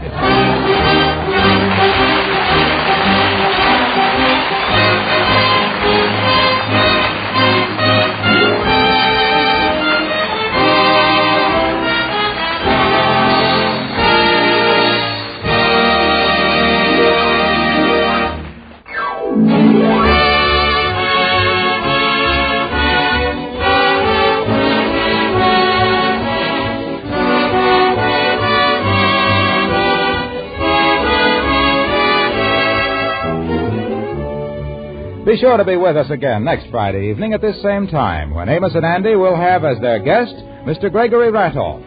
Our thanks to Sidney Greenstreet for appearing with us tonight. Mr. Greenstreet is soon to be seen in the Warner Brothers production, The Conspirators.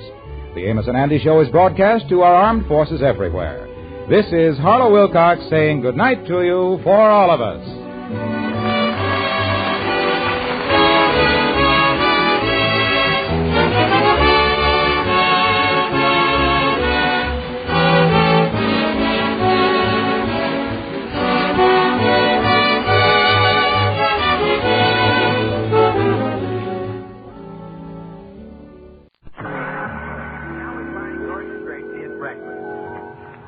George, how many lumps do you want in your coffee?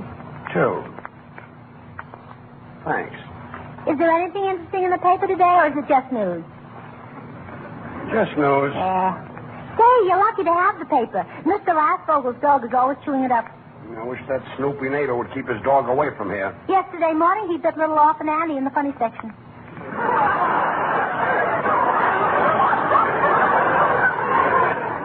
Well, he better not bite Superman. How many lumps do you want in your coffee? 2. Thanks.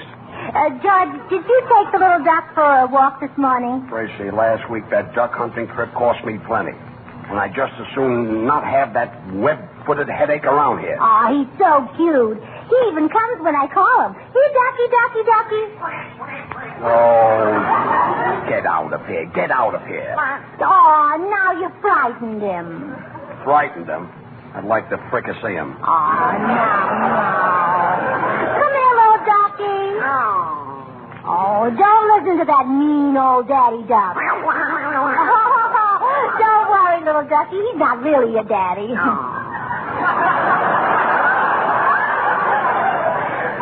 Well, that's a break for me, too. George, how many lumps? 2. Thanks. You know, little Henrietta understands every word we say. Now, the duck's name is Henrietta? Yes. Yesterday, his name was Herman. I didn't buy those eggs you had for breakfast.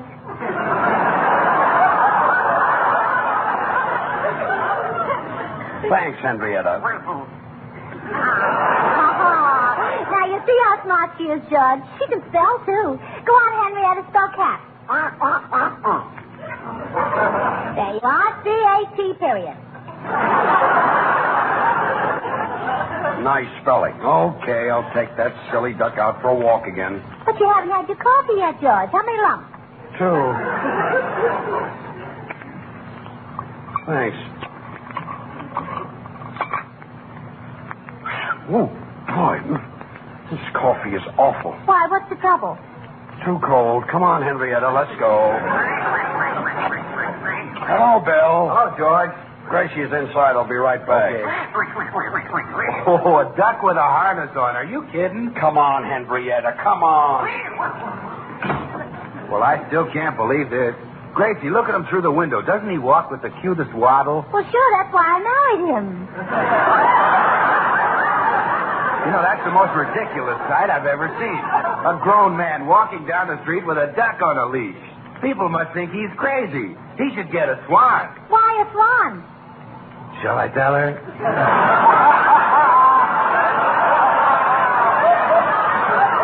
Oh, Bill, I'm certainly glad you got here. I'm in a terrible mess, and I need help. Well, Gracie, what is it? I got a letter from a boy who used to be my sweetheart when I went to school, and I'm afraid to show it to George. You know how jealous he is. Oh, well, that's nothing. I'll fix it.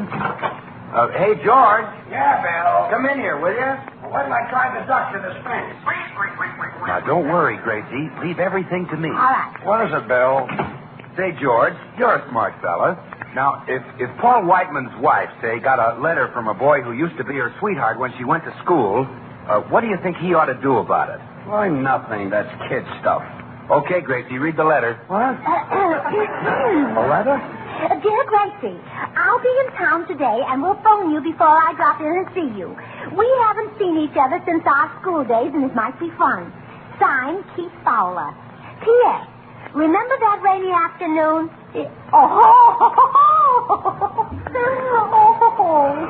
Gracie, what happened that rainy afternoon? It rained. What happened after that? It cleared up. Who is this fellow? Keith Fowler? Yeah, Keith Fowler. Oh, my girlhood sweetheart. Oh, Judge, he was wonderful. I'll never forget the day I met him. Such old world charm, so devil-may-care, so smooth, handsome, yet intensely masculine. How old was he? 6.5. 6.5? Yes, but he had the mind of a boy of 7. Well, what am I getting excited about? Sure, and you were worried about that rainy afternoon. When Keith was 19. 19? Yes, and boy, oh boy, was he an athlete. Oh, he was an athlete, huh? Yeah, well, you know where you have that vaccination mark on your arm? Yeah. That's where he has muscles.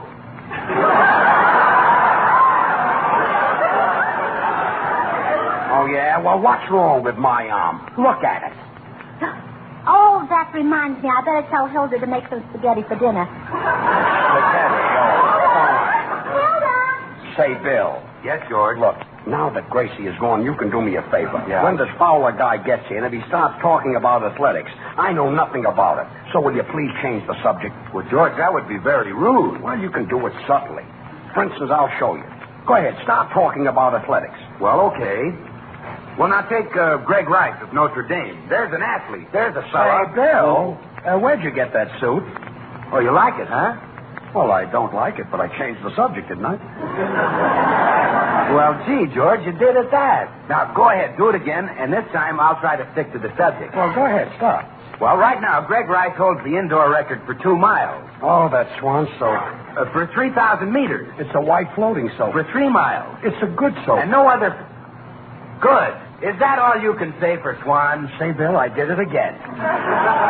Why, Swan is the first really new white floating soap since the gay 90s. See how easy it is to change the subject? Why, Swan is 8 ways better than old-style floating soap. I guess it's not so easy. Good, he says. Why, Swan lathers twice as fast, even in the hardest water. Swan gives you loads of thick, creamy suds. Now it's practically impossible.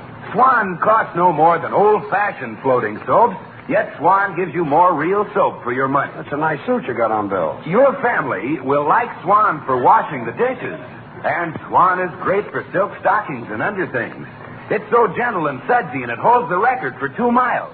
For 2 miles? How do you like that? I switched myself off the subject. Well, I can't understand that. Hey, George, did anybody drop in, say, like, for instance, Keith Fowler? Gracie, don't mention that man's name. Oh, George, don't get upset. Keith is just a boy I went through school and high school with. I did have a crush on him, but so many things started to happen that I lost track of him. Well, what kind of thing? Oh, just awful, terrible things. My father went bankrupt, we lost our home, then we had to move to another city, then we were dispossessed. Just one calamity after another. Yeah, then I married you. Well, I've heard enough. I'm going up to my room.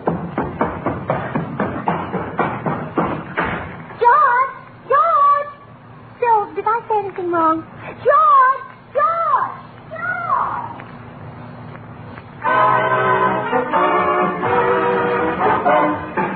Paul Whiteman and the orchestra playing High Neighbor.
Locking himself up in his room. On account of Keith Fowler. Say, Gracie, what really happened on that rainy afternoon? Well, I'll tell it to you, Bill, if you promise not to tell George. Well, I promise. Well, what happened was... here comes George. I'll tell you later. I wouldn't upset him for the world, so don't even mention Keith. All right.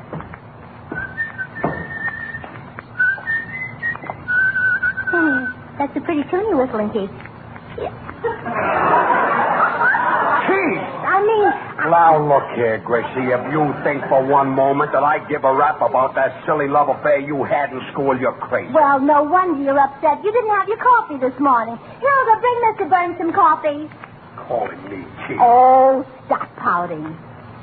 Stop throwing rubbish out the window. It's not rubbish. I'm throwing some bricks at the dock. You're welcome. George, you're getting excited for no reason at all. This is something you've built up in your own head, and there's really nothing in it.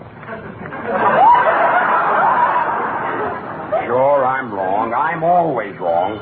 Everybody is right except me. Hello? Well? Oh, sure, I'll be glad to. Goodbye. What is that? Why did you open the window? Mr. Lashvogel said he couldn't hear the fight. Well, this is fine. Where's my coffee? Look, Senor Lee, I told you to stay away from this house. And if that Hilda keeps on letting you in here, I'm going to fire her. That is no way to talk about a girl who is out there right now working her fingers to the bone, washing shirts and socks and handkerchiefs. Gracie, she shouldn't do all that washing. You want me to go around dirty? Another word out of you and out you go. Senor Burns, you should hold your tongue. And it is always outward you can grab it. Well, get back in the kitchen. Well, someday I'm going to buy a Spanish dictionary and find out what that guy is saying. George, come here. What is it, Bill? Now, listen, don't get upset. Keith Fowler mentioned in his letter that he's going to phone before he gets here. Yeah? See? Well, as soon as the phone rings, I'll answer it and get rid of him. Oh, well, thanks, Bill. That'll be great. Okay. Gracie, forget the whole thing. I'm not mad anymore. It's all over. I knew I'd see it my way. Bill, Gracie, take the phone. I'll take the phone. All right. Hello? What? Who? Oh, sure. We're expecting you. Come right over. Why, you double-crossing... It's Jimmy Cash. Oh. Oh, so, George, you're not mad anymore, huh? No, I wasn't mad. I was only kidding. I can hardly wait to meet Keith. Isn't that right, Bill? Yeah, he'll get a big kick out of George. He certainly will. George, you like Keith. He was not only the best athlete in school, he also had a beautiful singing voice. Every day when he walked me home from school, he'd sing Yippee-Ki-Yay to me. I lived 3.5 choruses from school. 3.5 choruses, huh? Well, it was really a little further. He used to hold the last note. Yippee-Ki-Yay. That's my favorite song, too. Oh, and George, you're really not angry about what happened that rainy afternoon? Yeah, probably nothing. Oh, of course it was nothing. Sure. Gracie, really makes no difference if you feel like telling me, all right, but what really happened that rainy afternoon? Well, I promised Keith not to tell. But, Gracie, I'm your husband. But it isn't fair to break a promise, George. You wouldn't like it if you were my sweetheart. If I were your sweetheart. Gracie, don't ever speak to me again. Say, George, would you like some sugar for your coffee? Bill, tell her I don't want any. Gracie, George said to tell you he doesn't want any. Well, tell him he's not going to get any. George, Gracie said to tell you you're not going to get any. Well, tell her thanks. Gracie, George said to tell you thanks. Oh, tell him welcome. George, Gracie said to tell you welcome. Here comes Whiteman up the front steps. Hey, ouch, my God. What's the matter, Paul? That duck out there just hit me on the ankle. Oh, now, don't be silly. A duck has no teeth. Well, I don't want to be gummed to death for no duck. Hello, Paul. Say, Bill, will you tell Mr. Burns to tell Mr. Whiteman not to say such mean things about poor little Henrietta? Sure, George. Gracie said to tell I heard her, Bill. And tell Mrs. Burns she can tell Mr. Whiteman herself. Okay, Gracie, George said to tell you. Yeah, I know, Bill. And, Bill, tell Mr. Burns to ask Mr. Whiteman to sit down. George, never mind, Bill, never mind. Mr. Whiteman wants to sit down. He's smart enough to figure it out for himself. Hey, what's going on? Are you kids playing? Are you playing a message from Reuters? Well, we are acting like a bunch of kids. Bill, tell Gracie I'd like to kiss and make up. Hey, wait a minute. I want to get in this game, too. Bill, you tell it to me, and I can tell it to Gracie? Oh, shut up. Oh, let him play, George. Paul, George told me to tell you to tell Gracie that he'd like to kiss and make up. Gracie, George told Bill to tell me to tell you that he'd like to kiss and make up. Would you mind repeating that question? You heard him. I told Bill to tell Paul to tell you that I'd like to kiss and make up. All right. Then you kiss Paul, and Paul, you kiss Bill, and Bill, you can kiss me. Gracie, don't ever speak to me again. What did I do now? George! Say, here comes Jimmy Cash up the walk. Gee. Hello, Jimmy. Ouch, that duck must be a wash duck. You too, huh? Oh, wait a minute. I know what we'll do. Let's have Jimmy sing a song, and that'll soothe George's nerves. Hey, you know that's a great idea, Gracie. George, come on down. Jimmy Cash is here. He's gonna sing a song. Well, maybe I was acting like a kid.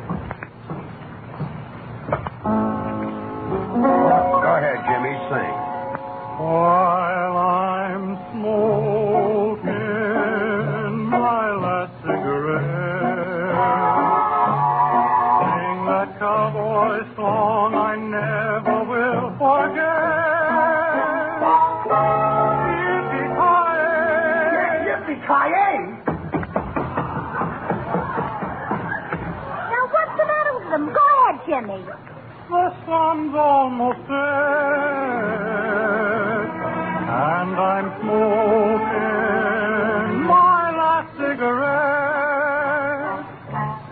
Come on, old paint, this time we're traveling alone. Gonna meet her where the good green pastures are grown. Oh, wild twilight and purple hills fade. From a campfire comes a cowboy serenade. Yippee-ki-yay, the sun's almost set, and I'm smoking my last cigarette. Yippee-ki-yay,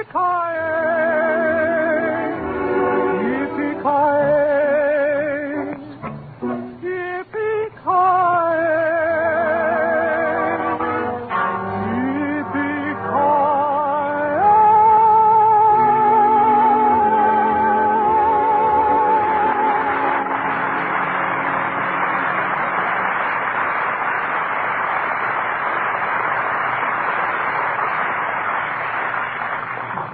Now, look here, Jimmy Cash.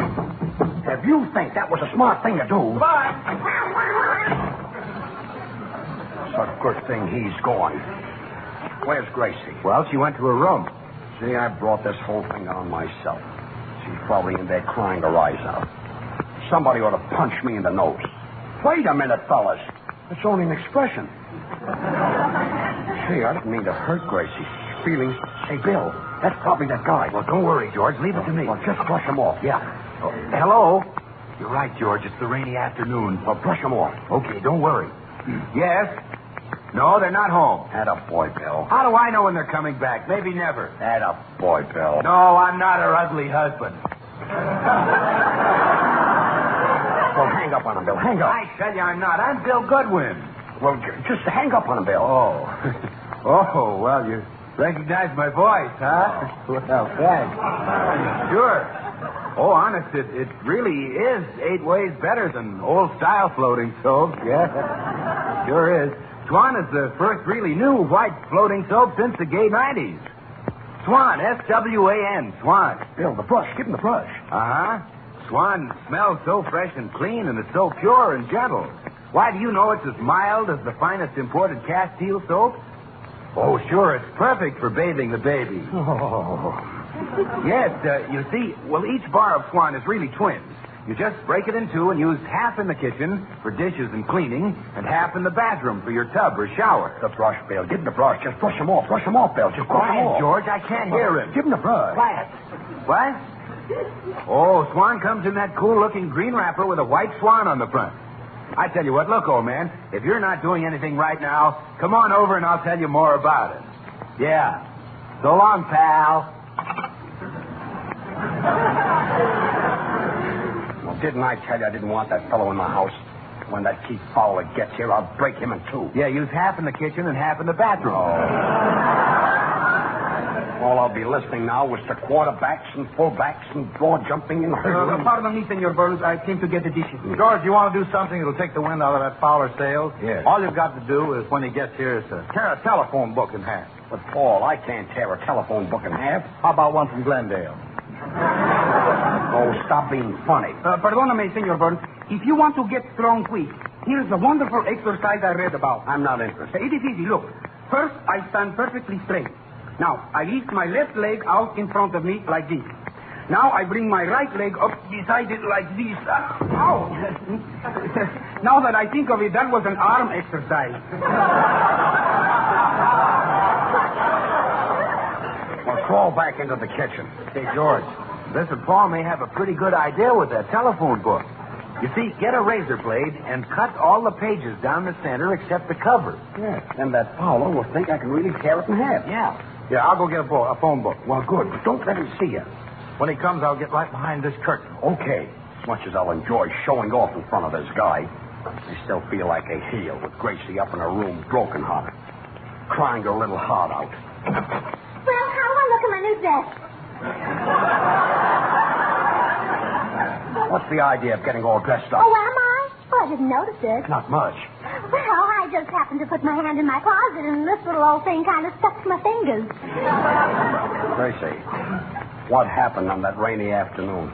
Well, I'll tell you what happened on that rainy afternoon if you promise not to ask me what happened on the day it snowed. Gee, maybe I'd rather hear what happened on the day it snowed.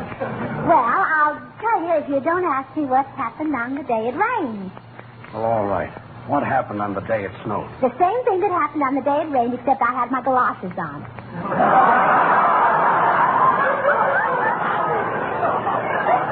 Well, this is great. How's the weather, George? Foggy, foggy, foggy, foggy.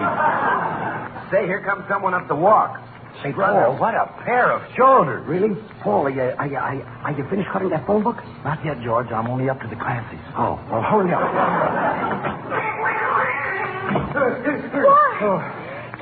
Paula.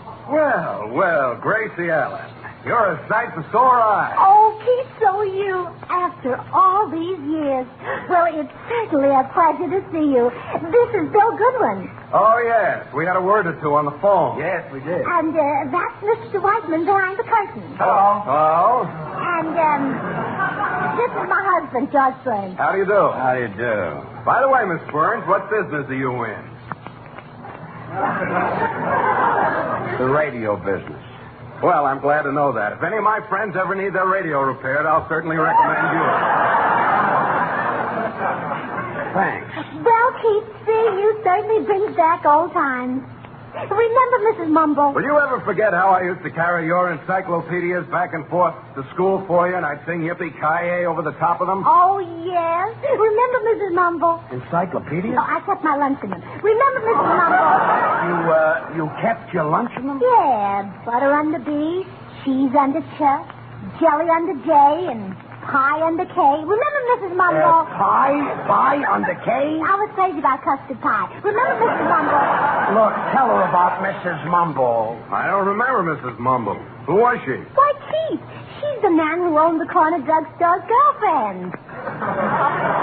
Oh, sure. Oh, fine. Oh, Keith, I notice you're still wearing all those medals you won. Well, not all. I've still got a drawer full at home. Stop being so modest. Mr. Burns, I don't think you know anything about athletics, but I was really an amazing athlete. As a matter of fact, I broke the world record for a 100-yard dash in 9 4/5. Well, who held the record before that? I did. Of course, Mr. Fowler, you know that the record now is 9 2/5. Oh, you mean the one I ran in Omaha? Well, I don't know much about running, but would you like to see me tear a telephone book? George, not yet. I'm only up to the Smiths. Well, I'll do it a little later. Remember, Gracie, when you got that glamour girl complex and you tried to vamp all the boys? Oh, yes. And remember the day I came to school with a rose in my teeth? You look pretty silly. Well, I guess I should have taken the rose off the bush. Well, it's been a lot of fun seeing you, Gracie, but I really got to run along. Look, say, Fowler, before you go, would you like to see me tear a telephone book? Not yet, George. I'm still with the Smiths. The Smiths. Well, forget it, Paul. Well, goodbye, Keith, and you certainly must come again. I will. Say, Fowler, look, before you go, there's just one thing I'd like to ask you. Man to man, what happened on that rainy afternoon? Gracie, remember that. I'll never forget it. Well, goodbye.